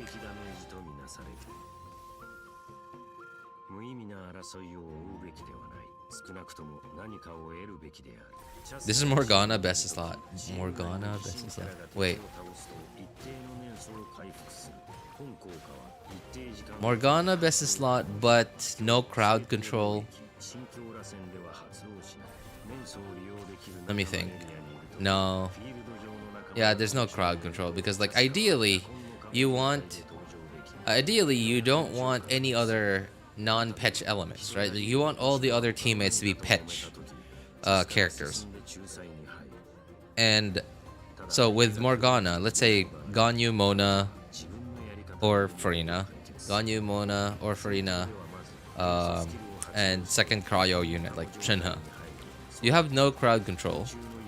So Ganyu's thing, like her burst, you won't be able to take advantage of the quadratic scaling. And Chasca, from at least as far as I could see, I think it seems like her bullets have some AOE, but like what I imagine is it's probably like really small AOE to where enemies need to be like super clumped up together for one bullet to for the bullets to have some kind of quadratic scaling.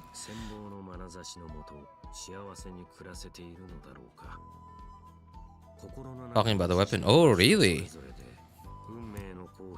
Okay, well, let's take a look at the weapon then.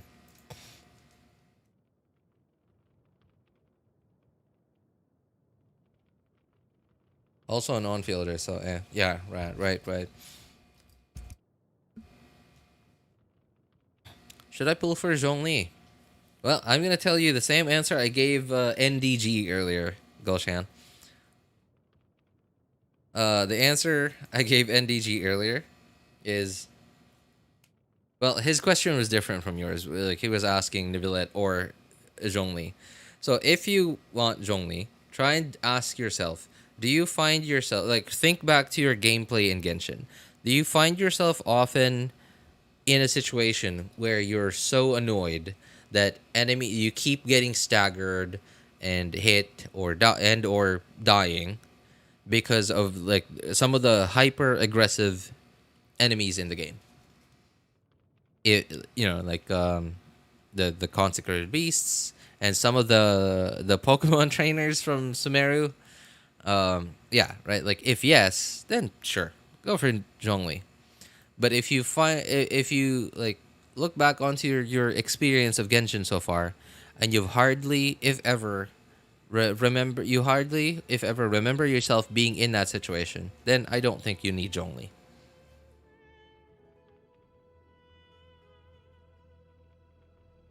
It's very often a safe bet to just have Zhongli on your account and to have them built. Just, in the sudden case that you just need a really strong shielder, it's often a safe bet. But you also have to think about getting a Zhongli means that you're not getting someone else that you might like more than Zhongli. Right? Like try and think back to your gameplay. If you feel like you've been in that situation where you're annoyed, you get angry, that like certain enemies keep staggering you and or keep killing you while you're running certain teams that don't have any interruption resistance or whatever, or healing or any sort of defensive utility. If you feel like you've run into that situation a lot of times, then yeah, I recommend getting Zhongli. If you haven't, then I recommend thinking about it a little bit more.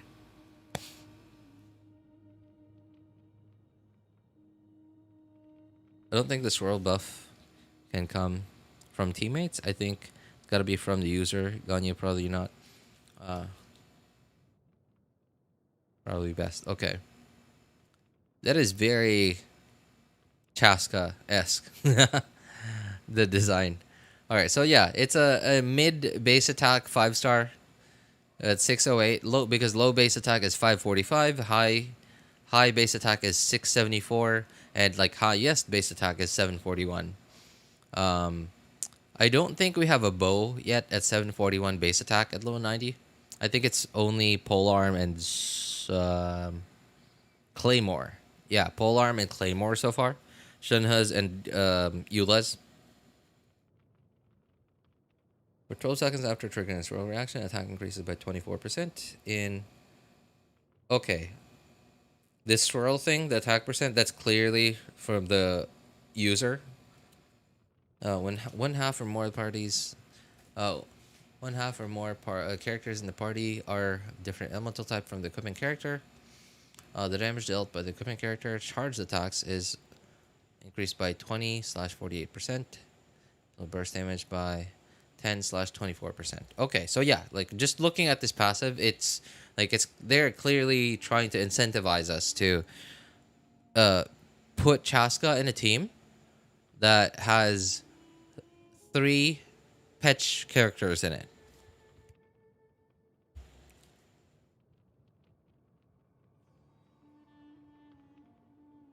The Google search I got showed is different wording. Why would you have to Google search it, man? Like it's here. This is like it's official already.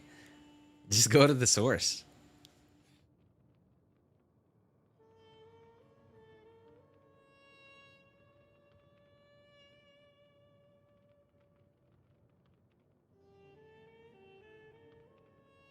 Morgana, Ganyu fully utilizes that outside of the attack buff. Charged attack and burst damage. Ah, yeah, you're right. You're right. Hang on. 1/2 or wait. Sorry, is this 1/2 or more characters? Or is this 1/2? That's okay. 1/2 or more characters in the party. I'm confused. So is this 1/2, which means 2, or more, which means 3 or 4? Or is this 1/2? So it's 1 or 2. I think because of these two the numbers. I think I'm leaning more towards okay. I'm leaning more towards like 1/2. Wow, that's apart. Yeah, you're absolutely right. Apart from the 24% attack bonus, Morgana. This is very much Morgana.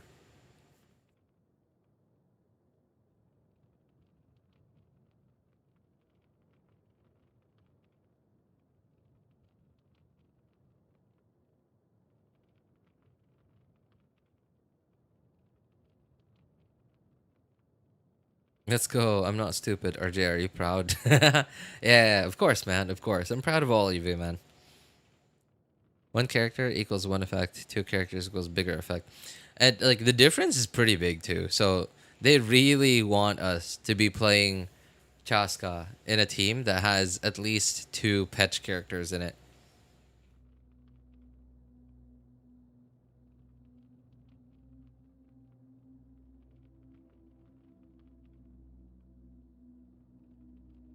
Okay, well, here's the thing though.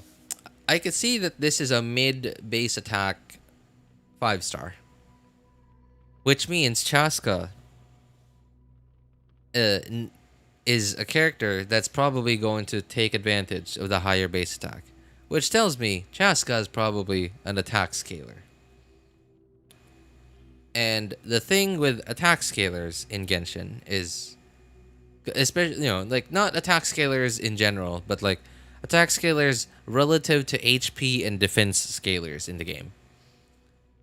So in Genshin, there are a lot of attack buff sources in the game. So there's 4-piece Millilith, there's 4-piece Noblesse, there's Bennett buff, and to a certain degree, like to Electro specifically, there's Kujo Sara, and there's even the attack sets from the Chasm, and there's right, like attack sands and or goblet. What else?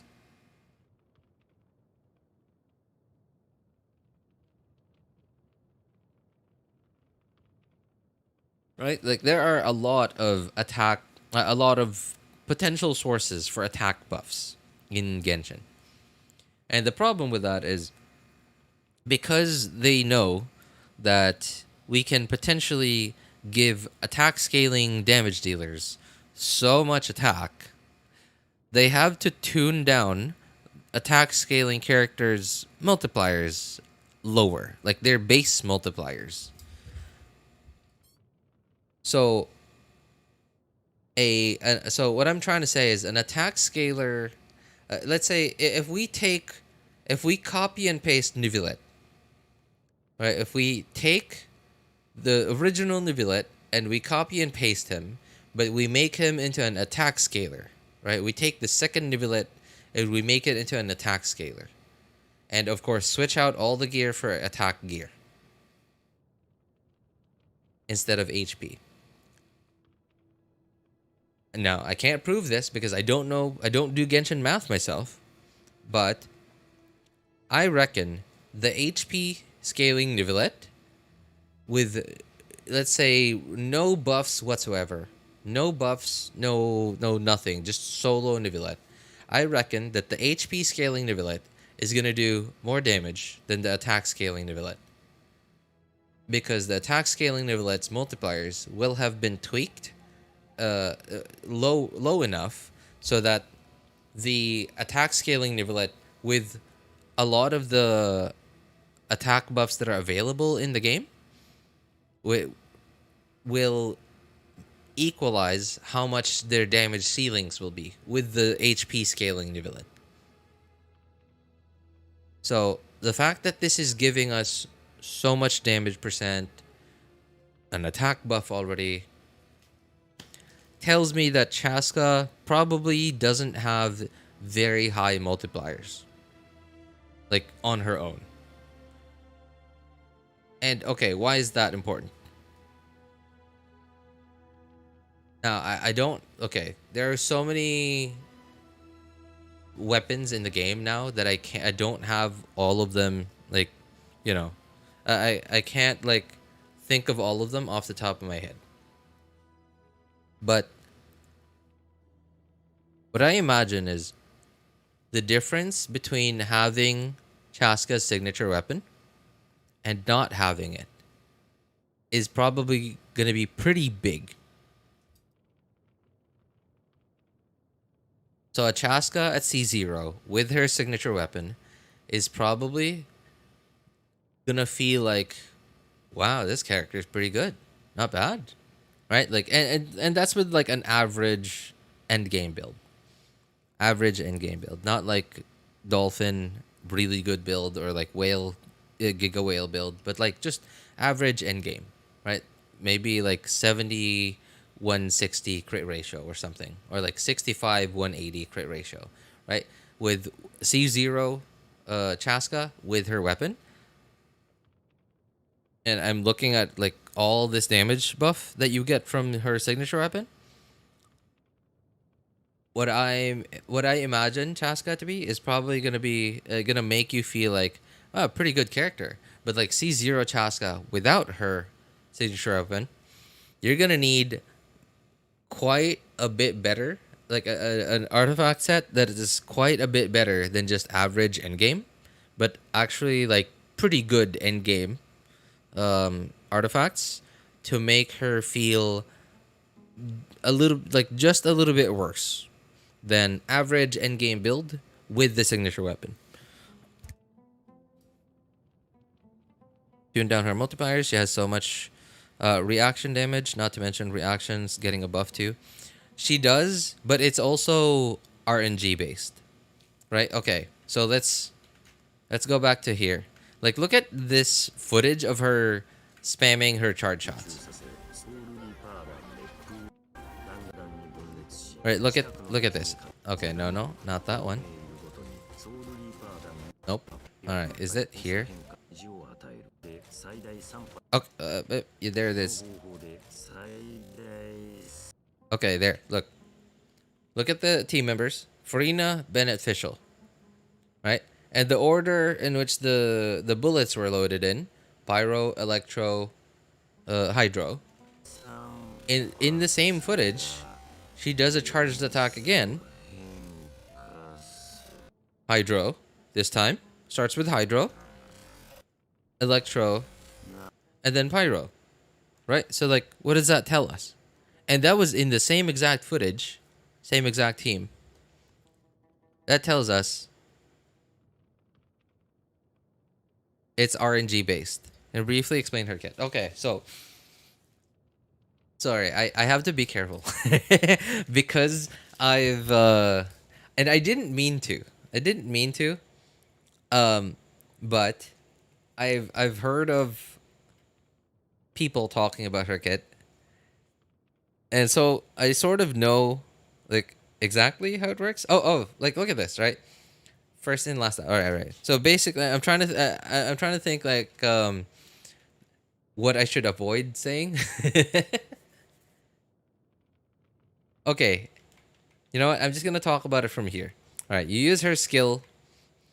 As far as I remember, I think it's just you press E and then like you're up in the sky.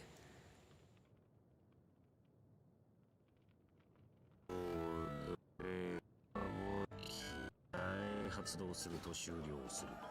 大事。通常的に風は Okay, there. When the night soul blessing state, so you know when you're flying, when you press your E, your normal attacks, which I imagine are probably useless. You probably don't want to do that. の敵に銃撃では Unleashing a charged attack will cause her to enter a special aiming mode. Right, and this is that aiming mode. This is like, imagine this is Ganyu, right? Like you're just doing a charged attack right now. You're charging it up. It's basically the same thing, except that it looks different. But it's the same, like it's gonna feel the same because you're just holding your left mouse button. Hey, what's up, Shin? How you doing, man?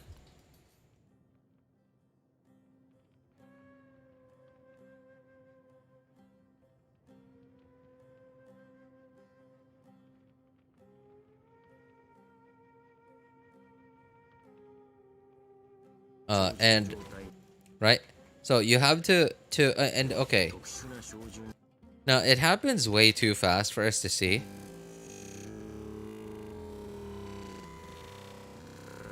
Okay. Oh, you see that? 4, 5. Wait, hang on. 特殊な照準 Okay. So you see 6 bullets on the screen, right? So you're doing a charged attack. So think of it as like you're reloading your gun, right? Like that's sort of like what's happening. Like she's sort of like reloading it, like her gun, while you're charging it up. Me, I'm pretty good, man. Pretty good. Pretty excited. I'm pretty excited. So I don't. I kind of don't really care about Chasca very much. But Nivelette rerun, very excited about it. Very excited about the Nivelette rerun. And I'm just excited to just finally have a new patch because like it's the end of 5.1 and there's like nothing to do. There's nothing to do in the game right now. Just I'm getting bored. So yeah, again, right? Think of it as like you're reloading the gun. And so later, I don't know if you saw that earlier in the subtitles, but they mentioned like a first in, last out kind of thing. But we'll get to that in a bit, right? So there's 6, but she reloads 6 bullets. After you let that go, she also fires 6 bullets. Right there, 1, 2. I don't know, like. All right, the SFX made it so that I couldn't see, right? So basically, she fires out 6 bullets. この状態にあるとき、チャージの長さに応じてシャドウチェイサー弾を装填し、範囲内の一定数の敵に狙いを Right, so that basically you're doing charged attacks, and your infusion state, is like when you're up flying in the sky. 装填完了後、またはチャージ停止後、風ダメージ And 部内に炎 okay, here for every pyro, hydro, cryo character, electro character, basically patch element in your キ team, ャラが1名いるごとに断層にある like up to 3 of the シャドウチェイサー弾に should probably be here in a bit. I think they explained that here. Yeah, there. Up to 3 shells can be converted into those patch elements that are on your team. 照準中、この方法で最大3発 Alright, as you can see, この方法で最大3発が元素変化する。なお my theory is it isn't RNG, but rather priority changing so that so in that specific comp first shot, PHE Greater than HEP, greater than EPH, etc., etc. Based on the effect principle. You mean like it changes every time, Jamie?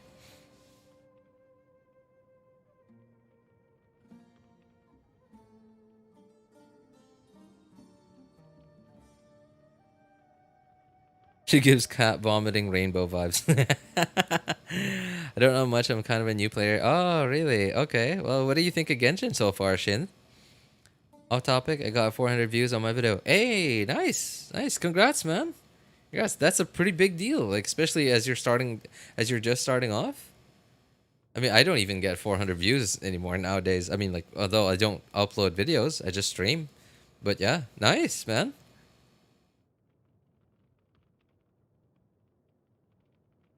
And okay, right. So as I mentioned earlier, they talk about right here. Hang on, there. Right, Shadow Hunt shells are fired in a last in, first out order. Right. So last in. So like, okay, reload, reload, reload, reload, and come on, first out order. Right. So in this case, because Hydro was the last in, it also comes out first. Right, so first element that's gonna get applied is Hydro, and then Pyro, and then Electro, and then all like the three Anima ones.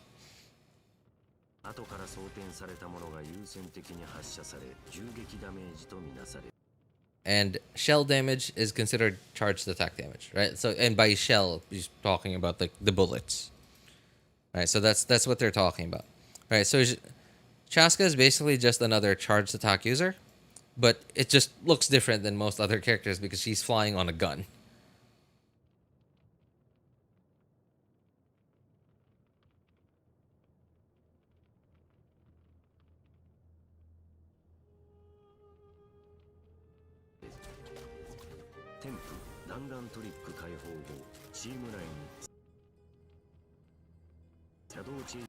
Bullet check. Okay, so this is her passive.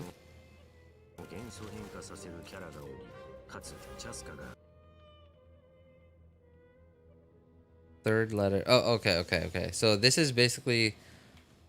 So once you unlock her passive, there's a chance that the third loaded Shadow Hunt, basically one of the three Anima ones. Okay. Let's wait for it to charge. Okay, there. Hang on. Right. So, what like the third one, which means like this third Anima one. There's a chance that this will be converted to one of the patch elements on your team.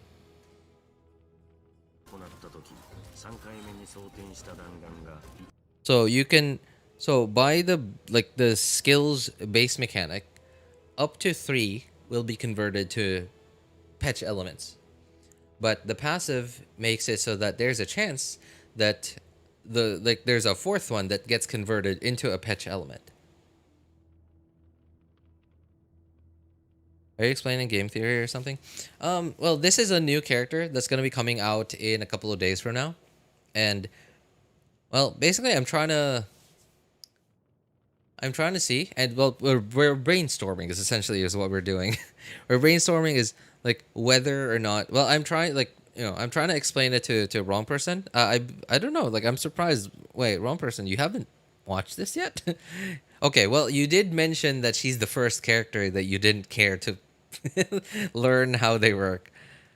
Okay, yeah, but I'm basically trying to explain like how this character works to him so that we could brainstorm later. Hey RJ, how have you been? Hey, what's up, Tabish? Good, man, good. How about you? How about you, man? How have you been? Haven't seen you in a while.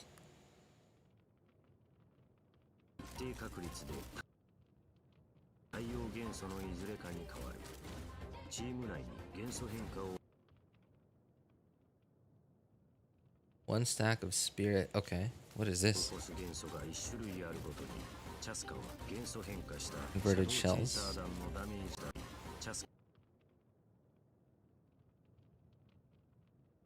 Oh, okay. All right. So I'm looking at this statement right here, and this tells me that her passive also gives her probably more damage percent based on how well, as they say, how many of the shells gets converted. Oh, there it is, right? Like It procced. The third one got converted into Hydro here. Okay. ことにチャスカは元素 Damage of the converted shells. Okay. と変化したシャドウチェイサー弾 So yeah, she has even more damage percent in her kit.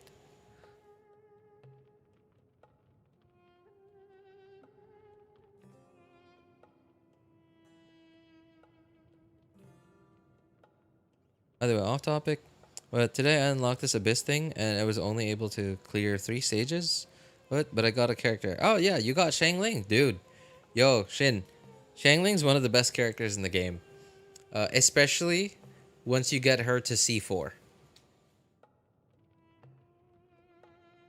Yeah, like once you get Xiangling to C4, where is she?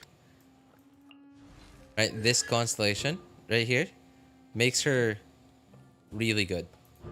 Like even she's still very good even before C4, but like once you get this, that's it. That's it. You don't need any more from her. So, she is not very easy to build. But once you do build her, a bit later on, in the game, she's very much one of the best characters in the game. It's so like, sorry. All right, I have to let you know, Shin. Like, Xiangling has sort of become a meme in the community, and by meme I mean like in a good way. Like the community just memes at like how hard it's been to phase out Xiangling because Hoyoverse keeps buffing her indirectly.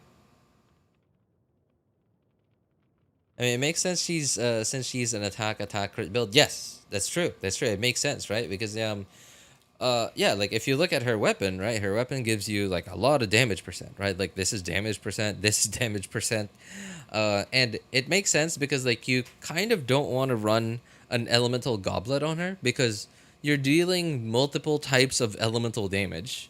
So like, which goblet do you use, right? You're obviously not going to use Hydro, or sorry, you're obviously not going to use Animo, because like, as it says right here,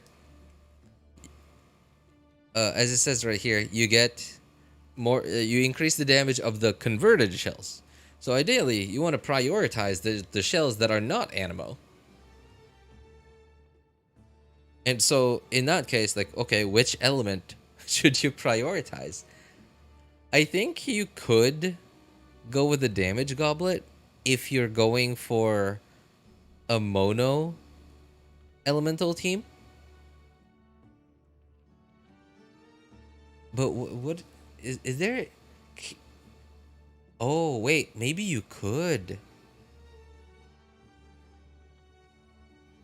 Maybe you could go for a mono team. Maybe think about this: electro damage goblet on Chasca. But the rest of your team is Fischl, Yaimiko, and Ororon. Okay, no. Sorry, not Ororon. Hang on. Who is another Electro character? Good off-field Electro character.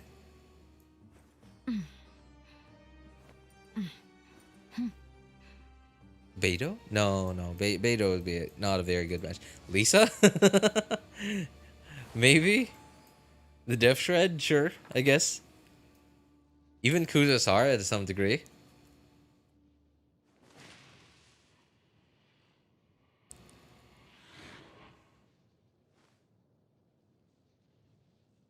I have 232 pulls. That's a lot. Have guaranteed and 9 pity. Gonna pull for Nivelette. Hey, best of luck to you, man. Best of luck to you. I'm gonna try and get myself a C1 for Nivelette. I hope I get lucky because like if I get it early, I'll probably try to go for the weapon too. But if I don't, then like I'll just wait for another rerun to try and go for the weapon. But I'd really love to get C1 and the weapon. Kuki Dori. Kuki? Nah. No, you're up in the air. So like Kuki's ring wouldn't even hit enemies. Dori.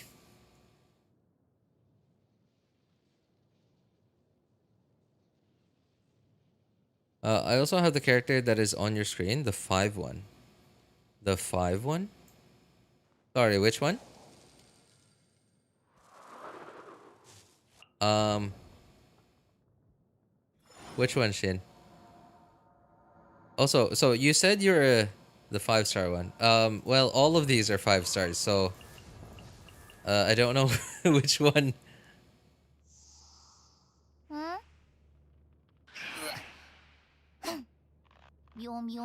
Dia. Okay, okay. Wow. Oh my God, you got Dia already. I mean, like it's getting a Dia. Having at least one copy of Dia on an account isn't bad anymore, especially with like Burgeon being a thing and yeah, yeah. Like also Kinish, right? Kinish actually pretty decent with Dia. The one beside Venti. Kazuha? Wait, whoa, you have Kazuha. Nice, nice. Okay, well, that's good. That's good, that's good. Okay, who should I get? Dude, alright, Shin. That's a very long conversation that I'd really rather not have to tell you like every character and what they do. Cause like that's like information overload. That you and you're very unlikely to remember everything if I tell you all of that right now. If I spent like the next 2 hours talking about them. Okay. I know that you have Shengling because you just mentioned. I know you have Kazuha because you just mentioned it. I don't know how long you've been playing in the game, but you said you're relatively new. So Kazuha, Xingqiu, Bennett, and Shengling.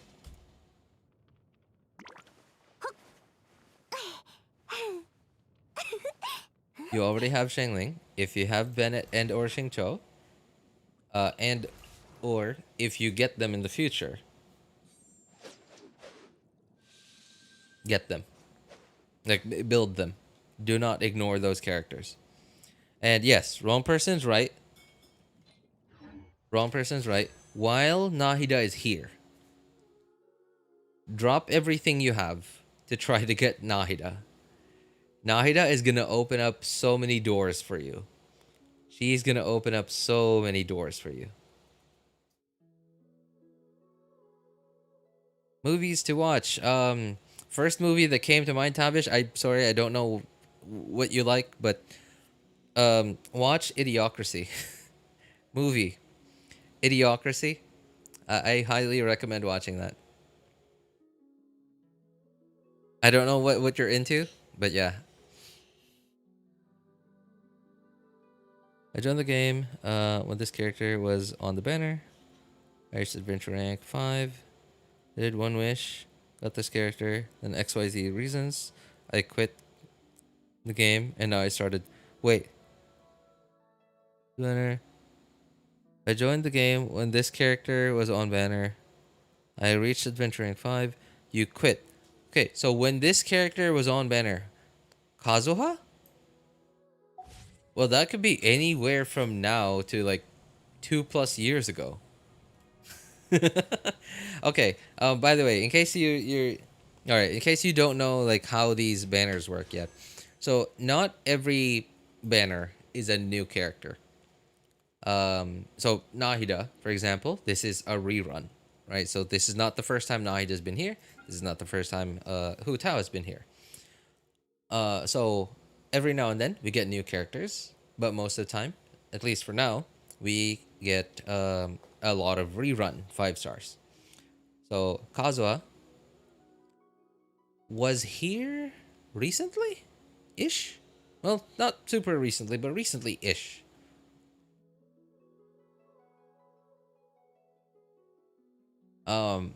But yeah, again, ignoring all of that, me and wrong person, we highly recommend you drop as much as you can on this banner. Just try to get Nahida. If you get Nahida, that's great. That's one less thing for you to ever worry about forever. She's so cheap to build. She's so cheap and easy to build, and she gives your account so much in terms of combat utility. she opens up so many potential teams for you in the future. And one day, when you get either this character, or this character, or really any other Hydro character, and you get this character. Wait. 決闘で Okay, I forgot. Yeah, that's right. They're on the banner. They're on the banner right now. Okay.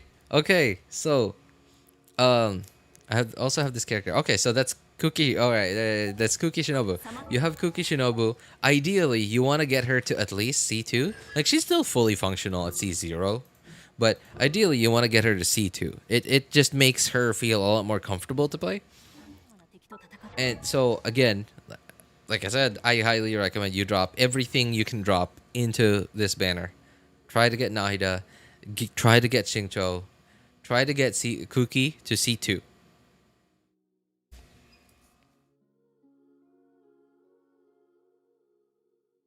And trust us, you will almost automatically have like a fully functioning team.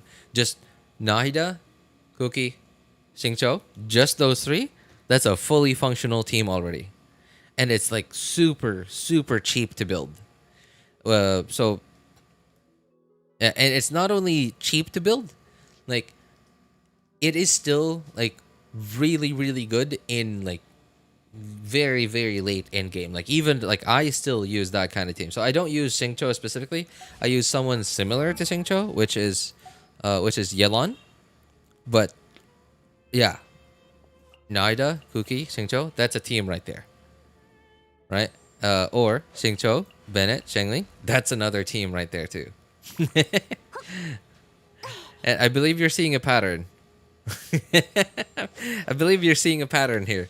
Why does Xingqiu belong to two of the greatest teams in the game?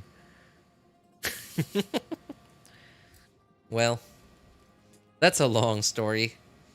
But TLDR is Xingqiu is one of the best characters in the game.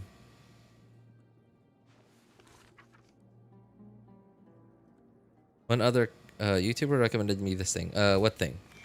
My current team is quite broken. I believe since I one-shot everything. Well, in super early game, Shin, you kind of one-shot everything, really. Like, no matter what happens. In, like, super early game, you kind of just one-shot everything.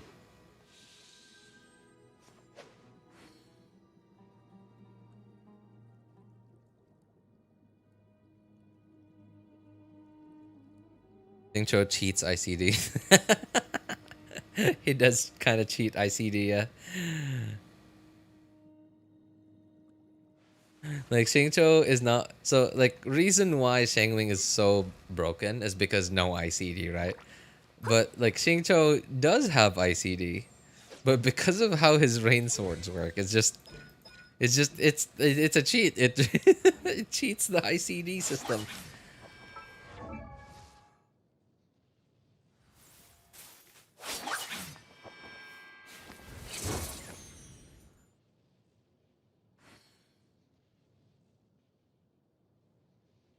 Didn't use him in a while, but I will get Xingqiu a new set for him. He's still great for my Chlorinde. Xingqiu. Chlorinde. Chlorinde is really good in Quick Bloom, I believe. Right? Yeah, Quick Bloom, but I don't know why. I just like I find myself enjoying using Chlorinde a lot more in Quicken teams. Maybe it's because it's a lot more plug and play.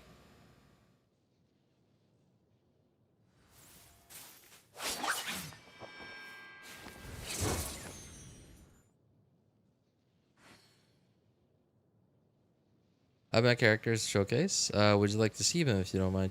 Of course. By showcase, are you talking about this thing? Like you've already added your characters here to your showcase thing?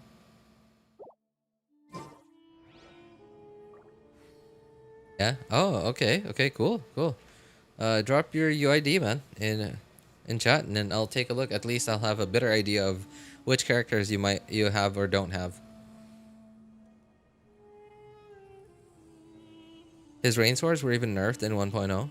Used to have no 決闘代理人の職を no 預かっている以 ID? 上私自身の意見 Oh, は you mean no 重要じゃない ICD, right? 剣がこの手にある限り私はフォンテーヌの法律と規則を代表しているんだ Hydro completely removes the pyro aura. Yeah, and it's not even just the number of his rain swords. It's the number of his rain swords and the orbitals. You know how like when you press E or you use your burst, there are like rain swords revolving around you, around your on-field character, right? Those apply hydro. So like those apply hydro once like when they touch enemies. Like not every time they touch enemies. They also have ICD, but that on top of your rain swords is a lot of hydro application.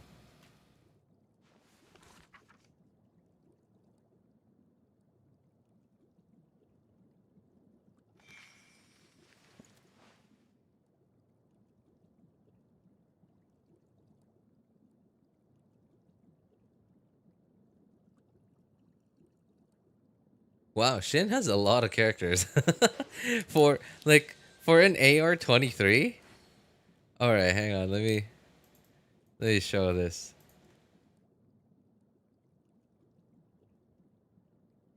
Like look at this. For an AR-23, that's a lot of characters already. All right, Kazuha, Diluc. Okay, you said you even have. Okay, no. The Dia thing was wrong. Okay. So Kazuha, Diluc. Oh, Bennett already. Oh man, you've got it, man. You got it. You just need a few more things to like, basically make everything else fall into place.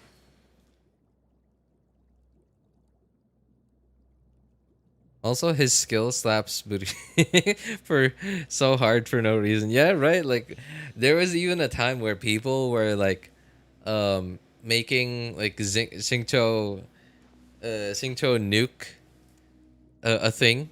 Like it was nuts. It was nuts. Like that was a very different time in Genshin. Xingqiu nukes.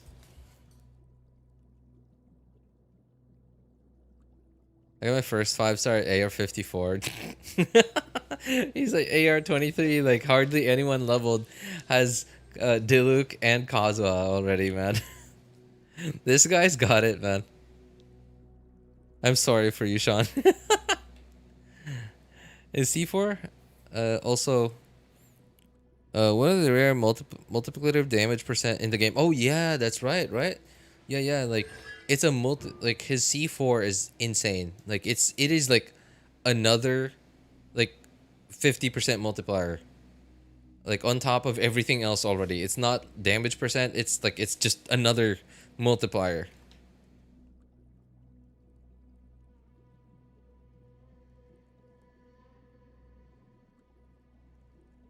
Well, anyway, so like we mentioned, Shin, Xingqiu, Kuki Shinobu, and if you get Nahida, this patch, if you do try and go for her, I wish you luck. But if eventually you don't get her, I would recommend switching your traveler to Dendro.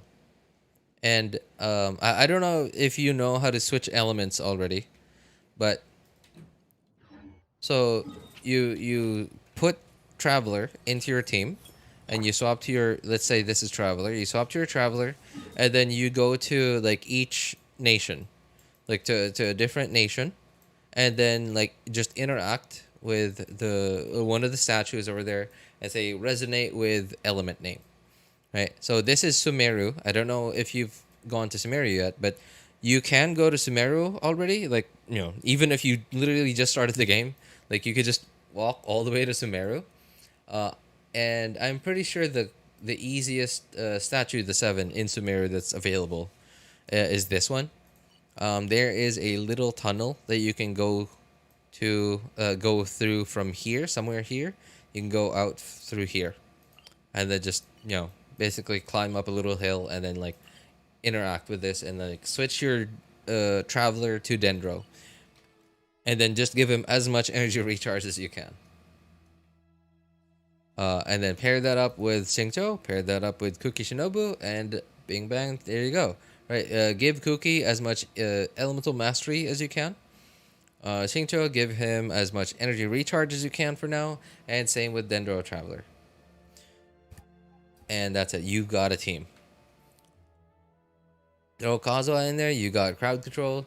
You throw you throw Kaya in there. You got an on-field damage dealer. Kaya's actually not bad. He's not very good in in-game, but he's pretty good in early game, and decent in mid-game.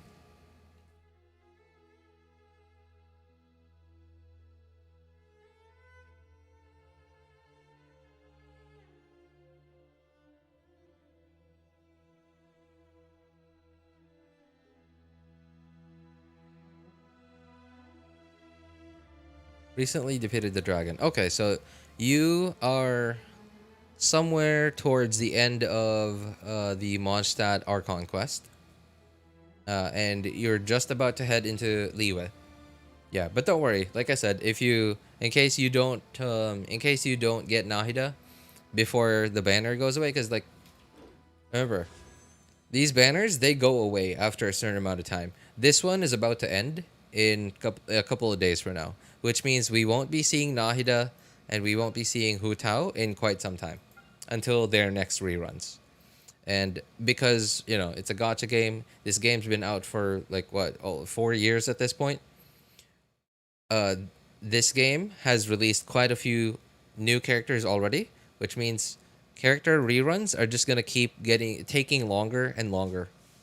It's just gonna keep taking longer and longer before in between character reruns, because there are more characters to rerun at this point, because it's the game's pretty old.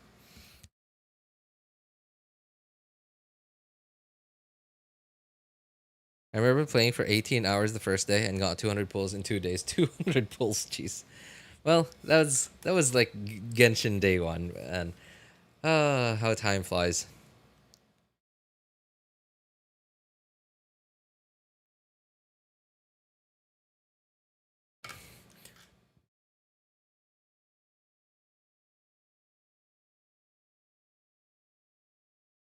Kazuha, Shangling, Xingqiu, and Bennett. Another streamer recommended me this team, and I have to say it's really good. Yeah, like I mentioned earlier, I did mention Xingqiu, Xingqiu, Bennett, and Xingling. Those three characters. Kazuha just is like icing on the cake. He's really good. Kazuha fits into like a lot of teams.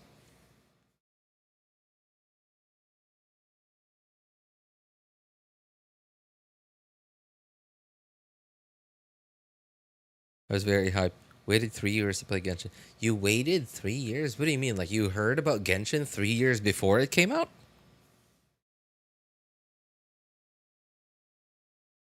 And I still remember the day when I first started and walked all the way to Sumeru.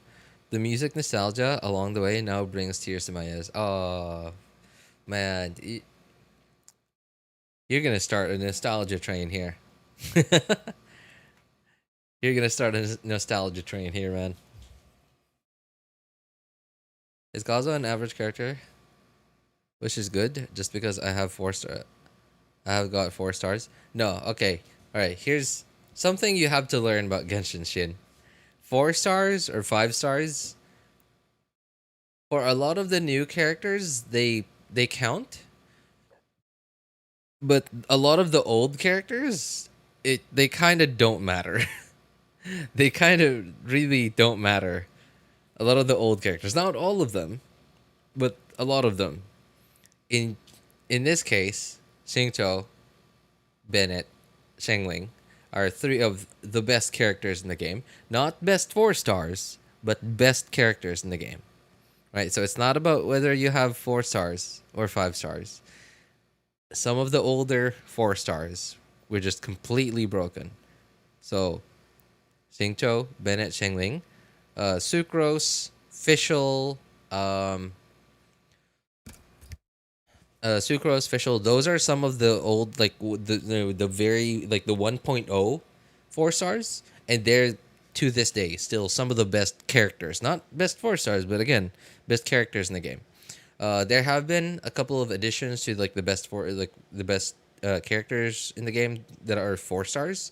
One of them is Kuki Shinobu, the one that we just mentioned earlier, and yeah, there's a bunch. There's a bunch. Team synergy is the more important aspect when it comes to Genshin team building. Shin, when it comes to Genshin combat, team synergy is more important than whether your character is a 5 star or 4 star.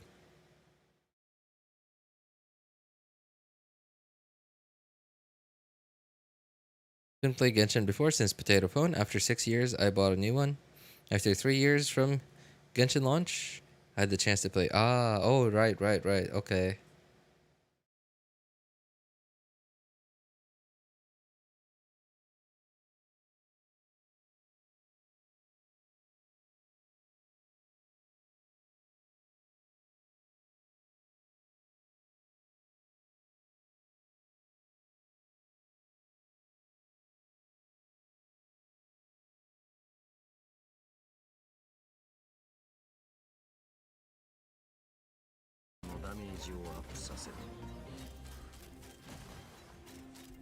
Her movement speed up in the air seems pretty fast. I mean, like I'm looking at her movement speed, and it looks like it's about as fast as Neuvillette. It looks faster because she's higher up in the air compared to Neuvillette, who's closer to the ground. But I think it might be about the same speed. And you know, okay, something a thought that occurred to me the other day is because she's up in the air, so she is a little bit further away from enemies, right? So does that mean that okay, look at these Metatrons, right? Like they know that the like whatever they're targeting is some distance from them because it's up in the air and it keeps backing away from them. Right? Look at them. They're like look at this attack pattern that they're doing, right? Like it's the attack pattern that they do when they're trying to do like a ranged attack, right? Like they're trying to like dig up from the ground like a slime to throw it at you. And for a few a few of the enemies in Genshin, some of their ranged attacks are way more annoying than their melee attacks. Like Metatrolls in this case. And another enemy that I remember has a really annoying ranged attack compared to their melee attacks is lava trolls. When lava trolls like pick like I don't know like put their hands in the ground and like basically like throw a slime at you, that attack is kind of annoying. And with Chasca being up in the air and constantly trying to back away from enemies, doesn't that mean that you are almost guaranteed, or at the very least, more likely to trigger enemies to do their ranged attacks, like as opposed to their melee attacks? I think that's one downside to this kind of gameplay.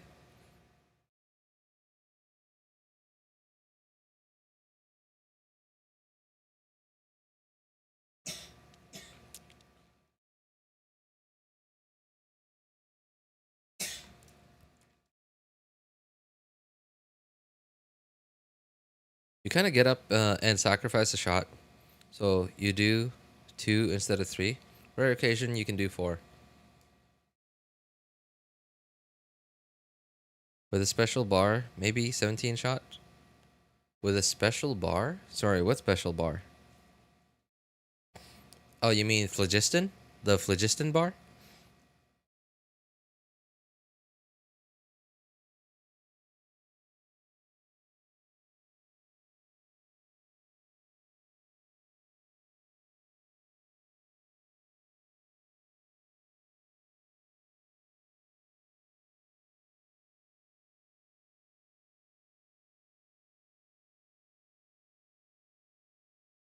Layla, Kujosara. Oh, you switched out a couple of characters with Collei. Okay, Collei. We kind of get her for free when we get to Sumeru. And when we get to floor 4, when we beat floor 4 of Spiral Abyss. Okay. Well, you got Collei. Collei, Kujo Sara, and okay, Kachina. Kachina is a free character you get from just Natlan and Layla. Okay, yeah. Well, that the new characters that you slotted in Shin, they don't change anything. They don't change anything.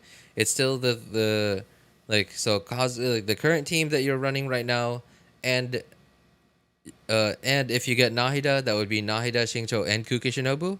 Or if you don't get Nahida, that would be Dendro Traveler, Xingqiu, and Kuki Shinobu. Still, like the characters that you already have now, that can very easily make some of the best teams in the game.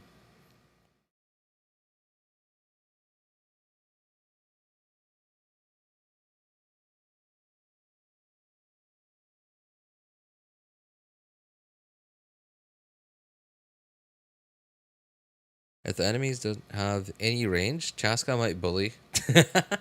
Oh, like slimes. Right? Okay. Well, the thing is though, like something that I'm thinking of is so in all the footage that they've shown of Chasca, is they always show her backing up away from enemies to do a charged attack.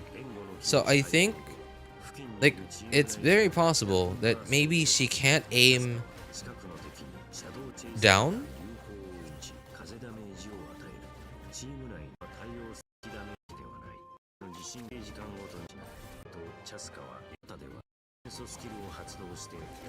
Like, look at this. See? Every time she presses her skill, in all the footage that they've shown, they always show her backing up away a certain distance from enemies.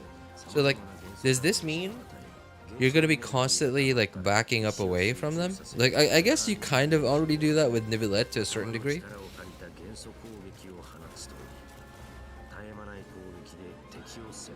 So, for people who have Nivelette, it's not going to be anything new, really.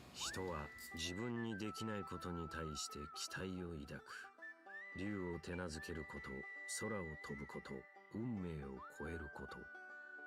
チャスカはそれを I would very strongly discourage building any form of national early game. I mean, like, he's already using it. He mentioned earlier. He said that some other YouTuber recommended it to him, and he says it's good, but then, like, that's also... It's AR-23, so yeah, he's gonna one-hit everything anyway. So, we don't know what state of the game he's in right now. We have some idea, but like National right now is probably feeling good to him right now because he's so early in the game. That he's like one-hitting enemies regardless of whether it's National or not National. But yeah, like as soon as enemies start to get tankier and you start to not one-hit enemies anymore, yeah, National is like not easy to build. I mean, like, well, not really that National is not easy to build, but it's mostly because Shangling isn't easy to build. Because like Bennett, ER. Xingqiu, ER. Kazuha, anything. Anything. Well, I guess there's like 4 VV Kazuha. Like you kind of at least need 4 VV Kazuha to make them to make him all like fully functional. Because like just the passive, just Kazuha's passive without VV kind of it kind of feels like only 25% of Kazuha. And like the other 75% of Kazuha feels like it's from VV.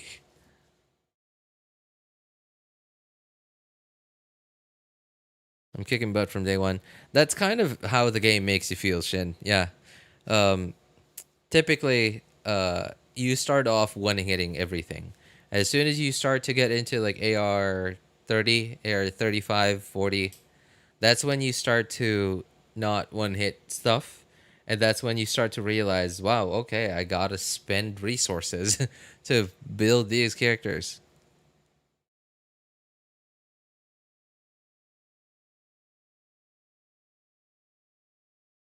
Might not yet. Chasca, 67 pull, 51 pity. Kazuha eat everything early. Uh, Kazuha eats everything early game. Yeah, it's especially because he like of the swirl thing, right? Because he swirls. If you have a helichurl camp, of is the chances are they're somewhat near like a small puddle, which means there's gonna be hydro there, and chances are they have a torch that's on fire.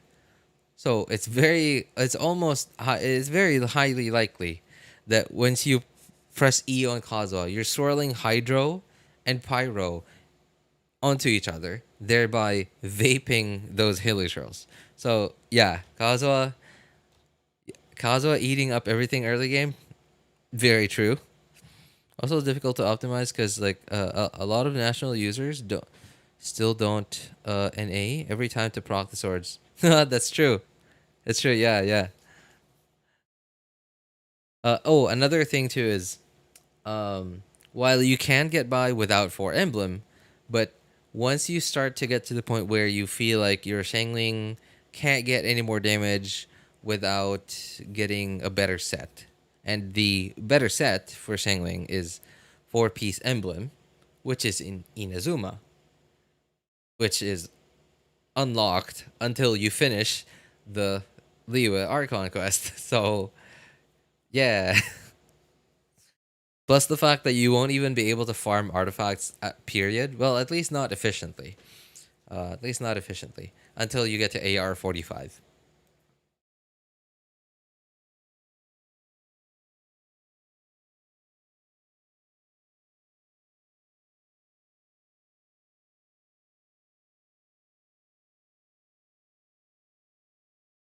At your level, everything is super easy. Yeah. And super like I've been mentioning since I don't know for the past couple of minutes, and everything in early game just gets early. It's just super easy. Of course, they designed the game in such a way so that you don't feel bad from the very beginning. They make you feel good so that you start to get into it.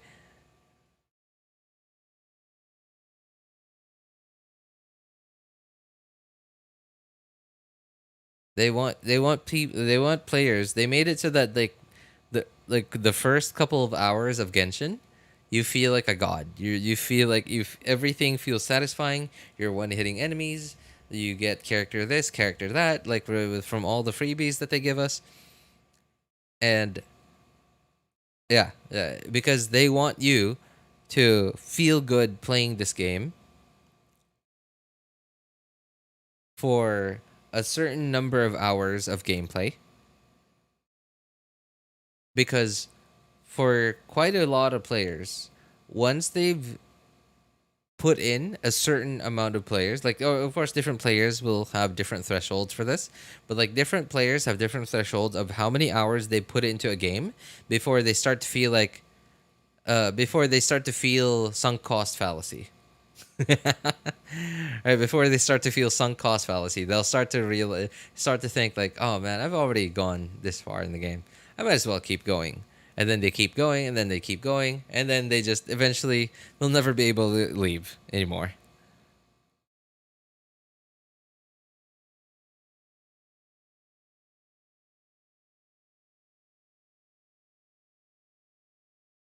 A strong account in Genshin Shin Genshin um is it's based a lot on RNG because it's a gacha game, right? Because it's a gacha game, there is a chance that you will get these characters every time you click these wish buttons, right? So it's RNG based, and of course, just to a certain degree, like once you are able to actually start building your characters, right now at AR 23, nobody is able to build their characters at AR 23, at least not well. At least not well. Like that comes a lot later. Like even somewhere at around like AR 35, AR 40 is when you will at least at that point in the game, if you've been active enough, if you've been continuing to do your Archon quest, exploration, etc., at that point on, you will have at least gathered a certain amount of 3-star and 4-star artifacts that by then you'll have at least some choice of having the right stats.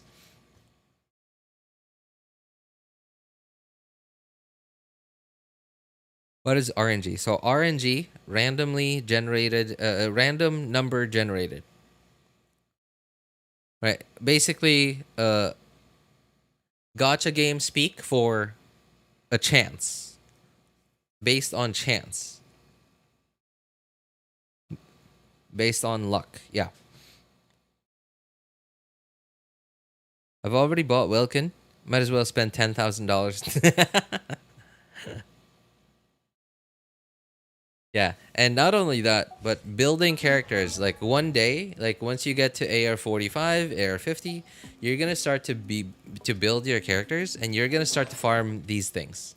These are called artifacts, and they come from artifact domains, which I don't remember. Oh, here, right, from artifact domains.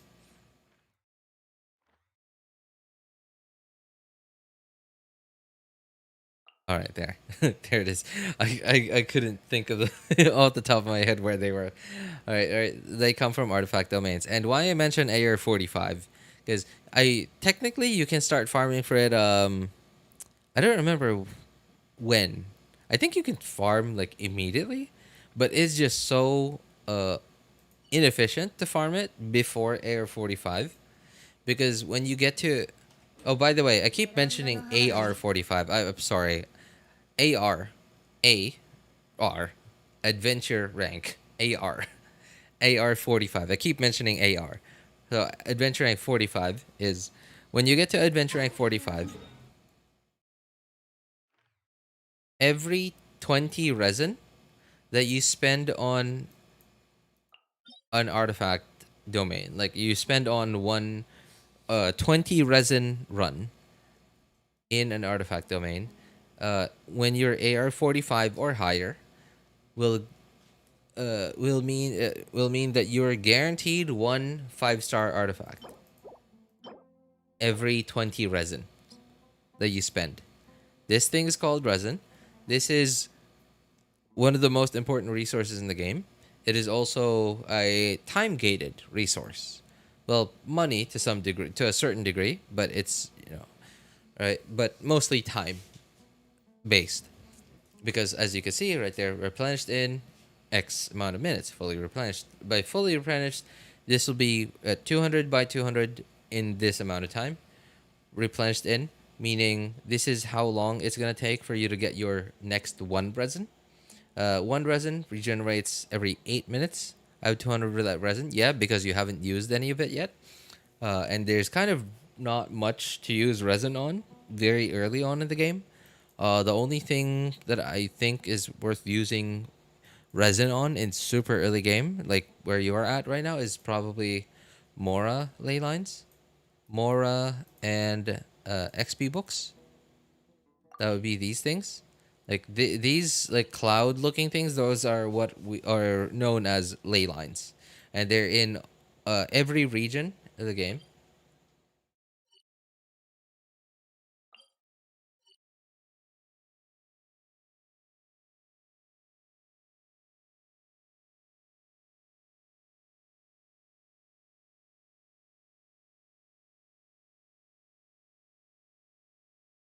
I was farming for 5-star artifacts before AR 45 because I was impatient.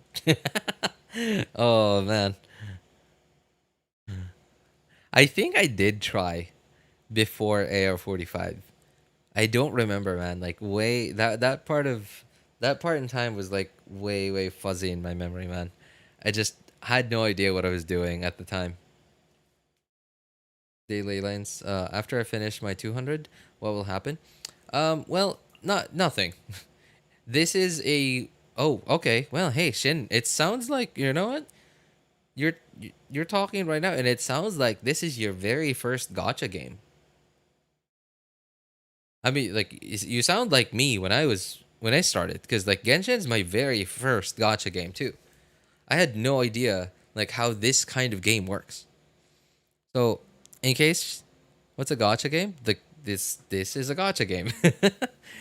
Okay. Well, basically, a gacha game is it's so think about how this is like chance based, right? Right? It's basically a slot machine, right? Like this thing uses up this resource. This resource, you can get more of that by buying this stuff. You can buy this stuff for real money. Right? So basically, getting more of this, you can get more of this with real money. And every time you spend this, there's a chance, right? It's never guaranteed. There's a chance that you will get the stuff here. Right? Except that there's like okay, extra details that we won't get into. It's not always going to be a chance. At some point it will be guaranteed. At some point, but we're not going to get into that today. So that's basically what a gacha game is. Like they don't okay, right? If Genshin was not a gacha game, right? If Genshin was not a gacha game, then what we would essentially be doing is we wouldn't be doing this and hoping we get Nahida. We would essentially be saving up however many primos of 5 stars worth, and then we would just be buying Nahida. Right, so that's basically a gacha game. Only game I played before this game was Chess and Candy Crush. Ah, okay. Yeah, so gacha game. Basically a game that has some form of gambling. That's what a gacha game is, Shin. This is gambling right here. Of course, you're not gambling real money. At least not. I'm not gambling real money. You can gamble real money, but technically, at least legally, they don't call it gambling because you don't win real money in return. So they refer to it as a purchase and not gambling.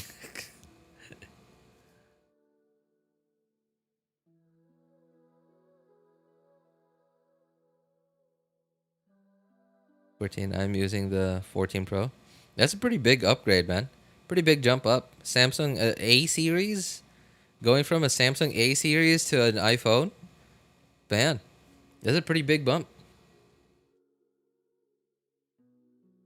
Gacha games are legal gamba games with characters and no money is readed. Yeah, and because you don't get money in return for potentially gambling real money, they don't have to be regulated just like how casinos are regulated. Right? That's how they get through like the gambling laws. Even though it's technically gambling, it's like on the surface it's gambling. But legally, it's not gambling because you don't get money in return for money. You get a digital item in return for your money.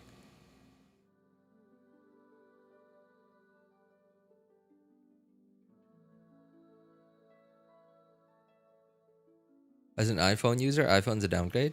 I mean, spec-wise, I think spec-wise, I think the iPhone is like the best gaming phone out there now. Probably that's probably wrong. Yeah, there are a couple of there are a couple of Chinese Android phones that are pretty good, quote unquote gaming phones. Not to mention there's the ROG phone. Oh, there's like this shark thing. What was that again? Something shark. There's also some Realme gaming phones. There's like there are quite a few already. Not to mention Poco phones. Best gaming phone, OnePlus? Nah, I wouldn't refer to it as OnePlus. OnePlus has certainly lost their way. Not after Dawei left, but or sorry, not Dawei. Sorry, what am I saying? Carl Pei. There you go. Dawei. Not after Carl Pei left, but slightly before that. I think what happened was, so remember, OnePlus is a subsidiary of BBK Electronics, right? And BBK Electronics owns OnePlus, Realme, no, Oppo and Vivo. OnePlus, Oppo, and Vivo. And if you've been like following, if you were following like phone news, I guess like yeah, phone news, somewhere around like 2015 to 2020, you would have noticed that a lot of OnePlus phones, especially after the OnePlus 6 or 7, maybe 8, I don't remember. After that, you would have noticed that a lot of the OnePlus phones were basically just reused designs from recently released Oppo phones. It's like the design themselves. The specs very different, but the designs themselves, yeah, like basically the same phone, same camera array, same shape exactly. So yeah, I think eventually what happened was like BBK Electronics stepped in to like take to take tighter control of OnePlus, and that's why OnePlus that's when OnePlus started to, well, become a lot more like a lot more like most of the other Android phone manufacturers, and they started to lose their quote unquote OnePlus identity. And then eventually, I remember once people started noticing that OnePlus was just basically like a higher end shoot, what, I keep forgetting their name. What companies did I mention again? Oppo, yeah. OnePlus was basically just Oppo's higher end, well, phones. A couple of months, maybe a year, maybe after people started noticing this, CarPlay left OnePlus, and then, well, you know, now we know CarPlay of the nothing phone.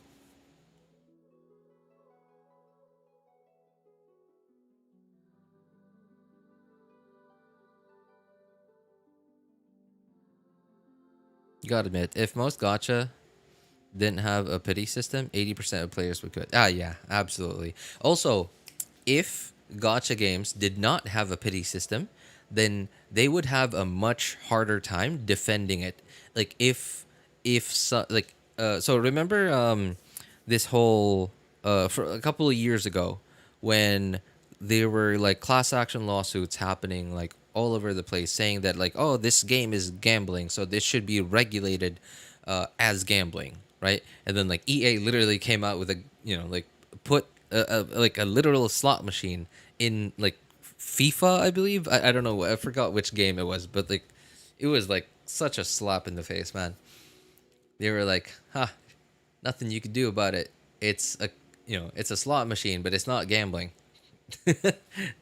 There were like class action lawsuits happening left and right because of this, because people wanted these games that had like loot boxes. Yeah, there you go. It was loot boxes.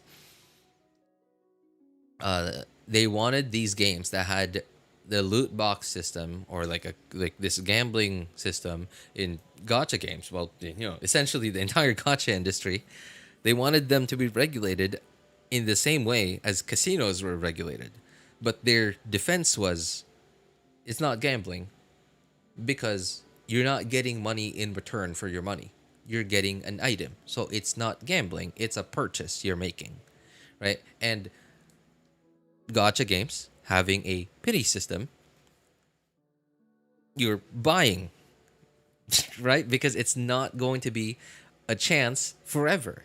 At some point, you're guaranteed to get the thing that you're trying to pay for. I just noticed you have 12K, only have 67. Yeah, I mean, it's, you just started the game. So Um. Oh. Uh. These things. These are called Primogems. The way that you get free Primogems is you get them from doing daily commissions. These are the purple quests that you see on the map. Where I don't know if I could see them because I already did them today. No. Okay. Yeah, I can't see them anymore. But like, so. Oh. Oh. Wait. Okay. I can't actually show you. I can't. I haven't done daily commissions on my Asia account today because I ran out of encounter points. I ran out of encounter points on my Asia account.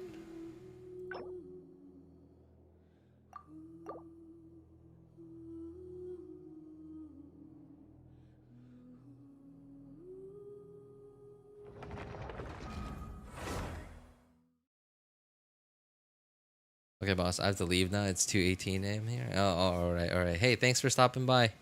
Shin, take care, man.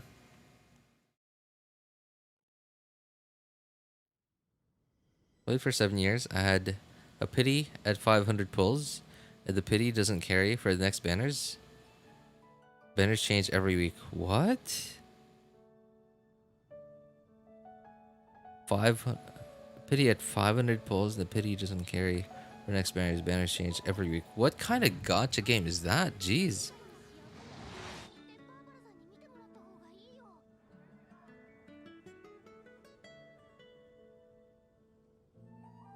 Minute the hay.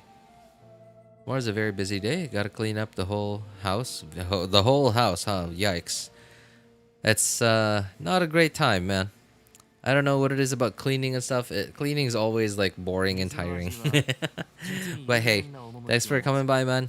Appreciate it. モンドの水は木をくすんでいて、リーウェの水は後味が長く続く。 The dead game right now. Ah, okay, okay. の水は複雑で、じっくりと舌で味わう必要があるのだ。 Well, anyway, I guess it's time for me to hit the hay also.